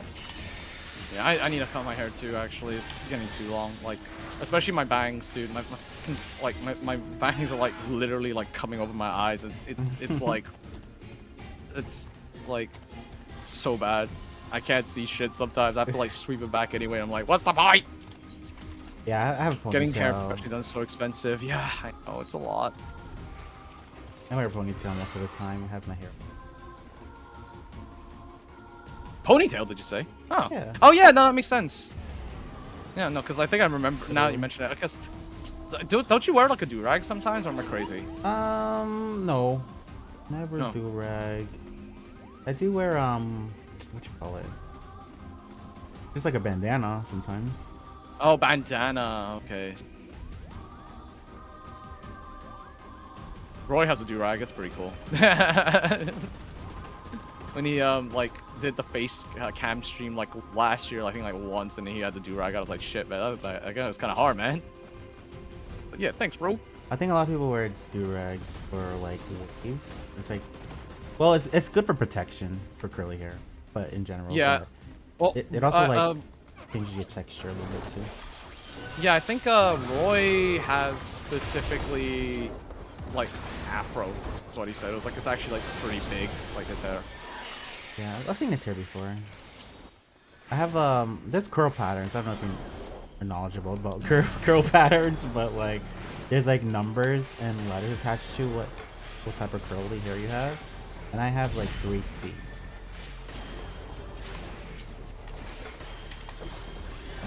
But everyone has, so like you probably have like, it depends. I don't know.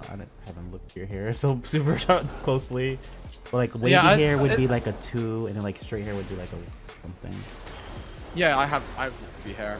Like actually, one of the reasons why I let my hair grow out now is back in the day when I used to have like short hair because of like school and stuff like that and whatever, like Asian parents. I would have this like stupid cowlick, so my fringe would like kind of like bind into like one spot, and it would like curl upwards. It looked so bad. I hated it. And in photos it was fine, but I was because of that, and I've developed this like really bad habit where I'm like super focused on my hair. Like I always like I have this like almost like a nervous tick, like constantly just like touching my hair to like make sure it's like in a good position, stuff like that. Because back in the day, it would always like curl up. So if I didn't like, and if I left it alone, it would get like absolutely fucked. Do I have FRC pictures? The tournament is still on Twitch and stuff. I could just link that and you can roll through. No, I only have my picture. I don't have the other teammates' pictures. I'll link the tournament though.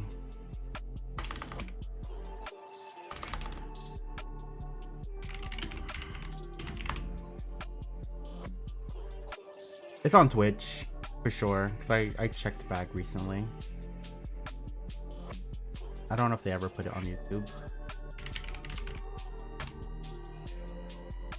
1 second.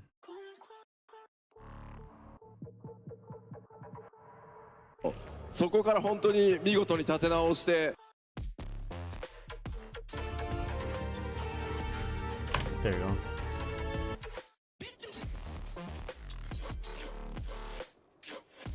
And then on my Instagram, we have like the group pictures, you know, the ones where there's like me, my team together. If you mean those, that's on my Instagram. Gotta dig. It's like at the bottom of my Instagram.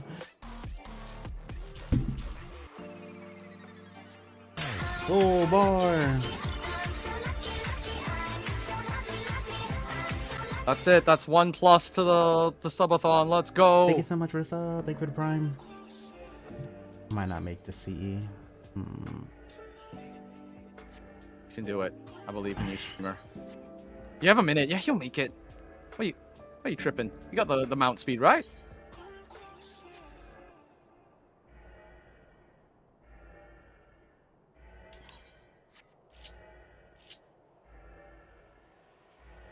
This is a big ass playlist. This is a massive play. It says all dislike songs. Holy, there are 138 tracks in this playlist. Yeah. So the gacha game is like the humans got powers from like gods, like Greek gods, Chinese gods or whatever. But it's also like mixed with like a music theme. That game has like don't DDR style game mode don't tell Dana that's actually right up her alley. She loves like the mythology. She loves her rhythm games. Oh no! Oh my god, I love this. She can't handle another gacha game. She's already on too many. Every time there's like a PvP battle pass, she has to like rush it at the last day because every other gacha has like some FOMO thing she has to do as well. Bro, I would try it, but don't spend money. Like the game is like near death, and the service for sure. No service ass shit. It's been out for like 5 years. It's a playlist you guys are listening to. Like, so if you like the music and you like the concept of like mythology and music, like that game is 10/10. Well, yeah, because she watches this thing called Epic the Musical, or like she's a fan of it. And oh my god.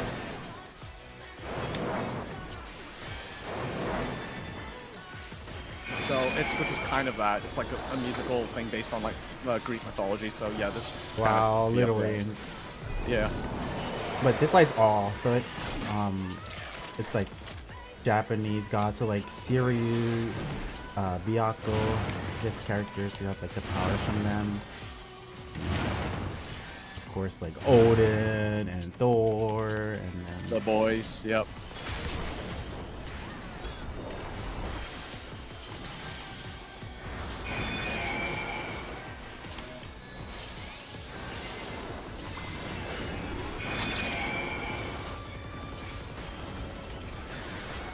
my favorite character has the power of Dionysus.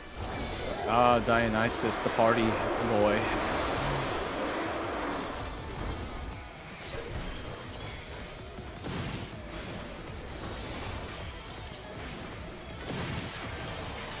Is he like, also like, is he muscular in there, or are they doing lore accurate Dionysus who has like kind of a bit of a chunky belly as well? No, like, he's definitely muscular. Aha. He's giving himbo. Himbo. He kind of is like, okay, lore wise, like, you know, mythology wise, yes, he is kind of like a himbo. So kind of that tracks at least. Oh my god, He has a somewhat sad. People. So in the story, he had a wife and the wife died. Okay, that's his human form because they're not the gods. They just have the power of the gods. Yes, correct. Yes. So like his wife died, and the story is like kind of sad and stuff. But yeah. The community always like say like his wife died and then he became gay. Okay, dude. Okay. Oh my god. Oh my god. It's middle. One out. Okay. Oh, and that game is very. That game became very like furry. I don't even know what we're into. Furry in general. Like they added a lot of furry characters, and like the actual devs when you do social media posts, they use like #furry. Oh my god! Listen, hey, anything to keep the game going, right? They know the furry's got the bag. Yeah, it's the same people who made AFK Journey. I see. Based on the story of the Odyssey. Okay, Odyssey, not mythology. Even though mythology does interact with the Odyssey, so there's that too. I don't know about this slide. I remember Brian talking about it before. Yeah, I used it for one of his videos when he like intros for his VODs and stuff. Which, yeah, it's on Brian's channel. So if you want to give those some views, go for it. It would help me a lot because then Brian would be like, "Oh shit, this is worthwhile. Maybe it's higher." I literally lost followers from our batch. Wait, seriously? Yeah, I thought I told you that. No, you didn't. You lost followers for that? Yeah, because people are that was like my main like pivot into like doing variety on my channel instead of just 14. Maybe make a like a separate channel for that next time. Brian Variety or some shit. I just want to have that name. I don't want to be stuck to 14 TLDR. So. Yeah, that makes sense. Well, whatever. Yeah. Honestly, just commit to it. Like, the more you commit to the variety, like, it's just kind of like similar to starting over again. But what you do have is like, because you can just gain the followers that you lost back technically, then it kind of just equalizes out, I suppose. Yeah. I wasn't upset about it. I was kind of upset. Yes, I did it! YouTube algorithm is stupid! Yeah, it is. They want you to do one thing and make multiple channels. It really does only want you to do one thing. But there are people who do variety that eventually, like, they, like, like take Video Game Donkey and stuff like that, Germa and stuff. They're, like, all variety people. I think it's, like, if you just eventually get known for variety, then it does whatever. Yeah. But I think in that sense, you have to commit to variety as well. it's kind of not a situation where you play one main game and then have some variety moments. So it's just got to be like pure variety in that case. But you know, it's fine. I mean, that's kind of the thing with like. For now, like, I think the main thing is that you have to, like, if you really want to go into variety, like, and this is what I'm thinking of doing, is you have to make, like, heavily edited videos where you do, like, there's, like, a certain maybe group you play with, and it's, like, a certain vibe. And there's a guy I follow called Rubik's Raptor, right?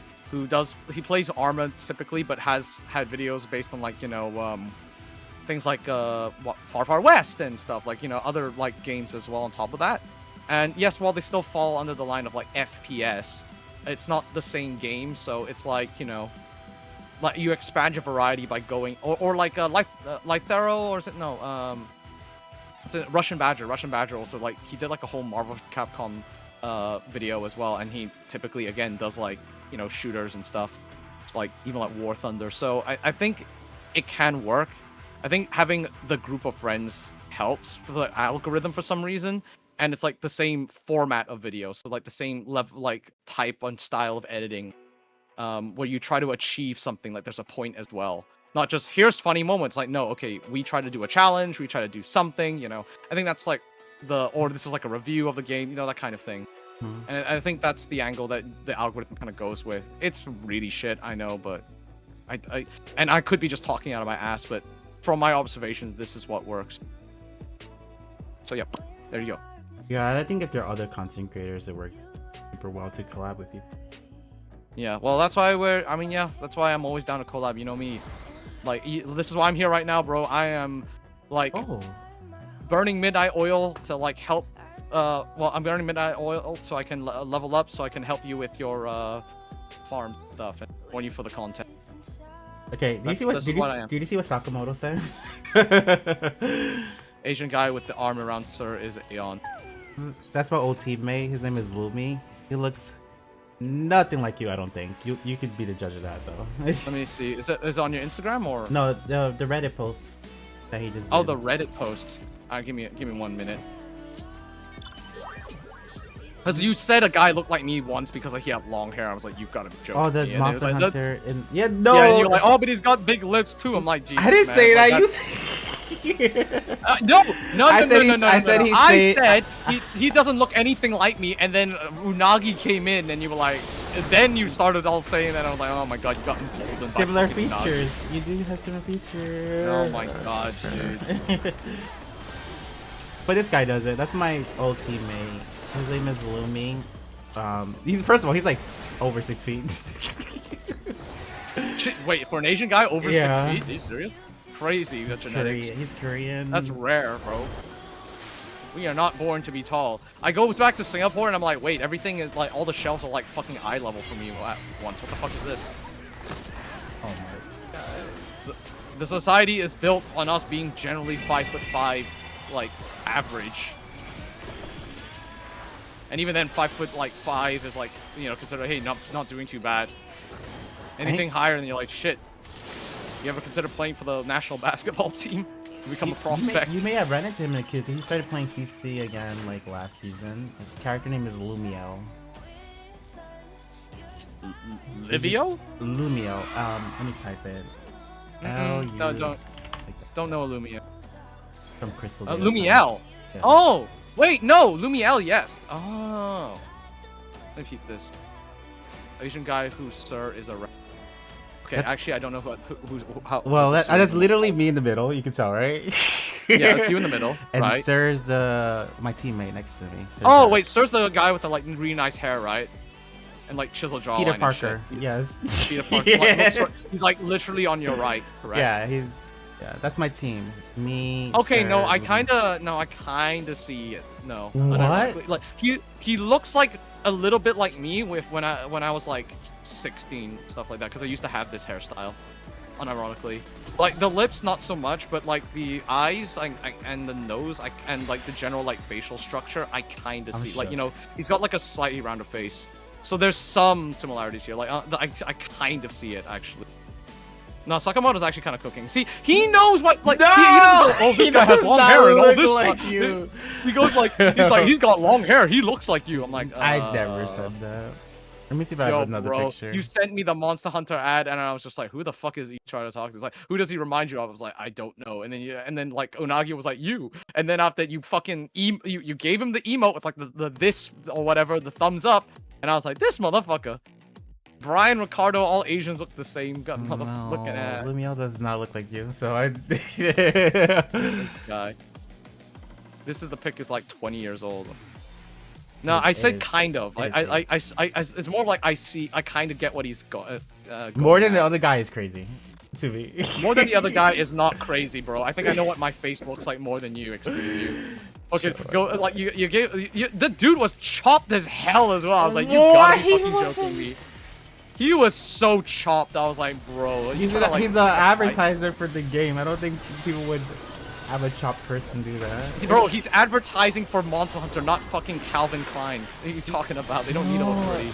I promise you, gaming companies care about looks. Nah, bro.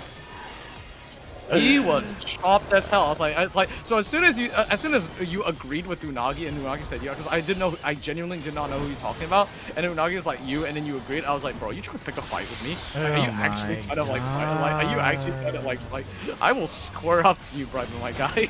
It was like, gonna hit you with the VD, meet me at FanFest kind of shit. P-Star, that's what P-Star said too. P-Star really said that too? Why? Yeah, P-Star said that to Peace player named Sarah. Jesus, man. And then when they met in person, hugs. No shot. I was mad. No way. I was like, you guys are fucking like all words. No, yo, Sakamoto, thanks for the follow, dude. Welcome to the party. Hope you enjoy yourself. Hey, appreciate that, man. Finally, the Sakamoto follow. I am deemed worthy. Yeah.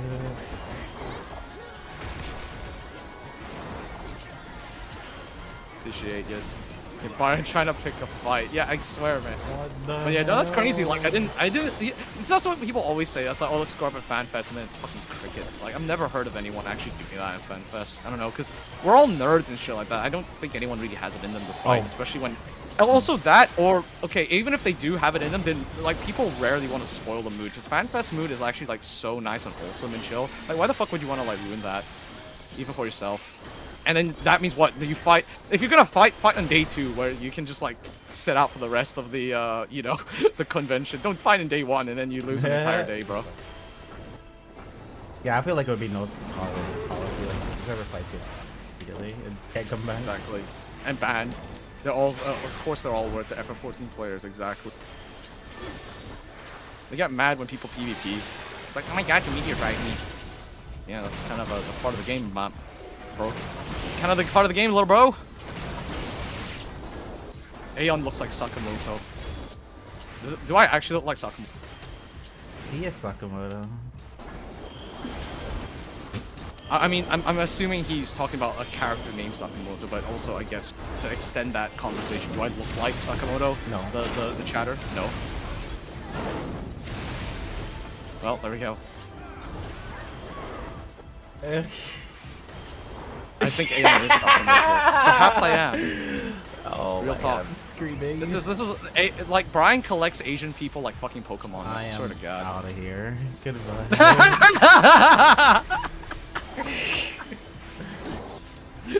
First, it was Sakamoto. Then I followed. Then it was the boyfriend. Then it was Unagi. It never ends. What the heck? How am I dodging all of this? I'm actually... Am I goat? Perhaps I am the goat. Knowledge. My knowledge is increasing. I am so knowledgeable every time I kill someone. Soon, what it knows. Bro, I paid you to meet Brian at Otakon. Give me back my money.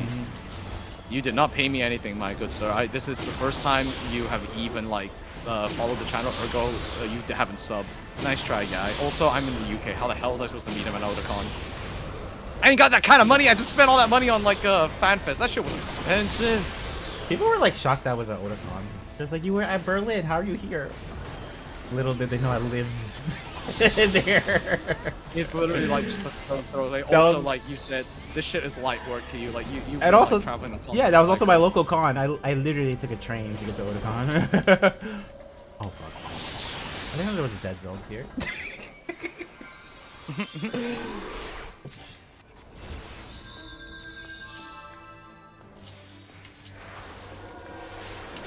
It ain't 10 hours.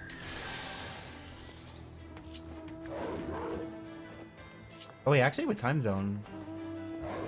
Yeah. If you count the gap. It's currently 1:24 a.m. for me. I don't think time zone out. Maybe that. But it's a 7-hour, like 6-7 hour flight. Yeah. 10 hours to the UK. I mean, at that point, I may as well just go fly to Japan. Which I am doing, by the way. That's why I'm also like, I'm saving money. I was saving money so I can have my Japan flight, which I have now. It's all good. So set for this month. When are you going? On the 30th of August. So in 15 minus 15 days. The heck? Yeah. What's up? Yep.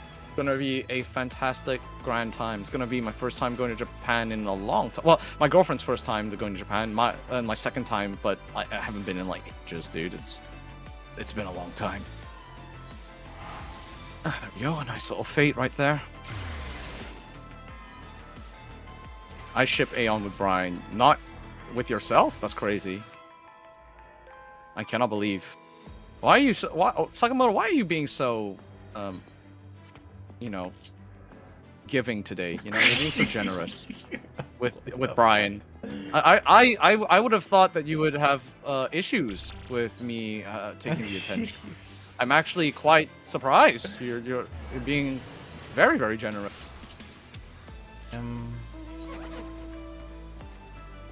You have no words.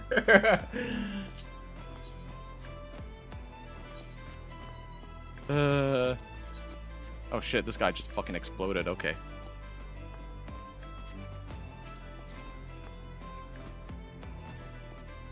My monk is almost level 6. What do you mean, huh? The amount of times I've seen you thirst over Brian. Stop acting up.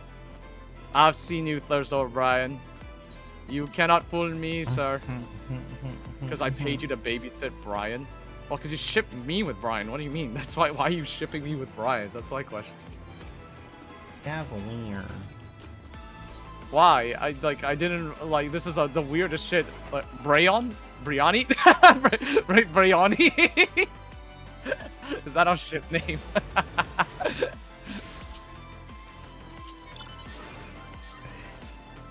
Okay, so let me try to explain what he says. So he claims that at Anime Expo, it wasn't actually him who met me. It was a friend he sent named Sakamoto. Oh, right, yes. I don't believe it. I will never believe that. It's if true, that'd be kind of weird that he has like agents sent to you. It's like actually insane. Like, yes, I sent my agents to greet you. His words were my words. And that'd be actually that'd be insane work. So there's a lot of reasons why I don't believe it, but one of the main reasons was because like after the convention, he kind of knew everything. He knew our conversation. He said I smell like blueberries and stuff like that. You smell like blueberries? Why did you smell like blueberries? I used to like scented hair products, so. Oh wow! Oh. And like I really go over when I'm at conventions. I really like overflow on like scented stuff. So deodorant, cologne, I carry it. I don't. Oh, so Sakamoto is saying that like yeah, the guy is like, yeah, that's you. I like the person Brian met at Otakon was actually was me, Aeon, of course. Yes. What the fuck? That makes no sense. You fell into his genjutsu. It make no typo sense. Sakamoto recorded anything and wrote down things. Exactly, did. It was via Bluetooth. I paid a random Asian on Fiverr.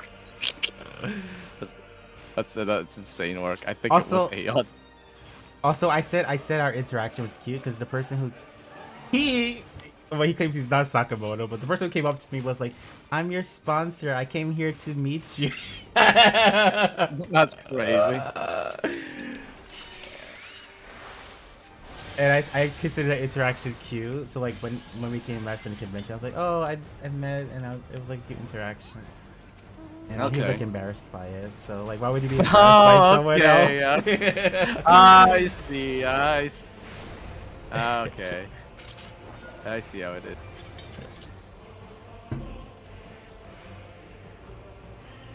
I mean, if he's real on that, it really wasn't him. That would be crazy. But unless I'm proving otherwise, that was him.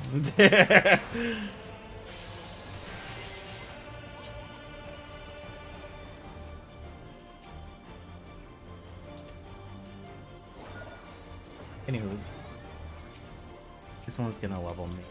Max unlock, I think. Let's go. Nice. So Slurring went Ion. Is that Ion? I guess is like the ship name that would, Pokemon look like. it just sounds like my name, but like weirdly Aeon. Aeon. Yeah, I'll take it. Aeon. It's been a while, but short, glasses, looks very like, light skin. Or Zelcardo. Zelcardo. Oh hell. Aeon Zelcardo. Hey, okay. That's a good ship name. I'll take it. I'll take a. I don't know. That's what. I think we're locking in on Zelcardo. That one actually worked out. Our surname, perfect. You know how to do this mechanic, right? Oh yeah, now I do. Okay. Gotta pay attention to Oh it, fuck! though. I almost was the wrong one. I lived. I actually like adjusted last second because I was too busy staring at my hot bars. Hee-hee-ha.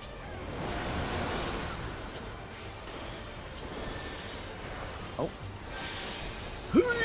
Douche. This thing's not undead, fortunately. It doesn't seem that it's undead, so no weakness. But it does do a lot of damage. Okay, still on 1. Wait, what are you on? Mystic Knight? Mystic Knight, yeah. I don't know much about that one. It has like an attack that does more damage, like when you unlock it at least. It does more damage when the enemy is undead, but I don't think this is undead. I think he's just genuinely like, whatever. Oh fuck, this is a prime number. Oh man. Why do you gotta? What? Oh, but I wasn't looking at my normal level. Fuck, I'm an idiot. My bad. Tehe? I could have just stuck on prime number. God, that's stupid. I was looking at the fucking the correction, not the actual level that I was at. That was like 2 years ago where I met Sakumo, by the way. So it's been a while. 2 years ago. Yeah. Wow. Wait, has I it? don't remember. Anime Expo. I don't feel like it was it.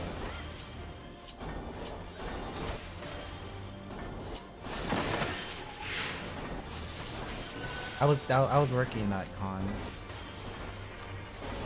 So I was working the Square Enix booth, and they had me on at the beginning. They were like, "Ryan, since a lot of people might know you, you should be in the front.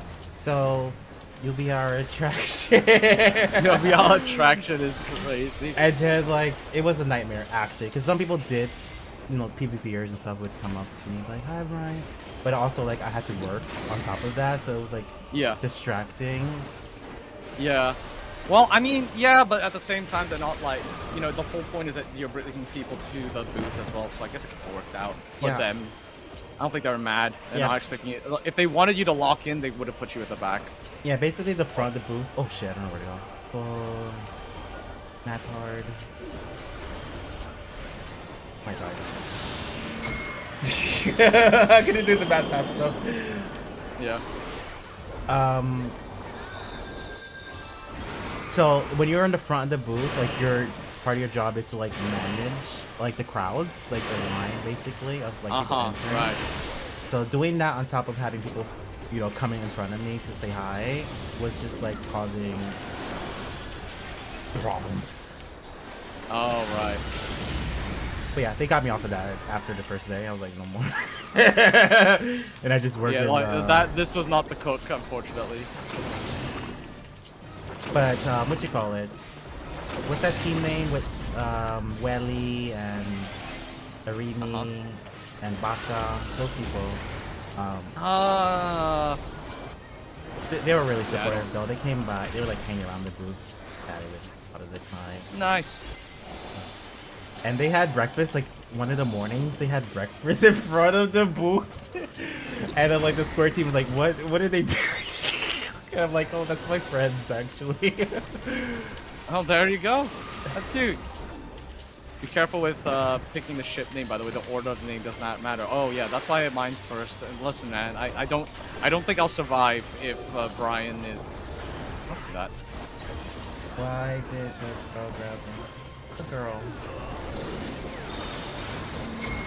I don't know. I don't know either, that one. You know, that one kind of lost me. I don't really get that. I try to keep up, but I fear I lack the strength. I don't think there was any girl that did that. Or anyone. That's sexual assault, basically. What? It's like, oh my god, it's Prince and Legendary Gunbreaker, huge fan. Oh, hey, Shizuko. Hey, Shizu, how you doing? Just taking a break from your Marvel gaming to, like, drop by? Hello, hello, hello. See, nice to see you. Was it a girl or was it Aeon? I would never touch the prince without consent. The royal ass is not for mere commoners to touch. You may gaze upon it. Someone has done it to my hair, though. That's weird. I feel that's weird, actually. Nah, I don't like people's greasy hands and hair. That's just weird. Like, if I allow you to do it, that's okay. You know, especially if you're a pretty girl. But if you're anything other than that, you know, or you know what, even pretty men. I will accept pretty men. Just be pretty. But if you're not and you're touching my hair because you're looking gangly and greasy as hell, I'm gonna say no. Please, you're gonna like give me dandruff. So it's No. because I have curly hair and like, you know, people who are not as cultured, I guess, never Yeah. seen curly hair. They're like, That's I want to see how it feels, basically, type of thing. It has happened Yeah. at like my last job. It has happened. Yep. Fair. All right. Well, I mean, it's still a bit odd, but you know, It is, sure. it is. As long as you're okay with ending ass, I not just am. go whoosh. You know what I mean? I mean, this person said no, and they still did. That's weird. I don't like it. Stop touching me, kind of thing. Oh, doing well. How did you know I was taking a break right now? Well, I assumed you were done not playing 14, so I was like, well, what's the game you're on? And you know, sometimes you need a break from whatever like PvP game you're playing. You know, it's a need. It's important. Oh god, here we go. Oh dang! I'm Well, scared. Love Fork Tower. Let's go, Fork Tower, baby. Yeah, I'm gonna try to do it like maybe off streams tomorrow or something. If I ever do Fork Tower, I'm gonna need to level up Thief, which I'm very much Yeah, I have no behind. context of it. I just want to do some. I know people say it's easy, but I still want to like. Yeah.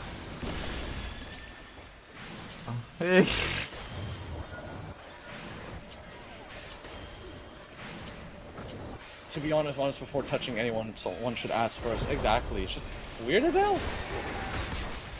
Hey, it's good to see all of you peeps here, Damiani and Shizuko, Yokoso. Friendos. I see it is that we are entering into NA time zone. Nice, nice. All of the West Coast prime time basically is what we're entering. my West Coast peeps. Let's see. What time's on West Coast by now? Just turned like 5:30 something. 5:30, I think. Okay. Oh shit! Oh fuck. Okay. Jeez, I don't know. Oh god, you made me die.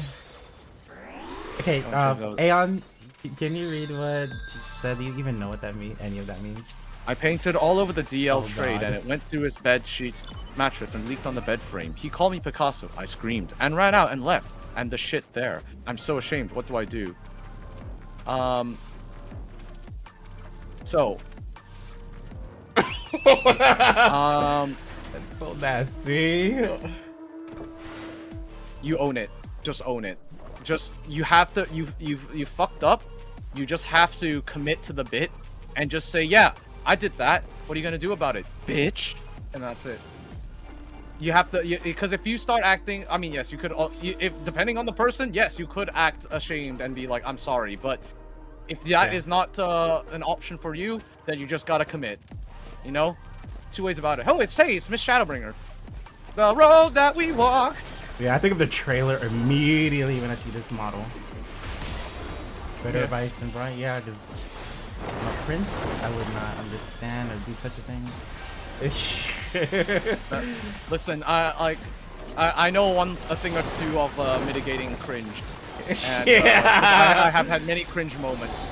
Oh god, I'll give you one after, but like, you know, the way it works is that you just gotta commit to it. Sometimes if you fucked up, you just gotta be like, well, I fucked up and that's it, you know, nothing you can do about it. So you just gotta commit to being a freak. If you don't want to apologize, because that's not, you could just, honestly, you could just apologize and whatever, and you can all just laugh it off. That is also the more normal option, but the funnier option and possibly the more based option is just commit. That is it. Or don't make mistakes ever. My advice. Yeah. Okay. Well, no one's perfect like you, Brian. Okay. Well, not no one, but not everyone. I'm sure there's others out there, perhaps. But yeah, no. So my cringe moment. So it was. I want to blame Ariana for this. So if you're listening, Ariana, fuck you. Because it was during the PvP meetup, right? Oh, Ariana. And yeah, Ariana. Sorry. Yeah.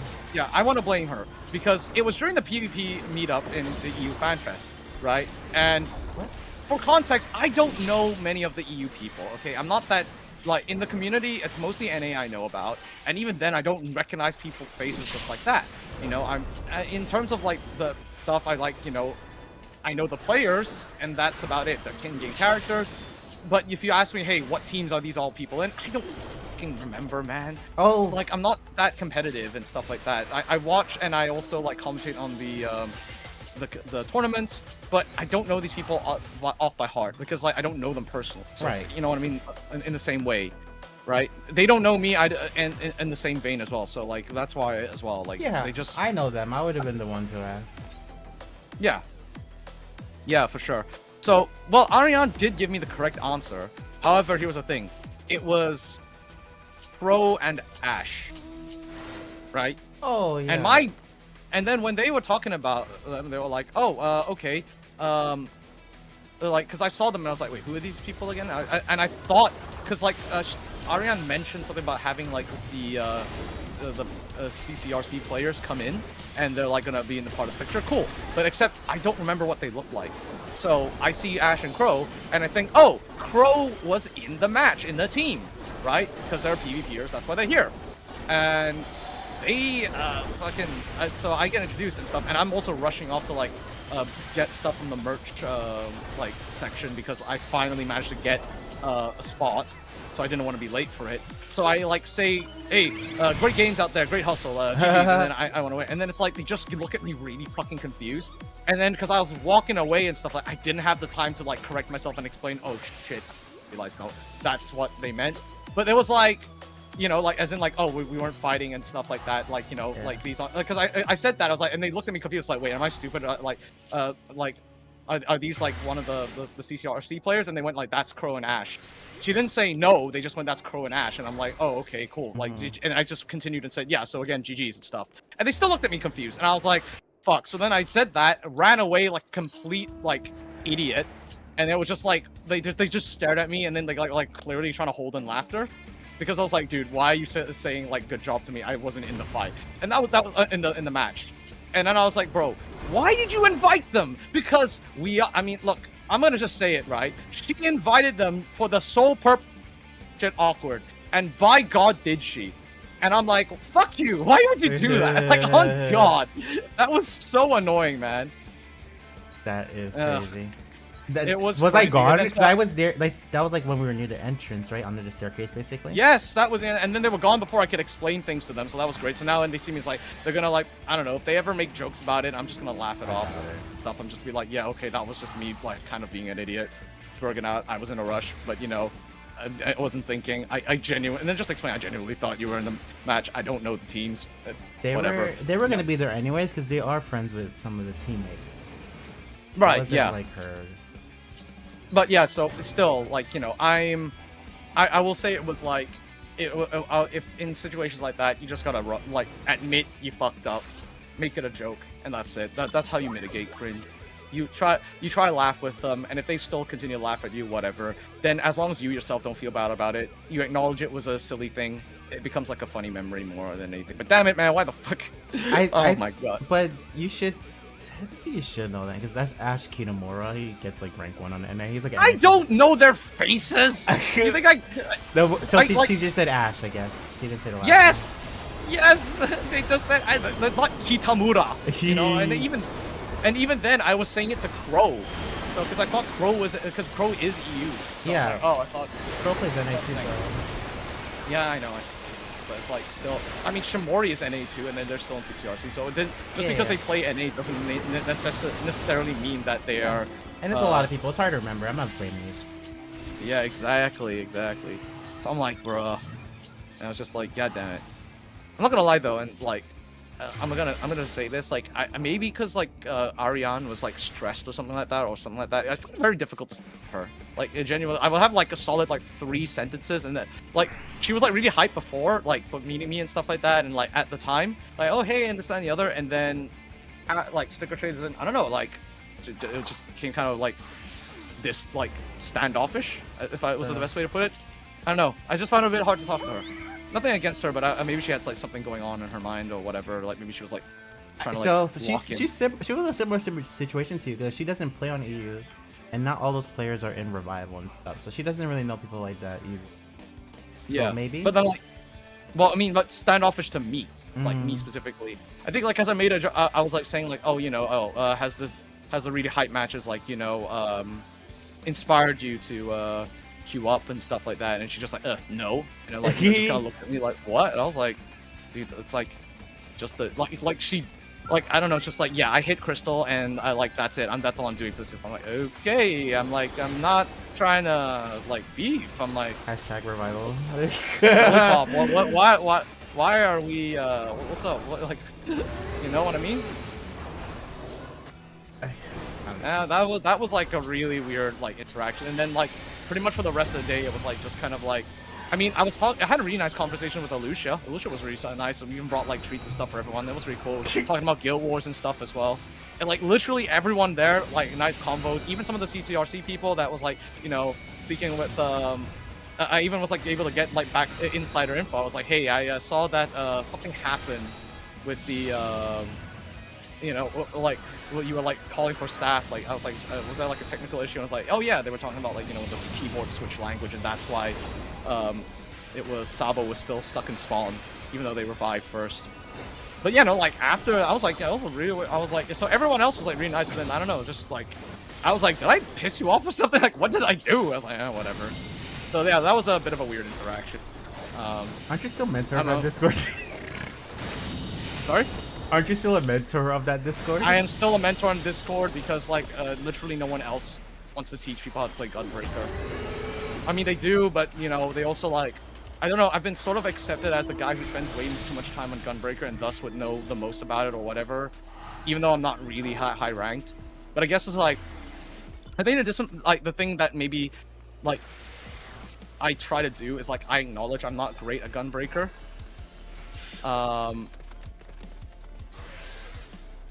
Like, you know, I guess, yeah, I can acknowledge I'm not the best, so then I know who to refer people to, and then I guess I can explain things pretty well.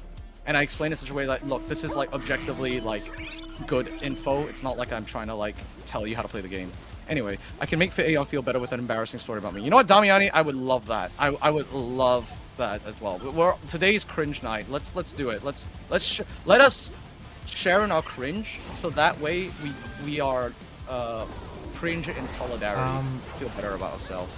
Are you gonna play OC longer when your timer runs out? Oh shit, our timer's running out. Yeah, let's leave at this one, and yeah, you could join voice chat. Yeah, I'm down. Yeah, for that. Yeah, you could join the voice chat, and then we could re-instance as well. Yeah, no, I'm down. Yeah, if Strings wants to hop in a voice chat, like if you want to, can do. If you don't, that's okay. That's all right too. No pressure. This is just literally like I was gonna play this mode to like grind out levels, so I was like, well, I may as well make it a stream. I don't even have face cam on. That's why I was just like, you know, I'm not. This is not even like a high effort stream on my part. And normally I try to dress up for stream, you know, put in some like earrings and like you know a nice necklace for you all, and I'm like, no, not feeling that. It's as hot as hell in this funk ass room, you know. Hey, sorry. Hello. Wrong speaker set up, so I'm hearing you. Yeah. I was hearing you through the stream, which is delayed. So it's like, good luck with the conversation. Like, that should be someone probably already done that with the stream gimmick. Nice. Yes, I have done the stream together. Just let me know when you're online. Send you the invite.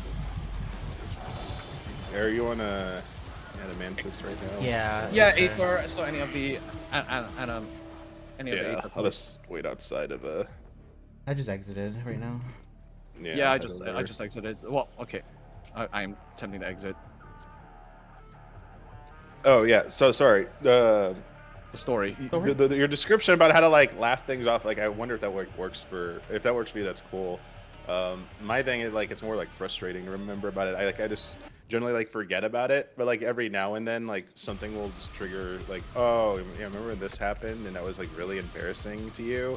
Oh. And I was like, damn, that sucks. Like, wish, So in college, like sophomore year, the summer before sophomore year, they did like a kind of like an incoming student, like kind of like summer camp thing, like 2 weeks before. So I volunteered to be like a counselor for it because one of my friends was also doing it, and I was like, cool. At the end of it, so I should say that at the time, a lot of the group that I had, they like kind of did look up to me and thought I was like kind of cool and stuff. And I was like, oh, that's kind of nice, like that's kind of neat. And at the end, all the counselors had to do kind of like a play song skit thing in front of all the so we had like groups of like maybe 10, 12 students that we were a counselor of. There are hundreds. It was a big college, so like it was a giant hall full of like freshman kids, and we were supposed to do a song skit thing. And I got my line wrong, and I was the last person in like we were singing a song, and each person would go and sing their part, and then the next person would go, but the first person would repeat their thing, and each person down the line would then add their thing. And I was like, okay, so I'm the last person, so like, and I have like I'm supposed to be like the funny line, and I completely get it wrong. And then like halfway through I realize it, and then I just scream, fuck. Like they're like professors, like counselors, like the school, like like the university staff is there. And I was like, and then I remember like a year later, my mom said when I told that story to my mom finally, when I was like, she goes like, did something happen last year at like your camp or something? Like, yeah, this is what happened. She goes, so that's why they didn't invite you back to be a counselor the following year. I was like, oh no, they were not thrilled I did that. But afterwards it was like incredibly awkward, like because that wasn't the end. We all like had to go back to our groups and had like one more like half day, and like the freshmen with me were kind of like don't want to be around this guy anymore. Like, oh, no. People make mistakes. That's crazy. I don't know, like maybe it's just like I mean that no, don't get me wrong, that is mortifying. That is absolutely mortifying. But so like the context, like there was a rule about like obviously it's college kids, you can say whatever the hell you want, but like in front of staff, like professors and things, it was like no profanity, like no like it was like that. So by doing that, it was like students were just like, oh god, like wow, he just broke a big rule, blah blah blah, he's in so much trouble and stuff. And like the funny thing is like no staff warned me or anything after that. They just like, as I said, like they just didn't invite me to come back to do it. I was like, oh. I think it's like, like I understand what like that's bad, that's mortifying, like in the context of the rules. But at the same time, I'm like, even you talking about the story, it's something for you to laugh about. So I suppose, even if it's not like a state of recovery necessarily, I mean, you could maybe have recovered a little bit, just going like, haha, well, I fucked up, that's my bad, oh well, that kind of thing. But as long as I guess you feel better about it as well. Like I feel the laughing about it is kind of like, more about for your own personal mental health than anything, because yeah, there are some things you can't come back from. This is true, but you know, if someone were to talk to you about it, you know, and say, hey, Damiani, remember that time you did this? And then, you know, if your instant reaction is to go like, hey, I don't want to talk about it, it's like kind of not as like, it kind of makes things awkward like for even yourself, whereas you just went, oh yeah, I remember that shit, that was kind of funny, I fucked up, you know. I guess that's like that's what I mean. It's not like a cure-all panacea, but it's more of it's more of just like a yeah, this is the best I could do right now, otherwise I will probably like cry about it when I think about it tonight. The PF is up, Damiani. It's on Aether. I was looking for Brian's name. That's Duh. why. Nah, there you go. You see, this is what I mean. Everyone expects Brian to be the one organizing thing. Well, Not today. I am the one. That's a bad assumption. So I am the organizer. Another part to the embarrassment was like it was on like a stage, so like, you know, I had never had like a problem, but like it didn't make me like self-conscious about, you know, speaking in front of people or, you know, doing any kind of thing like that afterwards, because it was like, oh damn, like you make a mistake in front of like all these people, you know. Thankfully, you know, they're like laughing at you, not with you when you make the mistake. Yep. I mean, yeah. That's it is what it is, and you just have to spin it. I don't know, like it's part of like, oh, disable it. I think it's okay. So like, put into some perspective for me, why I had to have taken this sort of mindset is because when you're a streamer, right, you are televising yourself for like long periods of time. That's like eyes on you, but on where people are looking at you do everything, you know. You like, let's say you're on stream and you know you're just like your eyes drift a little bit, or you forget a little bit, you get tired, and you do something like, I don't know, you I don't know, you pick your nose, or you drool a little bit, whatever. Like something is bound to happen. People have like mistakes on stream and like oopsies all the time, right? And if I don't take cringe situations as jokes, and I don't treat myself as a character that like you're meant to kind of make fun of, then I'm going to be so anxious. I'm gonna have to like present a perfect persona every single time, or I can't do anything slightly wrong or cringy, because that is going to like just kill me. And I think that's kind of why I've had to take mindset. So, and not to say that your mindset is wrong or anything like that, but I think it's just like, oh, it's why I've had this adjustment. Maybe it is bad advice to say just laugh it off, but it's the best I got given my situation. And you know, if it kind of works for me, then yeah, maybe it might work for you, I guess. But just, hey, that's how I mentor people, and guess what, I'm like, hey, this worked for me. Whatever, I think, yeah, it's whatever works for you personally.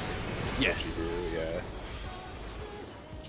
But there's also like context matters. Yeah, it depends on the situation for sure. The more high profile it is, the harder sometimes it is. Like, yeah, you know, bigger streamers, celebrities, when they go through that stuff, so people don't, you know, it's never forgotten. Like, it's just like, it's like always gonna be like with them. Yeah. For example, like in video games, the Dorito Pope meme for Jeff Keighley, it seemed like he didn't really like that, and you know, he eventually made it into a joke. Like, he did like embrace it, and that's, as you said, like part of it is like, don't let things have hold power over you by like, you know, embracing the meme, or, you know, just, you know, let people, you know, say what they're gonna say and be like, yeah, no, that is me. Like, because if they say it's not bothering you, then they're like, oh, okay, well, move on to something else or give up. But, you know, sometimes that doesn't work, you know. There are definitely people online who they have a lot of time. Yeah. Put a lot of effort into their stuff, obviously.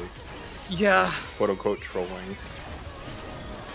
I mean, we'll see. I mean, you know, you just have to I don't know.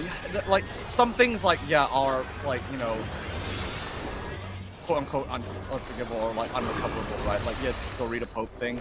I mean, because, like, that was kind of wild, like, when, like, Jeff was just sitting around, like, mountains and mountains of, like, Dorito, like, memorabilia and, like, you know, signs and stuff.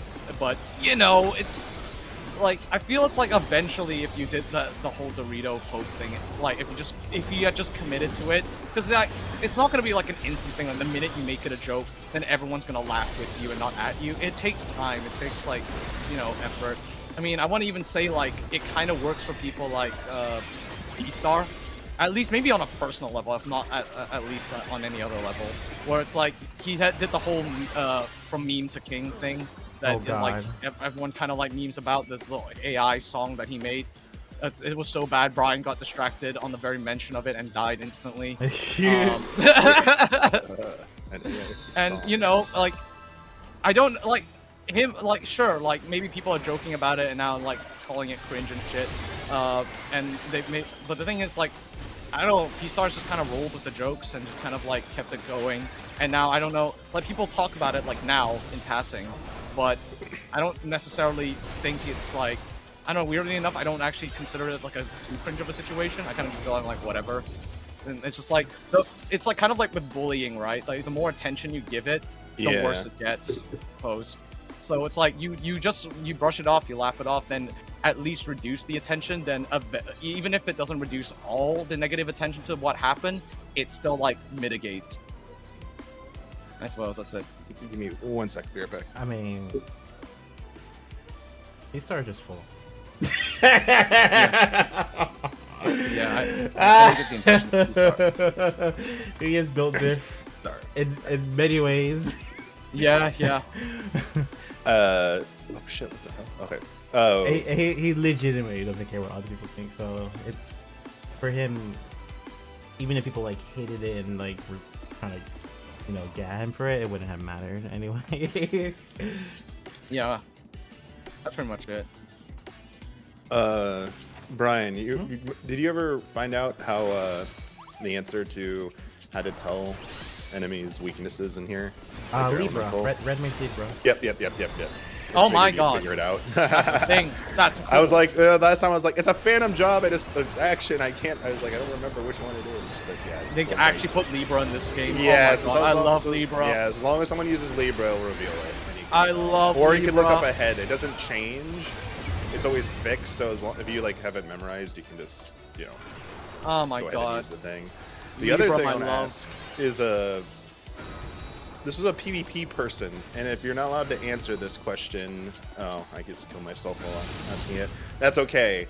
But wasn't there back in the day a Feast or PvP player named +1? Yeah, he was. What? Yeah, did something like did it just go away normally, or like because I have a playlist and there's a remix song that they apparently made that I have on my playlist. I'm like, what? They made music? Yeah, I was like, that's kinda... he made my intro as well. Huh? I think Okay. even. He was like a DJ, like actual like. Okay, yeah, I was like, dang, I didn't like know that, but I like, where is he now? But even if it's like something you can't answer, don't worry. I was just like, I felt bad that he's not around anymore. But he was like, so he wasn't just like random PvP. He was like tournament host, right? Yeah, tournament Before, like, host, Frosty? tournament commentator. He commentated FRC 2018, like official commentator even. Split time? I don't know. This is definitely an open. When I started commentating for CCRC, it was people started to say things like I took his role or whatever.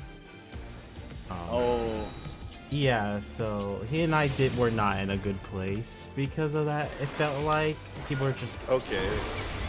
By the way, I'm sorry. I didn't put that together. But that was not my intent. Was to bring that up. Sorry. Oh yeah, I'm just telling you what I know. Basically. Gotcha. Yeah, this is not like some stealth. Oh yeah.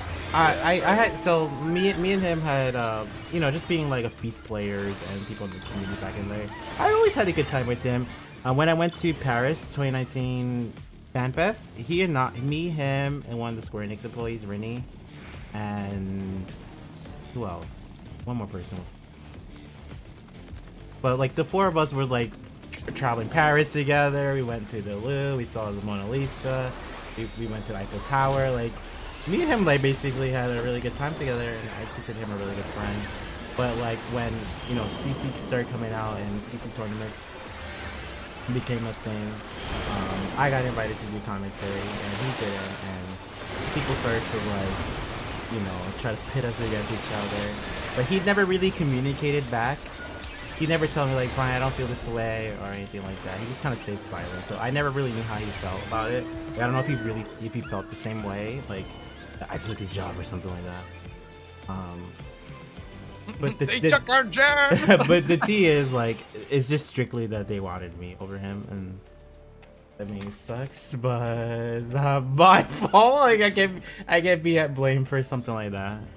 I mean, you have commentated for tournament. I think they're like, with how they've done with the Iron Man and stuff like that. I think Square has a very big interest in this, so you're very consistent in that regard too. So yeah, I was like definitely pulling more. Like when CC came out, he kind of stopped doing tournament hosting, and I was still at it. I was like always commentating CC. I was commentating End of Feast.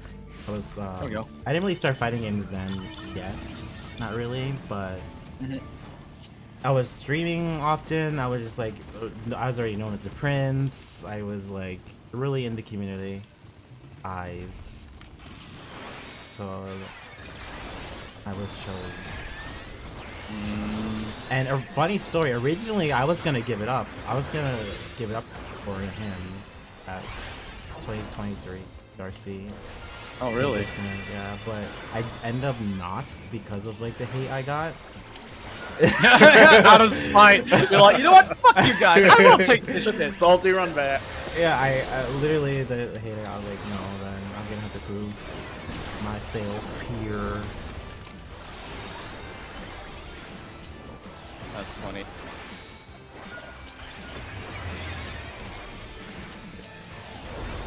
Yeah, same with Frosty. Like, cause I asked Frosty, cause him and Frosty were somewhat close, but Frosty doesn't know either, like, why exactly he left.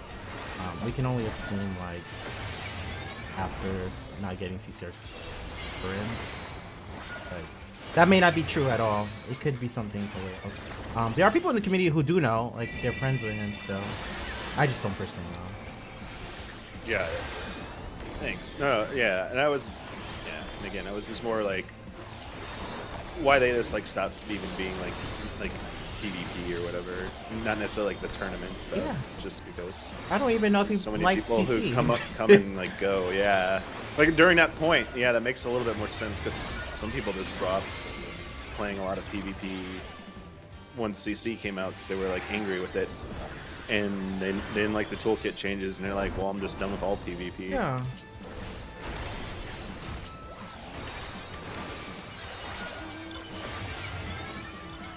I assume that happens, like, does that happen as often in other competitive games? Like, their high-profile players are, like, get angry about, like, meta changes, and like, I'm done with the game. Hello, that's like Tekken right now. Yeah, actually, Tekken, yeah, not so even wrong. a lot of pro players like, we're done with this, we're not going forward, because of that was like a long time ago, like the 2.0 patch or whatever. Some of them stick to their guns, they really still don't play. I'm just like casual things. Yeah. You gonna be watching any of Combo Breaker this weekend? I'll probably try to catch. Is the Avatar game like a game that's being played there competitively? Let me take a look at Avatar Legends. Let's see. Avatar Legends premiered official. Oh, that's. Oh, sorry, not Combo Breaker. CEO. I'm so sorry. It's a Combo Breaker. Yeah. Yes. Official tournament event. Yep. Whoa. Okay. Yeah. I'm so curious about that one. The start. They have a start GG brackets and everything up for it. Yeah. Round 1 is complete, so they're doing round 2 later. Oh my god. These people keep pulling, like, oh my god. Oh, Someone died? Oh, someone died. I don't know if they're still considered in. Oh, they didn't? Nope, they're dead. Good the fuck? Well, they have... That's a rip. Be careful. That's they gotta stop pulling shit, man! Whether intentional or not, that's a grief factor. Yeah, No, one that like if you report to Square Enix, they actually will care about that. Anything PvE grief tactics, they actually get they act on that shit. Back in Heaven's Ward, there was a hunt a hunt mark that could spawn very close to the critical path for the MSQ. And there were some people on our server at the time, because you couldn't world visit or anything back then. Yeah. They were kiting it into all the people. They had already finished, were max level. So a group of them were just kiting it into all like the low level people doing like the MSQ in that area.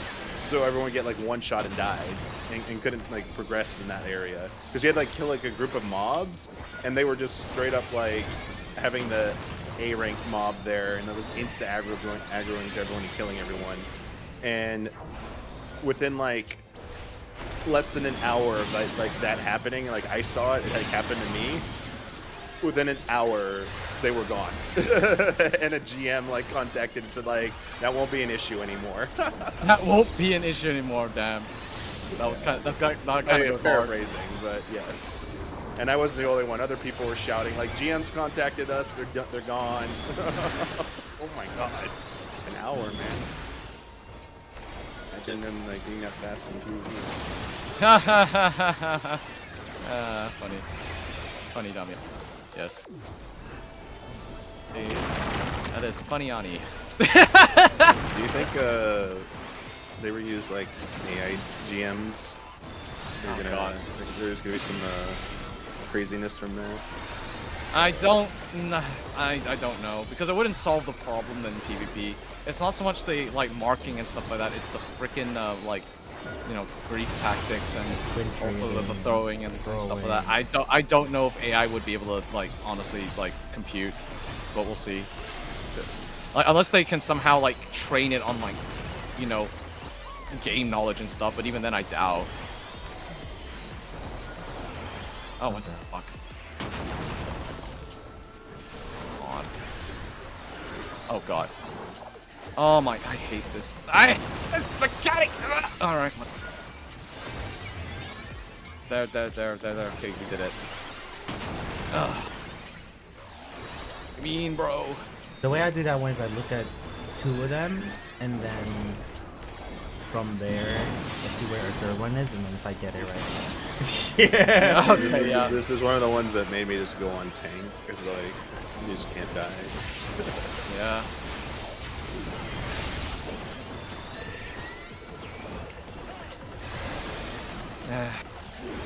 It's easy to track two of them. It's hard to track four of them. Yeah.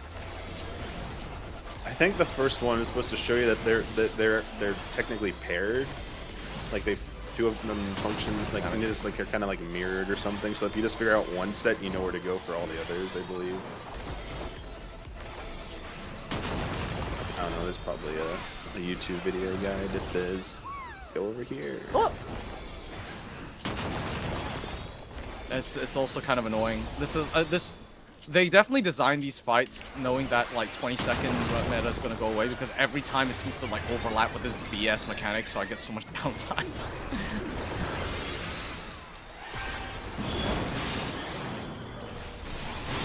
Seriously, what's that?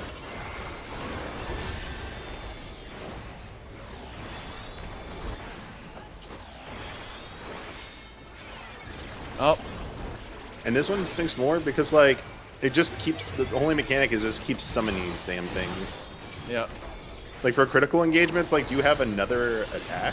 Like at the beginning they do, but then they don't do it again. Yeah, exactly. Okay, so they're rotating this way. Alright, there we go. Yeah, I think like two of them always rotate the same way together, and then two of them only rotate like twice. Oh my god. Nah, I just need to visualize this. Whatever, this is accurate to what my title is. I have ceased caring now. Hit me. I am a tank. I shall exercise the privilege. I'm back into letting swing.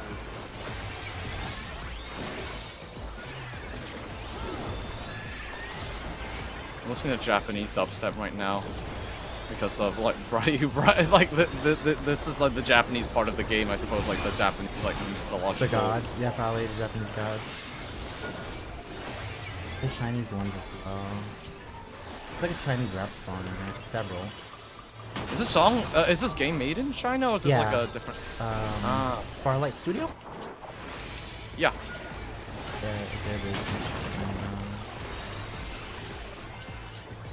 Oh my god, I see everyone running away. This, dude, it's so far. You have to breathe. Oh my! Let me press my button, Square Enix. You know what? You know what? We up time. You're just a mentor for PvP, right? Yeah. Yes, exactly. I don't deal with this. Let me hit my goddamn button. If you people don't made have... ever cold, it won't matter. You know, if you're one and you're the other.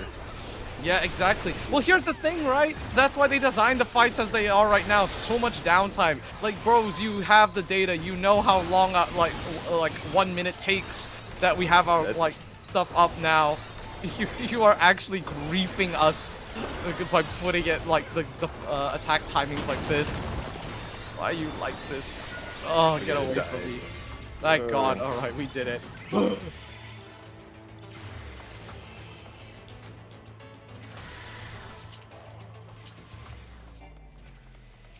shouting for crew.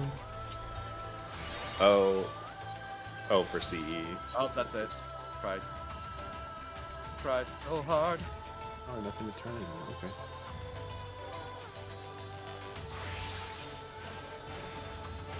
Alright. Ooh, it's there. Alright, that's mastered. How many more to go? But I don't know. Let me count. Let me see. That's 1, 2, 3, 4, 5, 6, 7, 8, 9, 10, 11, and I'm pretty sure I have like 2 more as well. So like, maybe like 13. It's 23. There's 24 total, but you have to level up 23. Maybe I haven't unlocked the other ones. Yeah. Oh yeah, there's Necromancer as well. Oh shit, the hidden ones. Oh.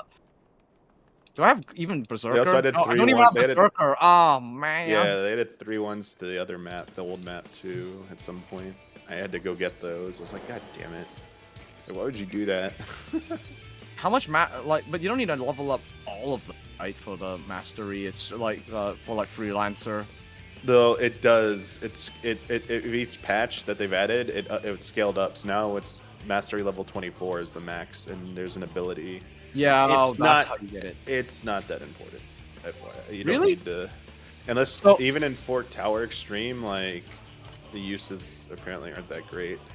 Like apparently people are just shitting on the new jobs for Fort Tower Extreme. Like Samurai is still like the best apparently. If you want to like pump out the most DPS, like this Phantom Samurai is still like top DPS attached. Although like Phantom Black Mage apparently is pretty good. I run that when I go in until the last fight because you only have to be on you only get experience from the last boss fight. The other boss fights don't give you anything other than chest, and so you can go on a max level Phantom job. So I just go on Black Mage because like it nukes the shit out of everything. Got you. Well, the thing is with like Samurai, if they're talking about like Zenenage, which is like its highest damage, it is very expensive though. You have to constantly buying those coffers. Yep.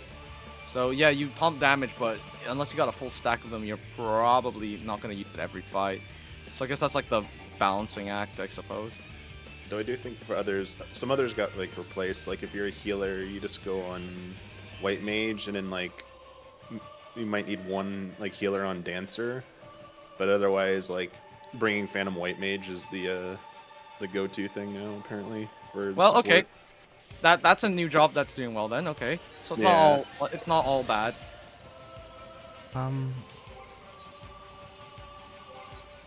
Occult Ring from the old one. Is that worth? Those anything from the old one, the Ring of Blood, the Deep Magic one. That's the new are ones? better if you have enough pieces of gear where it activates. The occult ring of blood or occult ring of whatever's are still useful in here, and they actually sell for more than the new one Sell? because they activate right away, even You though can they're sell them only a on the plus auction one. house or Yep. market. Yep, they go for like, I don't know what they go for now, but like I got an extra one, so I was selling them for like a little over $1 million each. Okay. And Wait, the what- carrots what- still go for a shit ton. They're like 3 million about. How do you still. find carrots anyway? Any chest can drop Uh-huh. them, even bronze chests. I actually have gotten like 2 from bronze chests somehow. Insane. Just got lucky. So, and then what were you saying? What was the other thing that you were selling on the auction market board? You can get accessories that drop from anything. Like you can get them from a Fate, a CE, or chest as well. They're occult accessories. The rings are more common. All the bracelet, earring, and necklace are very, very rare. Those sells for like 15+ million. Jeez. Whoa. Yeah, I've never seen one. I guess that's why. It's And the only people who should be using those are people who like are trying to like speed up their farms of EX. They're going for like 50 clears, or they're like actually trying to get like a good log or something. Otherwise, it's like not required or necessary. You just need left side. If you can get left sides are easier to get, you just get them through silver, gold, can buy them, and then the Fort Tower currency, the normal one's currency, can also buy them. The upgrade mats. They can also drop they're called final fixatives or something, or final fixatives. They can actually drop from chest as well. Those are your upgrade mats. So the silver, when you spend silver at the NPC, the not the trader, there's like a vendor near the start area, and the first option is like the 480 gear, or sorry, 780 gear. Jeez, I'm going back in time. That stuff will have like the +1 special attribute, and that boosts all your your phantom actions basically, or phantom actions that are based on your eye level, I think, or something like that. Also, materia doesn't work in here, so okay. yeah. So you don't need if you get that gear, you don't need to worry about melding or any crap like that. Just ignore that shit. Damn. Don't waste your materia on it. Oh, that's why it's all super worth. Huh.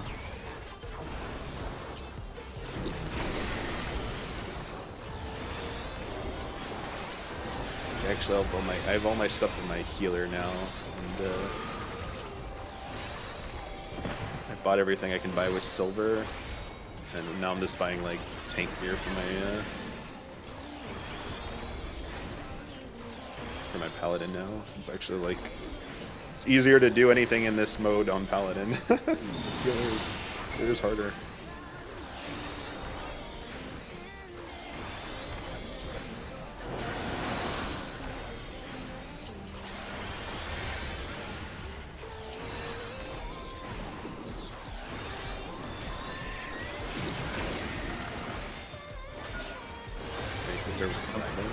There's quite a bit of money to be made here then. I mean, I'm sure if you wanted to engage with the mechanics of this place, maybe it would be interesting. I don't know. Because people have been saying this is kind of mid, so I don't know. It's kind of hard for me to say because I've just been kind of enjoying playing with my friends more than anything. So yeah, I think that helps. I think, in my opinion, having a normal version of the dungeon that's part of the loop helps a lot. Okay. It breaks things up because it's a 30-minute detour. You get a pretty large chunk of experience towards one of your phantom jobs. You get the currency from there, which is used to buy that duck-billed platypus mount thing. But it can also buy it can buy all the gold stuff. So if you don't want that mount and you're just doing Fort Tower, that currency can help you buy the glamour stuff from that costs gold in here. Or if you want to So you said upgrade the map. dungeon, so the new Fork Tower thing is now part. It's kind of like what the Volsha, the Lacus Latore, where it's there's a platform. When the sky turns bright orange, like blood orange or something, it looks like the fucking Breath of the Wild, Blood Moon Sky or whatever. Yeah. There's a platform in the southwest. You just go stand on it, and you wait there for like 5 minutes, and it'll bring all of you in. And you can join up in a party. Like you can be a full party. You can just be by yourself. Oh, that's way better. But I take it then you have to like progress the story, which I haven't done. So Yeah, you can't. It'll ignore you if you're. Fair. That's prime. I don't want to be in prime. It is Rival Wings night. Well, sorry, Double Edge, but it is currently leveling night for me right now. I cannot. Yeah. As much as I'd like to be, as much as I love to do some Rival Wings right now, like Trust, you know, I love doing some Rival Wings. The main issue with that is like right now I am trying to catch up so I can like do the gold farm with Brian, you know. Oh, fuck, I said with a few exceptions. I'm staying away from PvP till I finish doing what I want to do in here. Just forcing myself to get this done because I kind of I started strong on the last one, but I like dropped it. Yeah. A little probably earlier than I should have, and so when I started this, I had to do a little bit of catch up by going back into the old map. Oh, real. I like the 3 extra jobs that everyone like added. I was like, oh, I don't have those yet. Shit, I gotta go back in there. One of them costs gold, and I was like, oh, thankfully they made the adjustment where the pots chests and following the pots around give you a lot of gold. So I just had to like do like 3 or 4 of those, and I was like, oh, I'm done. I got all the gold I need. Fair. Yeah, no, because like I am. Yeah, I actually ended up playing something called a game called Mountain Blade, because like one of my friends started getting really into it, so I was like, yo, let me hop in on this shit, and yeah, no, as a result, fuck, that is a multiple of 4. Not good bad. Wow, damn, Strings was fast on the revive. But so like I ended up playing the fuck out of that, and then like as a result dropping this, and then like Brian put out the like, I'm gonna be honest, so like Brian, you put out the announcement, right? And I was like, oh, I can't do it because it'll be like a Sunday, and he just went, well, I mean, I can do Sunday. I was like, all right. I was trying to weasel my way out of it, but I was like, all right, time to lock in. That's okay. I enjoyed playing games with you all, so it kind of like works out from way. So it was just really funny. I was like, kind of like, oh, maybe I can cheese my way out of this by saying, oh. Maybe, and you'd be like, oh, I'm sorry, I can't do Sunday. Sunday's like, best for me too. Nah, that's a hap, folks. It's a hap. That's for me anyway. Have you tried Big Walk yet? Cool. That one is pretty good. I think it's high art friend slop. Or it's not even nice to call it friend slop. It's better than friend slop. I don't find that term to be bad though. I'm sorry? I don't find that term to be bad. Friend slop. I don't think it's meant to be derogatory, even though like slop is. I think it's mostly just a name for the category. Like, is this something that's stuck for people? Yeah, and then people actually, unironically because of that, they like it.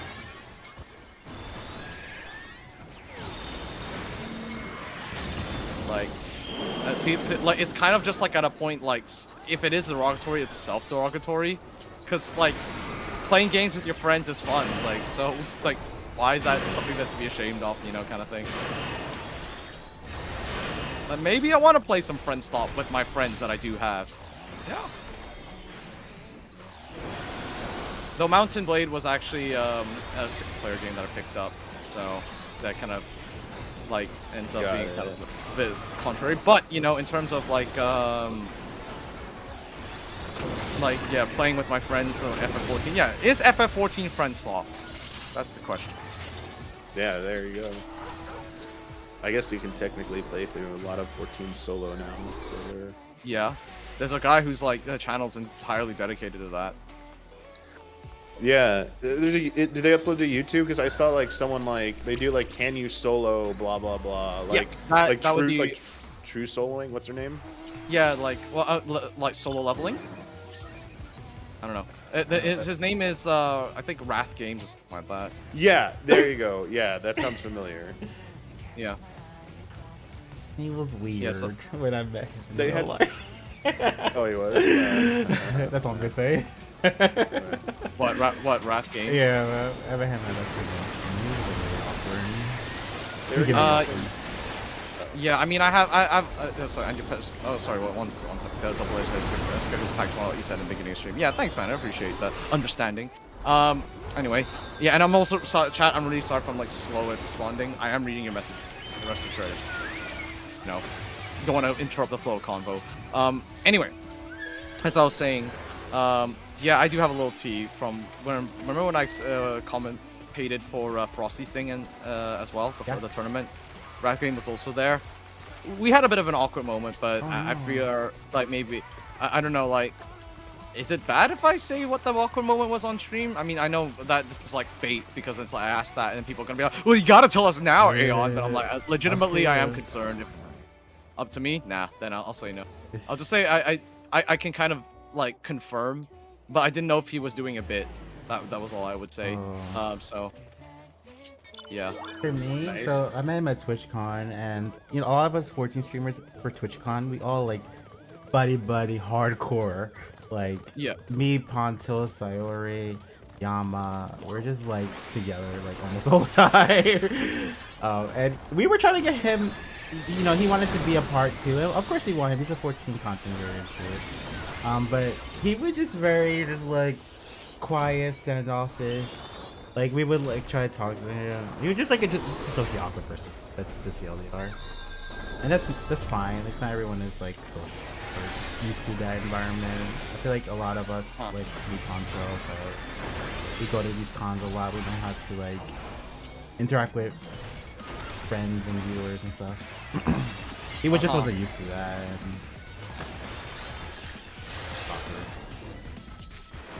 That's it. So I mean, the interesting thing about that is like, cause I think I initially thought the whole like playing FF solo was like the challenge thing, but actually I do recall that because he was saying that he doesn't actually like doing like co-op stuff and whatever. That would make a lot of sense. Yeah, and then so he's like, if he said like we're gonna win this because if I'm going out of my way to like actually play it in a cooperative thing with other players, then we have to win. Kind of thing. That he was really competitive in that sense. So yeah, but that's also to sort of confirm that yes, the whole playing FF solo thing is not just a challenge. It's like legitimately I do not want to play with people, so I want to see if it's even remotely possible to do. Yeah, that completely packages the way he is then. Yeah. So I know what's even though they don't only play exclusively solo content, like Angelus, right? They specialize in a lot of solo content. Yep. But they're on their stream. They're very like social with their chat. They engage a lot. Like you wouldn't. Yeah. He collabs Same with people. with, like if people want to do like deep dungeon collabs with him, he will. Absolutely. Yeah. They were doing it. They were helping people helping people clear or get far enough that they felt comfortable. They could do like the solo on their own. Yeah. Just like me for real joke. Nah. I mean, maybe. I don't know. Like, yeah. I mean, okay. Srink's well-known loner. Doesn't talk to anyone. Yes. I agree. Certainly not to a Roy Tempest. Oh, shit. That is I just don't. I'm just terrible if like I don't know people at all, and there's no one I know with me that knows those people. It's like I don't actively go up to people I generally don't know. Like I will, like I told Brian about before CCRC began at NA FanFest, when I was sitting down, I just started talking to the person next to me because they were talking about PvP, and I was like, oh, okay, well, you know what, I'll like ask them about PvP, and like I ended up just like asking them a bunch of their thoughts on PvP in general, and they were just like talking a lot, but they seem to be very like enjoying it. They like talking about it. But that's like, nice. Other than something like that, where there's like a very obvious like connection, like, oh, they're talking about 14 PvP. Okay, that's an easy thing for me to like go up and approach somebody. But like outside of like things like that, I find myself like kind of freezing up. I'm like, ooh, I don't really know what to say. Like I mean, you go up and like, hey, what's up? It's like, okay, like what next? They just like, yo, what? It's like, mostly okay. just like when it comes to conventions, just talk about the game basically. Well, like So yeah, you could do like I feel like you could do that, but I kind of like hearing someone say something first, so it's like I have a little bit of insight. Because like cold approaching someone is like, Oh, like, yeah. to me is like, nah, I don't do that. Yeah. Okay. And even then, like I've had friends who like not for me like explain contextually. Sometimes like when a group of people are talking, you know, just some random person coming in to chime in. It's like, sure, you're at a convention and it should be fun, but sometimes people are like, who are you? Like, we're having a conversation and like, you just kind of came out of nowhere. I don't know. I don't know if that's weird for some people. But yeah. I've had that, That happens especially a in lot. like FanFest. Like, unironically, yes, I've had people just kind of like come up to me. Oh shit, I should not eat that one. Yeah, that's a norm. And people are usually understanding that people are excited to see each other, or like they're trying to get a moment to talk to someone before they leave. Usually people are understanding. Yeah, like I don't mind it. Like Yeah, I don't mind I understand it's like awkward, but I don't like. I'm not too like fussed when it happens. I just try to like vibe with it. As long as they don't like get too weird, you know, I don't mind just striking up a random conversation with the person, especially if they overhear something, you know. I'm not like that. It's like not a private conversation. Like if I'm just like discussing, like shooting the shit, like discussing video games, or whatever, and they like, oh hey, I'm interested in the game you're talking about as well. I'm like, cool, you know. Then I just roll with it. Why do people always do that? I'm guilty of that too, honestly. There'll be some times where like two people are talking and I know when they get Yeah. and I like, you know, I'm right there, so they see me, so like the conversation switches to like, hi! Yeah. Interrupted.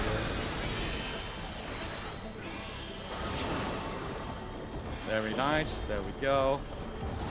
Stack of this. And now we strike. Ah! Ooh! Okay.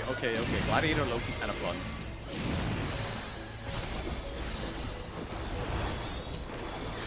Parry into the parry system. But it's in like Cult Crescent. One thing I am very appreciative at FanFest, they don't have like a live Q&A. I know fans have asked like, why can't we just have like a microphone and like get a line going with people going up to ask a question? I was like, hell no. I was Like I mean, Blizzard that stopped would doing be- that.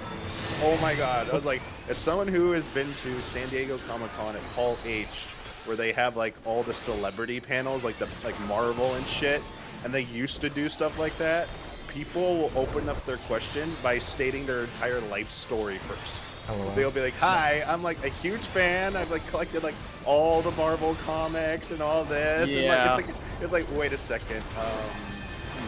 Cut the mic What's now. the question? Yeah. And also, no, just, there's so many problems with it. Like, dumb questions is also a thing. Yeah. Square claims that like they don't do that at FanFest because like there's no space. Like they don't want to create a line. Yeah, no, that's fair too. Oh, I must have stepped out of bounds. I jumped. Yeah. I must have jumped out of bounds. I think also it's like I think that can also be just saved for the meeting, the live story thing, and even then it's like, you know, they tell you explicitly like, hey, we can keep it short and stuff like that because people got places to be and stuff. I was kind of like guilty of that a little bit, so that's why I kept things short later on. I was like, ooh, my bad, but whatever, it's fine. Other people like were also kind of like ignoring what staff was saying. Like they were saying explicitly, do not gift the devs or anything, and then like constantly they were just like giving them stickers and stuff regardless. So Yeah. you know. And you know, it's hard for them to be like, no, I can't take it. Just take it. Yeah. Imagine though, if not only if they allowed people to ask their questions, like how wordy they would be, it also has to be translated. Yeah. Oh yeah, no, we didn't for our meet and greets in the EU. We didn't have a translator, so it was just kind of like people trying to speak Japanese. Or What like, the hell? Are you like, serious? No, we didn't. We didn't have a translator for the meet and greets. No one. It was like people legitimately had to like speak Japanese, or they just spoke English with devs, and then they like Soken just nodded. And it was fine actually. It kind of like saved time for some people because whatever. But yeah. You didn't get a Yoshi P one, did you?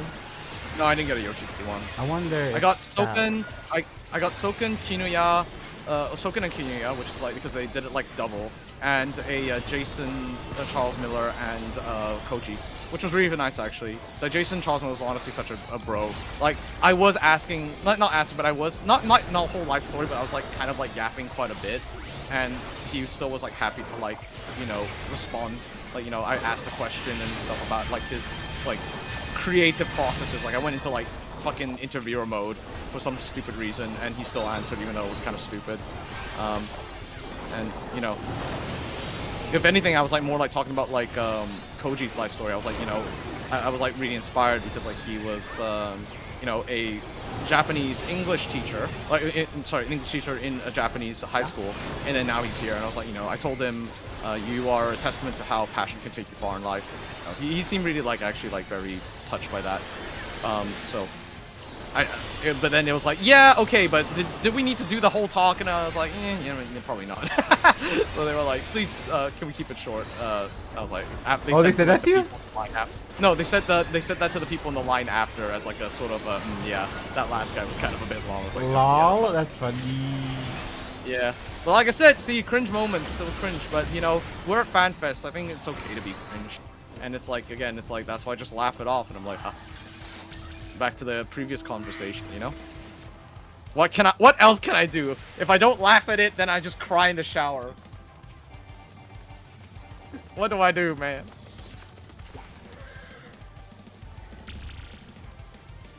Yeah. Oh god, okay, I've hit the Chinese rap part. You didn't do a meet and greet, right, Cora? I gave mine away. Yeah. Because it felt weird being I also invited as press and getting like selected. I was like, I didn't enter. The NA was. Yeah, I got entered, and I didn't enter myself somehow. I'll just say that much. And I got selected, and I'm like, no, this feels like the plot point from The Fifth Element. He gets selected for the trip or whatever because it's part of the plan. I'm like, oh no, I don't know. I believe EU was like on the app, like the FanFest app. You signed up to do a meet and greet. You were randomly selected. You got in. NA, you were supposed to do that too. But I didn't do that step. Yeah, I didn't do that step. And let me just say, like, it was confirmed. It was definitively confirmed that people like me were entered anyway. Like it was taken care of. Because we don't get tickets normally like regular people. So like we didn't have access to like the ticket thing until like where you go see your tickets. Yes. I didn't have access to that to the week of the event. I didn't even know what like my media ticket looked like or anything. Like the event people they use. I was like, wait, where? I was like, oh, here's my ticket. Oh, here's all my stuff. Oh, this looks like what everyone else is showing off on social media now. Yeah, I didn't get that forever. Even though I was told I was getting it like months in advance. Like, I mean, that was kind of the same for me for years because I was in media for that one, and yeah, it was Eventbrite they used basically, and yeah, it was. Which I'm used to. A lot of events do Eventbrite. It was funny because they either them or someone bought one or the other. Eventbrite bought the company they were using originally, or some company bought Eventbrite because the instruction guide PDF sent with the invite referred to this website, and when I went there, it took me to a different site, and I'm like, wait, what the fuck is this? I was like, did I just get? And they're like, I had to ask, like, no, we wrote this before this happened. It's still the same vendor. Don't worry. I was like, okay. Like, did you guys get hacked and someone's trying to like steal my ticket? I have technically okay. No one did that way. This isn't an embarrassing story. But this is like a thing about sometimes being like nice to people, even like your friends or people you think are your friends, and they can still take advantage of you. So it's like a cautionary tale, I guess. I used to have a friend, and I let them. They wanted to go to a convention, and I helped them get into the convention by giving them essentially my badge for a day, which you're not supposed to do that at like any convention. but this was a badge that said media on it. So it was like, I I can't was like, believe you did that. I can't believe you did I was that. like, yeah, this was very early. This was extremely when I just started out. So Got like, it. I hadn't really thought things through, and they were like, had been a longtime friend, and like they are generally like on like their, you know, they're. I was like, there's nothing to worry about here. Like they're cool. What did they do? They used it as an opportunity to try and get an interview with somebody. Oh. And like, of course, that company was checking the badge, and they looked at it and they're like, "Oh, okay." And then I just got like a text message from somebody who was like, "Hey, well, there's your badge. You need to go talk to them now and take it away from them, and like, or tell them to stop. Like, your only warning." I was like, "Uh-oh." Oh man. And I found them. I was like, "Dude, what did you do?" He goes, "Yeah, I was just trying to go get an interview." I'm like, "You are a dumbass." I was like, "You are the biggest dumbass in the world." Here, back. Fumbled that. Okay, sure. He fumbled that so bad. I Yep. swear, man. Absolute power corrupts absolutely, and that's like he saw the power he had in his hands, and that was pretty much wraps. No. After it all, like he like got angry at me. Not there, but like afterwards, like on the drive back, because we like drove down together. He was like yelling at me in the car ride. Yelling? Like, yeah, For he was what? like angry that I called him out for it. I was like, dude, you legitimately could have got me in a lot of fucking trouble. Obviously, it was my call to do it, so like, you know, I shoulder responsibility, but like, I trusted you to not be a complete dumbass and do one of the dumbest fucking things you could do, other than like waving it around and shouting or something, like drawing attention to yourself. I was like, do you not, like, I was trying to make them understand like how like lucky and fortunate you are to have had this opportunity. And I was like just trying to get you in for fucking free because I had other stuff to do that day, and like I was there, and like you just go enjoy yourself and like just check out the shit you wanted to check out and just have fun, not use it to do something like that. And I was like, but yeah, they were not happy. They were like angry, and I was like, well, guess, you know, if you're not gonna apologize so you did something wrong, then like, you know, that's that, I guess. There's not even like there's been way worse things. So I mean, that kind of like opened my eyes and like was like, okay, never again. Like we don't fuck around with that stuff ever again. When I started my game trailers job, I was warned about they told every new hire this because, you know, we have access to games early. Yeah. From all the major publishers. They told my reviews editor basically the scare you to death story about like don't do something stupid was a story about a reviewer from a prominent site who took home their game and let their friend, like an early access to a game and a pretty decently sized game, and let their friend play it, and their friend went on Game Facts back in the day and started posting all this shit about what was in the game and stuff. And the company was like, wait a second, that's real?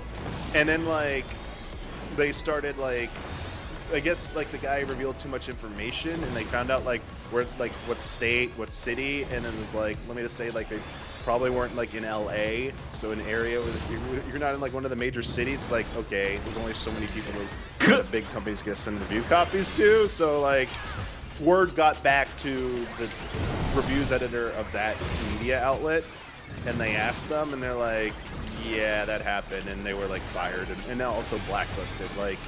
As in, like, they could not get another media job in the game industry after that. So they say, like, hey, you're like you're just like at a college young 20-year-old, like you're getting access to these like really high-profile games early. It seems like a dream. Don't fucking do something stupid with this shit, basically. Yeah.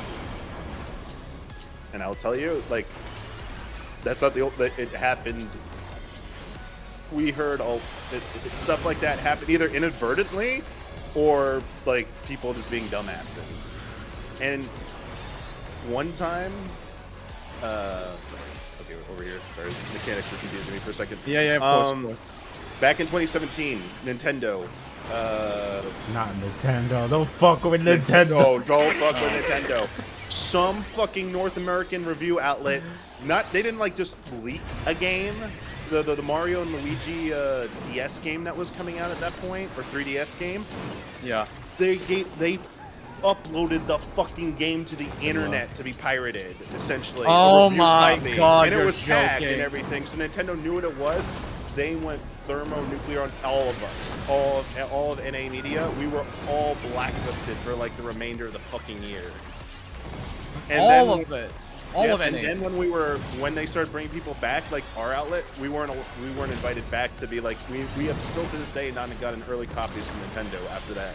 We weren't the ones who did it, but like Japan just like no, very short list for North America that we'll ever trust again. I was like, thank you for fucking everyone over. That isn't like IGN or one of the big boys. Yeah, of course. Holy shit. Even though IGN is like by this point considered like a bit of a joke in the like gaming community. Like no, like I mean maybe I don't know. Like no, I'm not trying to put too much shade, but it kind of is. So it's like, you know. They've had in the past, like yeah, like the ads and stuff, but like I'll be like honest, like from an outsider's perspective, that yeah, it seems like what the fuck are they doing?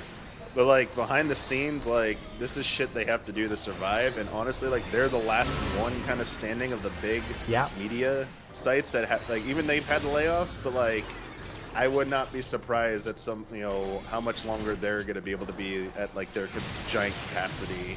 Like they're just not. It's just not going well for anyone. But anyway, I mean, yes, they were just doing what they need to do to survive. And generally, when scummy shit is happening, the editorial team has no say and is generally not a part of it. Yeah, I know, but it's like it's because it's the balance of like trying to maintain good ties with like companies and publishers, but also like they have a duty to the consumer. Like why? Like what is the point of a of a review site if the reviews cannot be trusted to confirm that what they're getting is a good product? You know what I mean? Like so, that is the entire point of your existence. Yeah, that's true. The inside baseball answer is that these decently sized media outlets, when they're owned by like a bigger company or they're big enough themselves, they have their own. They have a sales team that's the one selling back in the day, we're selling ads, to make the money that would run on there. They were the ones who would pitch this stuff to companies like, hey, we'll do like this thing called an advertorial, which is like looks like a normal article, but it's like a giant fluff piece about your game or your product or something.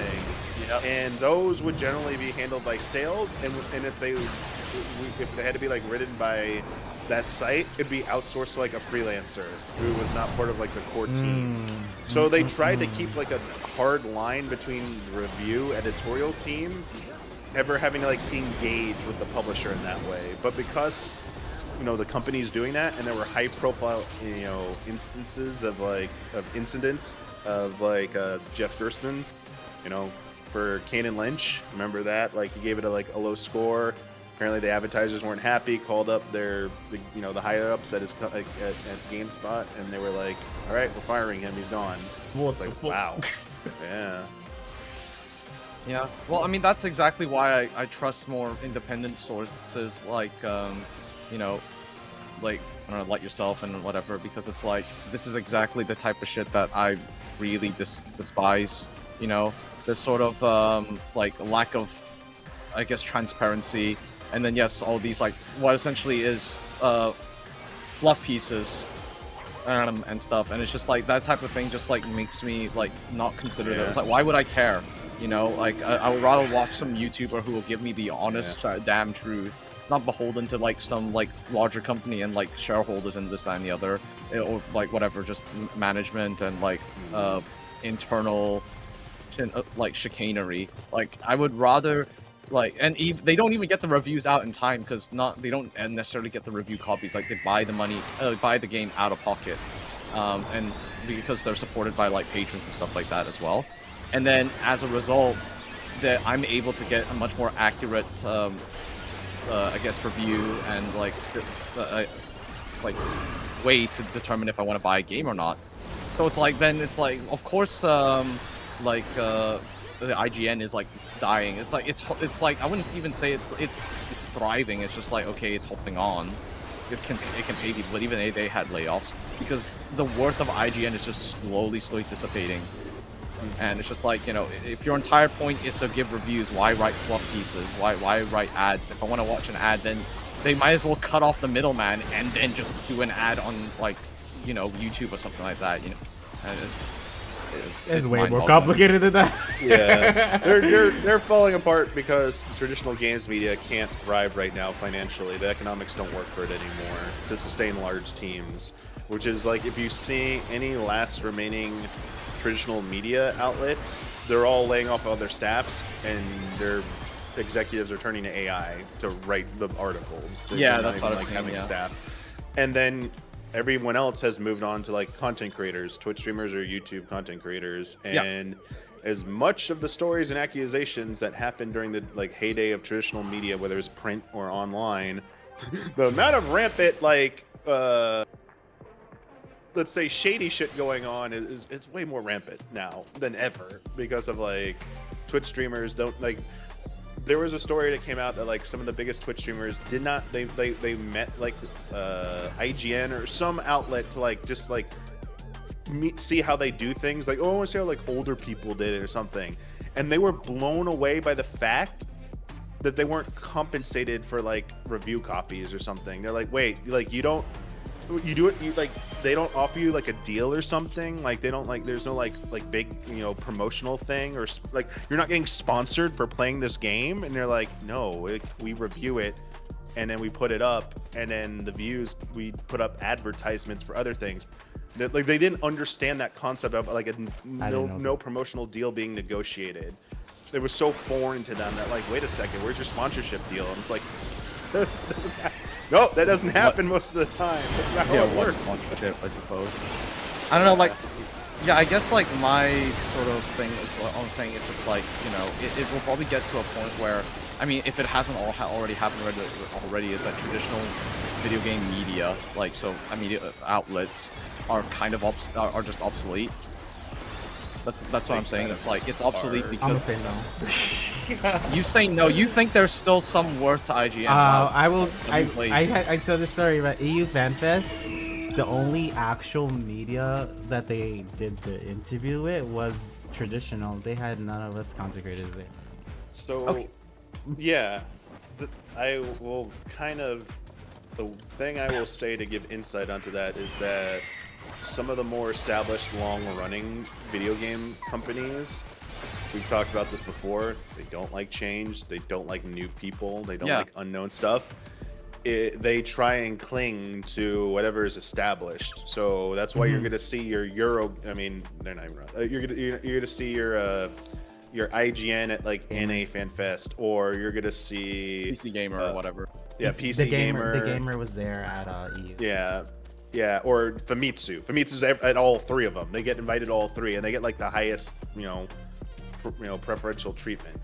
They actually, one FanFest, there was a rule about questions, and they were allowed. Their question was like, ignored all the rules, but they were told it was okay. So everyone was like, wait, what? Why did they get to ask that question? Like, yeah. I mean, here's the thing. I'll say that, like, no, from a, I guess from a, like, I guess an operational like standpoint, yes, like obviously they will still like exist because of stuff like this, but that's like because of video game, like, you know, like companies just kind of just, yeah, as you say, right, Damiani, like cling on to tradition. But in terms of like what the average consumer like looks at, they're not looking to IGN for their advice, unless they're like due to just like you know, people who aren't super into video games, and they're like, oh, should I buy the next Call of Duty or the next FIFA? It's like, yeah, okay, but like the actual savvy gamer is looking to their influence, is looking to their content creators. That's like the main thing, and that's what I mean by when they're obsolete in practice, not in operation. So I should probably specify. They are on their way out, especially like in North America and Europe. They're on their way out, and in Japan it'll take a little bit longer, but they are also like, you know, their days are numbered where they're gonna, you know, be able to be very sustainable. You know, they're going to be like skeleton crews at some point for like the last remaining bastions. And also a counterpoint to what I said earlier, even Square Enix is starting to like change their tune a little bit. Exactly. I mean, you see all the stuff they most recently at Summer Game Fest, after they did the blowout for Final Fantasy VII Revelation, the Square Enix team and the staff drove to Maximilian Dude's house and did like a whole like stream segment from his house. Yep, it's like, exactly. Yeah. So they are embracing that, and they have other influencers that they definitely do big stuff like that. Jesse Cox said something, right? He's a big, he was like the host- big poster child for like Yeah. PAX East. So some of the biggest name people, they absolutely are interested in doing things with them, but they also are still like a little cautious about, you know, giving them like the same type of access in every regard, because content creators are individuals, and they are also like, let me just say, sometimes they're viewed still as like a wild card.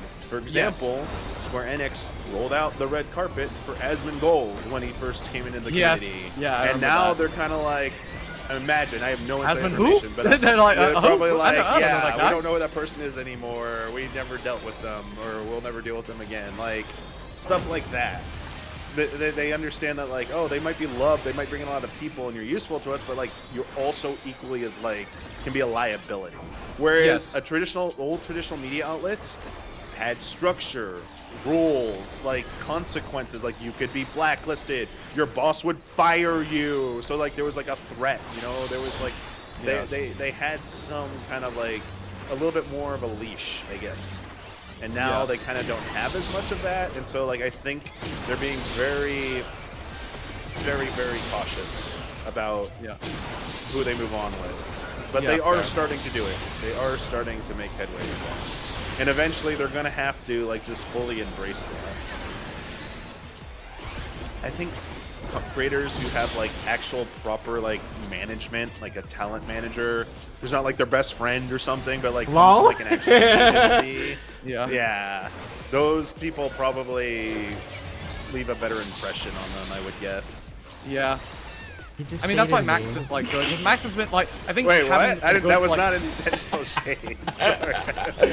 I mean, look, I'll say this though, like Max also is good because, like, in the sense, not just because of that, but also like precedent. Like he's been in the industry for a long time, has a pretty clean sheet, you know, clean record. So I think that definitely like is something to consider as well.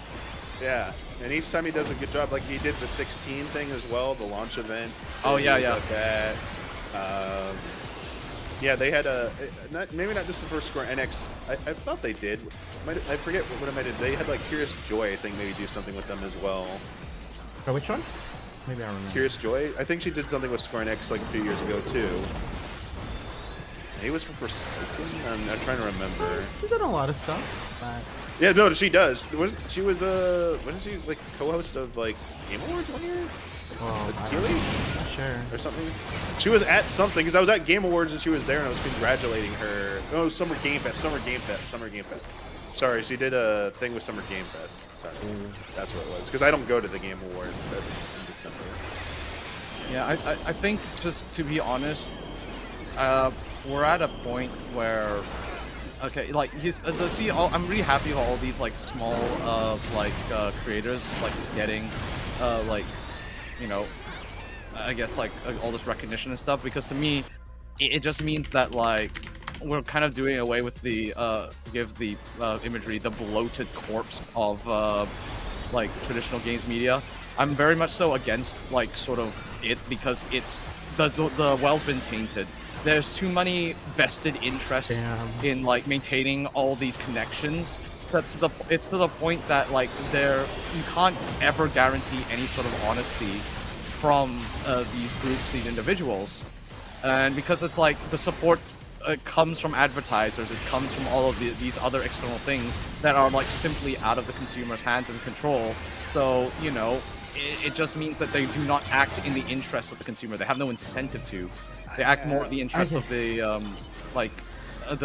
the corporations and stuff that is around it, and it's like I've never trusted a single review from them, and so far I've been doing great. Like, I mean, I want to just harken to Total Biscuit, you know, by far I mean, let me look at this way. Exactly. In the Digital Extremes does not quote IGN for saving their company from like bankruptcy. They said, oh, if it wasn't for Total Biscuit telling everyone about our game, no one would have played it. Fucking Riot put the Total Biscuit of Regeneration in their game, not the Biscuit of Regeneration. So, and that's what I'm saying. It's just like, you know, it's just like, useless, worthless, and it's just like by fundamentally speaking, they just don't serve a purpose. And I that's just me. Yeah, I feel like I mean, if it works for you, like obviously, like yeah, whoever you trust and want to listen to, and it works for you, like that's like the best advice for like people in general. But I will also say like to not be too like combative. Like it does feel like your viewpoint's a little bit overly cynical, considering what like I actually know like what goes on. Yeah. It's like, I feel like it's a little too. Yeah, it's like it's okay to be like a side eye. I would say like giving things a side eye and like, or at least being like, I'm gonna have a little bit of doubt, but like full blown like no untrustworthy. Like going to that step is I think is a little a bridge too far, at least for me. Now, if they've done something that like clearly violated your trust, like damn, yeah, like, don't use it. Yeah, like there's been instances. Go ahead, Brian. Yeah, so I was gonna say like one of the first things I was gonna say is like content creators can do shows like, just as much. That does happen. Like sometimes we have to do what it takes to make a little money. So there's content creators who lie about things they like or their knowledge and stuff. That has happened on their end as well. Yeah. And yeah, at the end of the day, like these just traditional. They're doing it for money, and they need that money to continue what their thing is. And I get it sucks in the consumer end. Sometimes it's like they have to. I think transparent. Like sorry to interject. Transparency is very important. As long as you're always transparent, your community will understand. It's when you try and hide the fact. That's something you're doing something. And then you get caught. It's like whether you get caught or not, it's bad. But like especially when you get caught, it's gonna like blow up in your face, and you're gonna erode so much trust. And honestly, that's why a lot of traditional media, they they were forced to like here in the U.S. like at the time. Our regulatory commission made everyone like tag stuff as advertisements. You had to put like sponsored by or hashtags or whatever. You had to do all that. We had to do that as creators too. Yeah, and like it's carried over, and you still have to like do that. So, and then a lot of companies like realize like we'll just do it ourselves too, because like us, like whenever you get a copy of a review copy provided by PlayStation, it's comical what we have to do. It's like if you're speaking about it on screen, like every 30 minutes, you must do a verbal call out with an on-screen graphic that says review copy provided by PlayStation or something. It's like so funny. But like a lot of places like just do it once. They're like, okay, we're just doing it at the beginning and that's fine. And like no one cares out of touch as long as you just as do hell. it. Yeah. But like some people are like will respect it and do like the whole thing. But yes, like the point I'm trying to make is that I do think there is enough like both like regulation, or at least for older media at the time, there was enough regulation and there was enough to lose if you got busted with stuff. Because even stuff that wasn't related to that, like remember like IGN gets a lot of flack for stuff that has nothing to do with that. Remember when they hired that one dude for Nintendo reviews who just plagiarized everything and like after a year they're like, oh god, like all of their reviews were plagiarized. It's like that's like how did that not get caught and shit? Like that's like very damaging, like shit like that. So it could be one thing or the other, honestly. But I think trying to be too in bed with a company when you were traditional media was like would fast track you to getting like it being exposed and blowing up in your face potentially. And I think what I saw behind the scenes, a lot of like the people working on those editorial teams are like, this cannot happen. Like we will be fucked if this happens. This is like a line you do not cross. And if you do, and we catch you, you're gone. You're out of here. For stuff like you were talking about, and right. So yeah, no, okay. So what I'm also understanding is that like there's also like the oversight is difficult when you have like a lot of independent writers and stuff as well, whereas maybe attributing their actions to the company in itself when you are aware of like how almost like little control there is might be a bad like might be like a mischaracterization of the situation. I think it's just because like I'm looking at like review. Oh, first of all, okay, so I've also worked in like an independent outlet in the UK for like I wrote articles, and that company's now been since like out of commission, couldn't make ends meet, and I had a short stint working in Keen Gamer where they just paid me like peanuts, but honestly they were like generally quite liberal with like what you wrote, which was actually okay. And again, it was like the smaller companies. And then I tried to apply for the Gamer, which then like declined me based on like the fact that they didn't think my article was good enough. But they honestly didn't like the prompts were like awful. They were like, write about the next GDA and what do you or whatever. And I was like, I was trying to do as best as I can to like write something intelligent. And they said, no, sorry, your writing style doesn't fit. I'm like, okay. Then I see like, I don't know, months later, an article of like top 5 things you would want to, I don't know, whatever do like when you're sucking your mom off. That. And it's just like I just look at this and then like that's kind of what like annoyed me. It's like this is what's considered worthy for your site. This is the media you want. And I think that's where a lot of my vitriol sort of comes from. I think as well. Like I can definitely sort of acknowledge like until you said that like yo you are like you've got some hate in you. And I'm like, wait, yeah, I kind of do actually. Where the fuck is this coming from? And then I like kind of thought back about it. And I was like, yeah, okay, this is. I admit, I think this is definitely coming from like a more personal space. Because you're like, unless they did something to you personally, like, they kind of did. Because this was like in a time when I was like also like really like trying to like make gaming as a career and like work. And they just kind of like said, nah, we don't care about your passion. We don't care about this. We want a slop. And it was like, so that's why it even like kind of hit me different when he said the Gamer was there as well in FanFest. I was like, what? I mean, the guys who write like fucking like top 10 like I feel like I'm shaded again. Yeah, like they wrote about me. They wrote about me before and my experience with I mean, like, I'm sorry, but it was top just like 10 inadvertent shades thrown at Brian.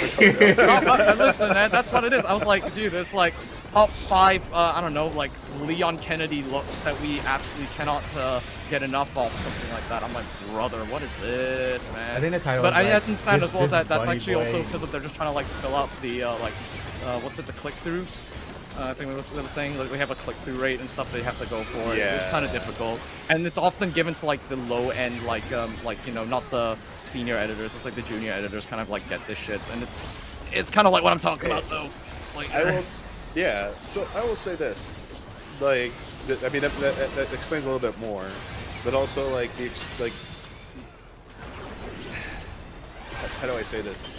There are so many people, even back in the day, there were so many people applying to be at these sites that they're going through like how many fucking like resumes and shit like that. It's competitive. So like it's kind of hard. Like you really have to stand out, or like either in your writing style or something, just to like get in the door, basically. Now, whether or not they utilize that's a different story. Like exactly. It's a weeding thing. They're trying to like cover their ass to make sure they're getting like potentially the most talented and reliable person. That's another thing they're always looking for. Is like, will this person stick around? Will they actually do the work? Blah blah blah.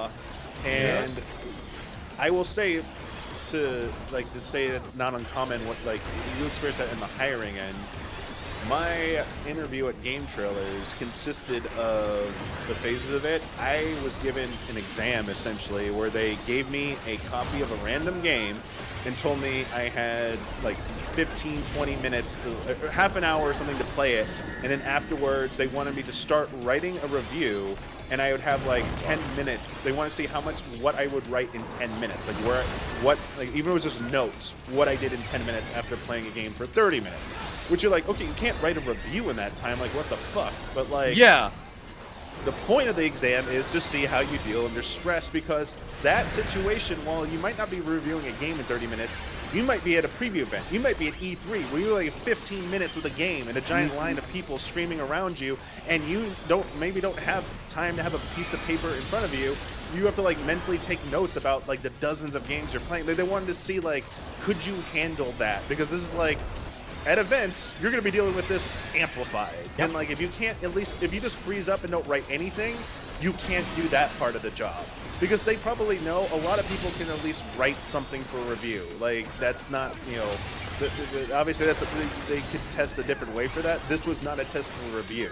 So like, I just like, I played the game and I like just started writing from like, I didn't do an intro because I was like, I don't know enough to like set up this game because it was some random like it was like a PS2, PS3 game that I'd never heard of before. It was like a third-party game. It was like I don't know how to describe it. It was like it wasn't on a platform. It was like a PS2 era like action adventure, like a Jack and Daxter type game, but it was like, oh, it was Spiderwick Chronicles. It was a movie license game, and it played like Jack and Daxter or some shit.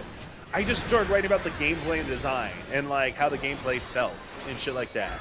And they were like, oh, that was pretty good because like that a lot of people care about that, and you were able to like do that in such a short amount of time. And stuff like that is not like uncommon. Now, obviously, they could, if you're asked to write a full review for free, that might be them taking advantage of you, obviously. So like, be cautious about shit like that. But that's like not like that's like to me like that was uncommon. And also the other part of it, I'll keep this shorter. I got shit assignments in the beginning because you're a new person. Like you start at the beginning, I was assigned so many fucking terrible games to review.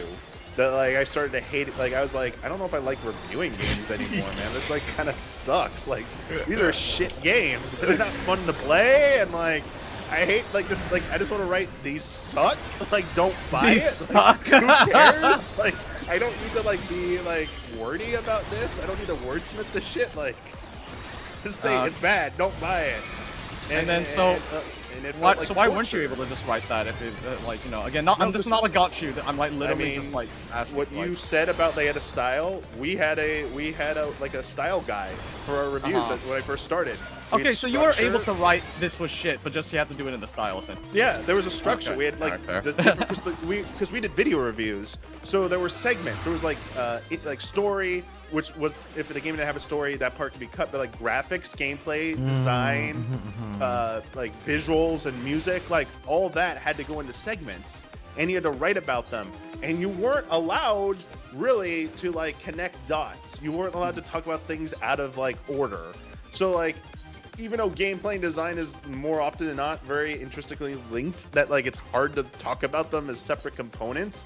When you're trying to be critical about them, they kind of one leads into the other, and sometimes others like bad visuals can impact like moment-to-moment gameplay. You weren't really allowed to do that to like the conclusion. It's like you do that in the conclusion part. You don't do them. Just talk about each individual component like that first, self-contained, and then draw the conclusions at the end. And I was like, that was the style you had to do it. If you couldn't do that, like you can't work here if you can't do that. I remember pushing back. I was like, guys, I told my boss like, this review format, is there really no leeway? I was like, how I used to write reviews. Like, do you see how like this, like, would you be open to this? And like, sorry, this is how we do it here. And I was like, he was as nice as possible. It's like, I know you can do it, but like, if you can't, you need to tell me, man. I was like, no, I can do it. I can do it. I was like, oh, God. Yeah. So, I mean, yeah, and a lot of people I knew when they had to start out, they had to do shit like that. They did not like the work they were being assigned wasn't great. I mean, but you had to do what you had to do. And then eventually you were there long enough, you might get like assigned like a decent game. It's like, oh shit, I get to finally review something that doesn't suck. And then like you're long enough, you might get to like play like a Final Fantasy or a Call of Duty or something, one of the big games, basically. That was like what you were aspiring to. And honestly, like that's one of the appeals of content creator, YouTuber, being a YouTuber, because you're by yourself. You make all the calls yourself. You're not beholden to any of that shit. So like, I don't know how any person who didn't grow up in that like environment could ever go to that after doing like content creation. They'd be like lose their fucking minds. They'd be like, oh my god, get me out of here. I mean, yeah, that's kind of like kind of what my experience was in a little bit of a way. But yeah, like it's probably why I have such like strong opinions, which I actually didn't even consider. Like I just thought I was just like honestly just like, yeah, I've got a pretty average view about this. So I actually, yeah, I'm probably kind of like fucking. I guess I am kind of a bit fucking like turnt about the whole thing, which is like, yeah, I didn't really consider it, and it's like, yeah, it's probably like related to all this like kind of like stuff, I guess, in regards to like, yeah, all this like lack of freedom that they have, and that's why every like, articles or like, formats the same. Like I've never like, I guess, working in like the more high profile companies, they have these like, formats that you must adhere to, and then the writers themselves, like, to an extent, like, yeah, like you gotta feel a little bit bad for them. So when I say like I also don't like the companies, I mean strictly the company. I don't really say like the writers themselves, because I've been there. Yeah, I know how hard it yeah. is. It's rough, and you don't get, well, unless your article gets a lot of clicks, you don't really get paid much. I was lucky that in my first company they actually paid me on hourly wage. Like they seriously just said, hey, just like, you know, write articles per like on like Yeah. you know, clock in, write articles just to do that, and then yeah, we get paid. That's pretty good actually. Yeah. Yeah, and then I mean, obviously, that's probably why they went down under. But the thing is, it was also like kind of messed up because in every single job I had to secure my own contacts. I had to secure my own sources. Like I even, I don't know if you remember during the time that there was strikes in Blizzard, right? Specifically not Blizzard, Raven Software. There was like they were kind of like striking because of like, you know, the treatment and of what was happening, and there was like a massive like controversy about that. And I saw that the like news outlets were like, you know, sort of saying taking official statements from Blizzard saying, you know, oh, they like have spoken with the strikers, and then, you know, like the workers, and that everything was okay. And I looked, and I was like looking around, and then I saw on their Twitter and the handles and stuff like that was like no mention of this. So then I contacted them, like privately, DM'd them, and they actually got me in contact with the person who was like organizing everything. I forgot her name was Jessica something. And yeah, I spoke to her via it was not Telegram. It was like some other like private messaging thing that that was like encrypted and stuff, and then I got like essentially a full interview with them, and I did that all by myself, just as some like, you know, like 23-year-old in the UK who has like zero contacts in the industry. But it's like they don't give you any help, so that's like, kind of like why I was like, that's why I don't begrudge any of the writers, because like I know how hard it is, because like even something like that you would think the company would like support. Nope, nothing. Interesting. Yeah, so it's I don't know, maybe, I mean, I don't know, maybe from your perspective, maybe you have a different story about like how the companies help, or the outlets help you, but I certainly didn't. Just kind of because the people who worked where I worked, they had some connections. They occasionally, like, our editor-in-chief and our reviews editor already had all the contacts for like review codes and stuff like that. I never had to like deal with that directly. Wow. For editorial stuff, like reaching out to people, we had people, because we were owned by like MTV Viacom, so like we had a lot of connections because of that. And also eventually we had like Keeley join us for like GTTV, so like his team, it's like you could go up to them and be like, hey, I need to get in touch with someone about like this for this reason. Would you be willing to like reach out for that or something, to do an introduction or blah blah blah? And like the answer was almost usually yes. Even if they're like, they're probably gonna say no, but we'll at least like ask them for you. So that part was more challenging, I would say, after game trailers. There were still some things that were challenging to get a hold of people, but probably not like if you're completely on your own, that's way more difficult. And I know people who had to do it that way, and that's way more challenging. Yeah. I was gonna say for Brian, when I was talking about like, you know, being forced to work on stuff, but like also having deadlines, it always makes me, this is gonna sound mean, but it makes me laugh whenever I hear like a content creator do like their update videos about what's going on with me, and like, I'm just not feeling this, and like it's gonna take, you know, how like this video might, like, they're so kind of like loose about their when content will go up, and I'm kind of like, must be nice. Yeah. I mean, you're your own boss, but like, you know, and obviously burnout's a real thing, and if it's because of that, please take a break. But there are times when it's clearly not burnout, and they're just like, I'm just like very fortunate where I can decide when I want shit to go up, and like I don't have to rush it. I'm like, oh my god. Yeah, okay, yeah. And from that perspective, like, god damn it, I wish I had that luxury. Back in the day, that would have been like nice, you know. It's like, that would have been like, but also like it helps. Like honestly, that's why, like, you know, companies like it when you like get stuff out on promised deadlines and you hit dates and stuff, and like that's part of it. Everything you were talking about, like being part of the kind of like the machine, the cog. Like getting reviews out in the time that the publishers want it, you know, that's on their terms. You know, traditional outlets. Oh my god, we got wrecked with it. Yeah, we got wrecked by that one. Traditional outlets get be a little faded. Traditional outlets like benefit from that financially for sure. You know, a review comes out closer to embargo, you're part of the zeitgeist, like more eyeballs on it, right? Yep, exactly. Like, to make that analogous to something going on when this mount thing, the Twitch promotion for the mount was announced, that first week, those first few days were probably like the prime time, not probably, they absolutely were the prime time to do that, to capitalize. Like, the closer you do it to the beginning of that event starting, the more you're going to see a payoff for that.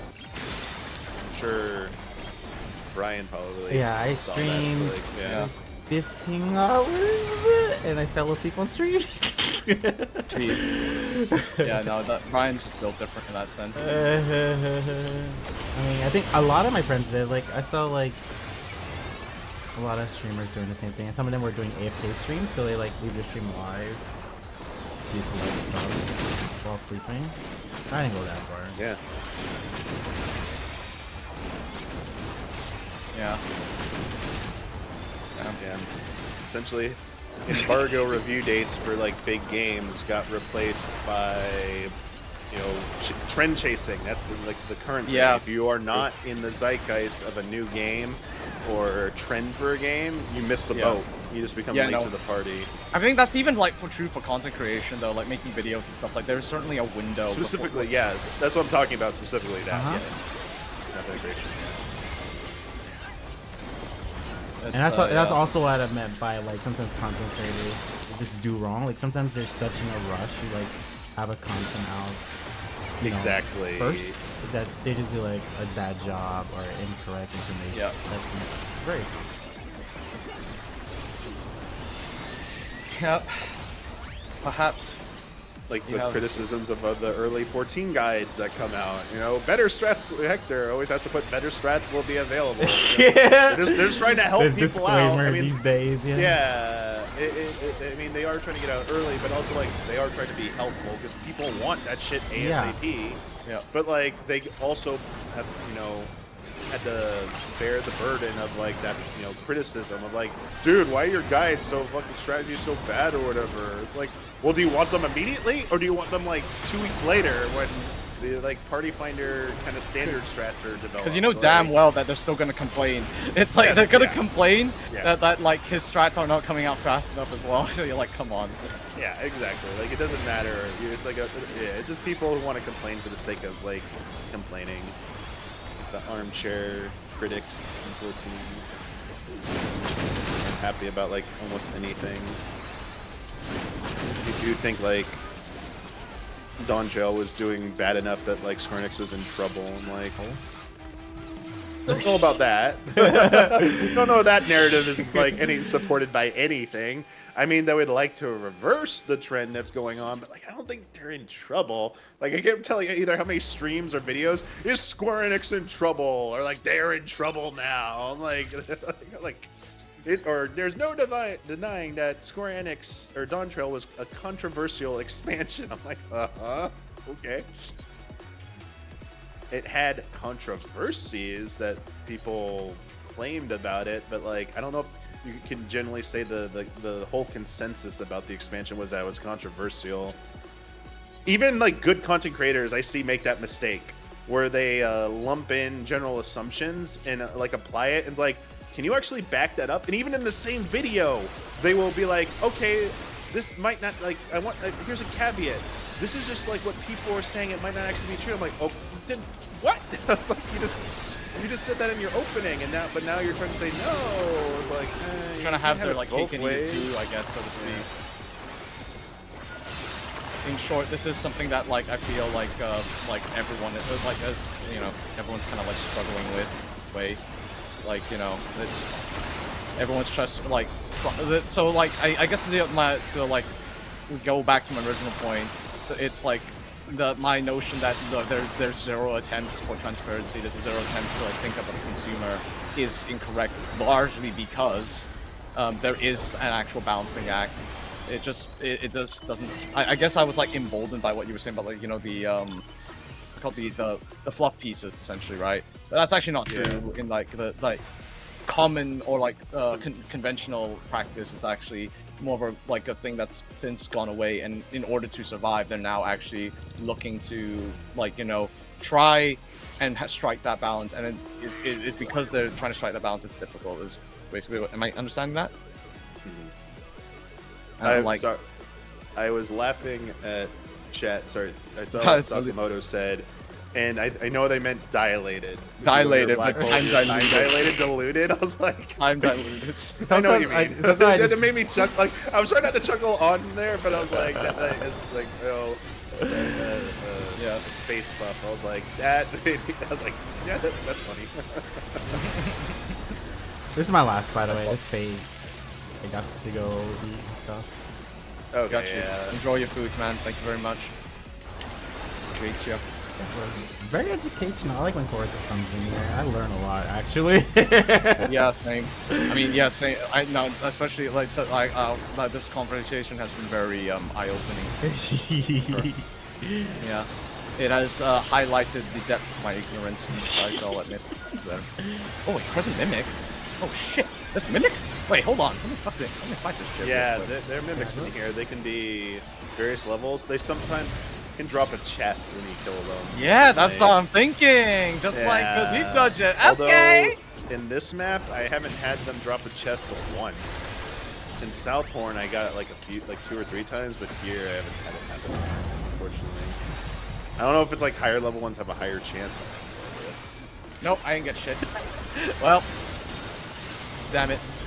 That is one thing I will say real quick, Ian, about you said it as like ignorance, but like when people don't know what's going on behind the scenes or behind the curtains, and they talk, and you someone who knows what's going on, and you see like the disconnect there, it's like, damn, if only they could see this and understand what's really going on, like transparency, basically. It's like, shit, like that's not how it works, but like, how do you convince someone by like they're just gonna take you're giving your word, but like, are they gonna trust your word? Like, what does your I've word seen a mean lot to of them, that over the years, where it's like that disconnect between people who are consumers or just like not in the industry and have these presumptions about how things operate and work. Yeah.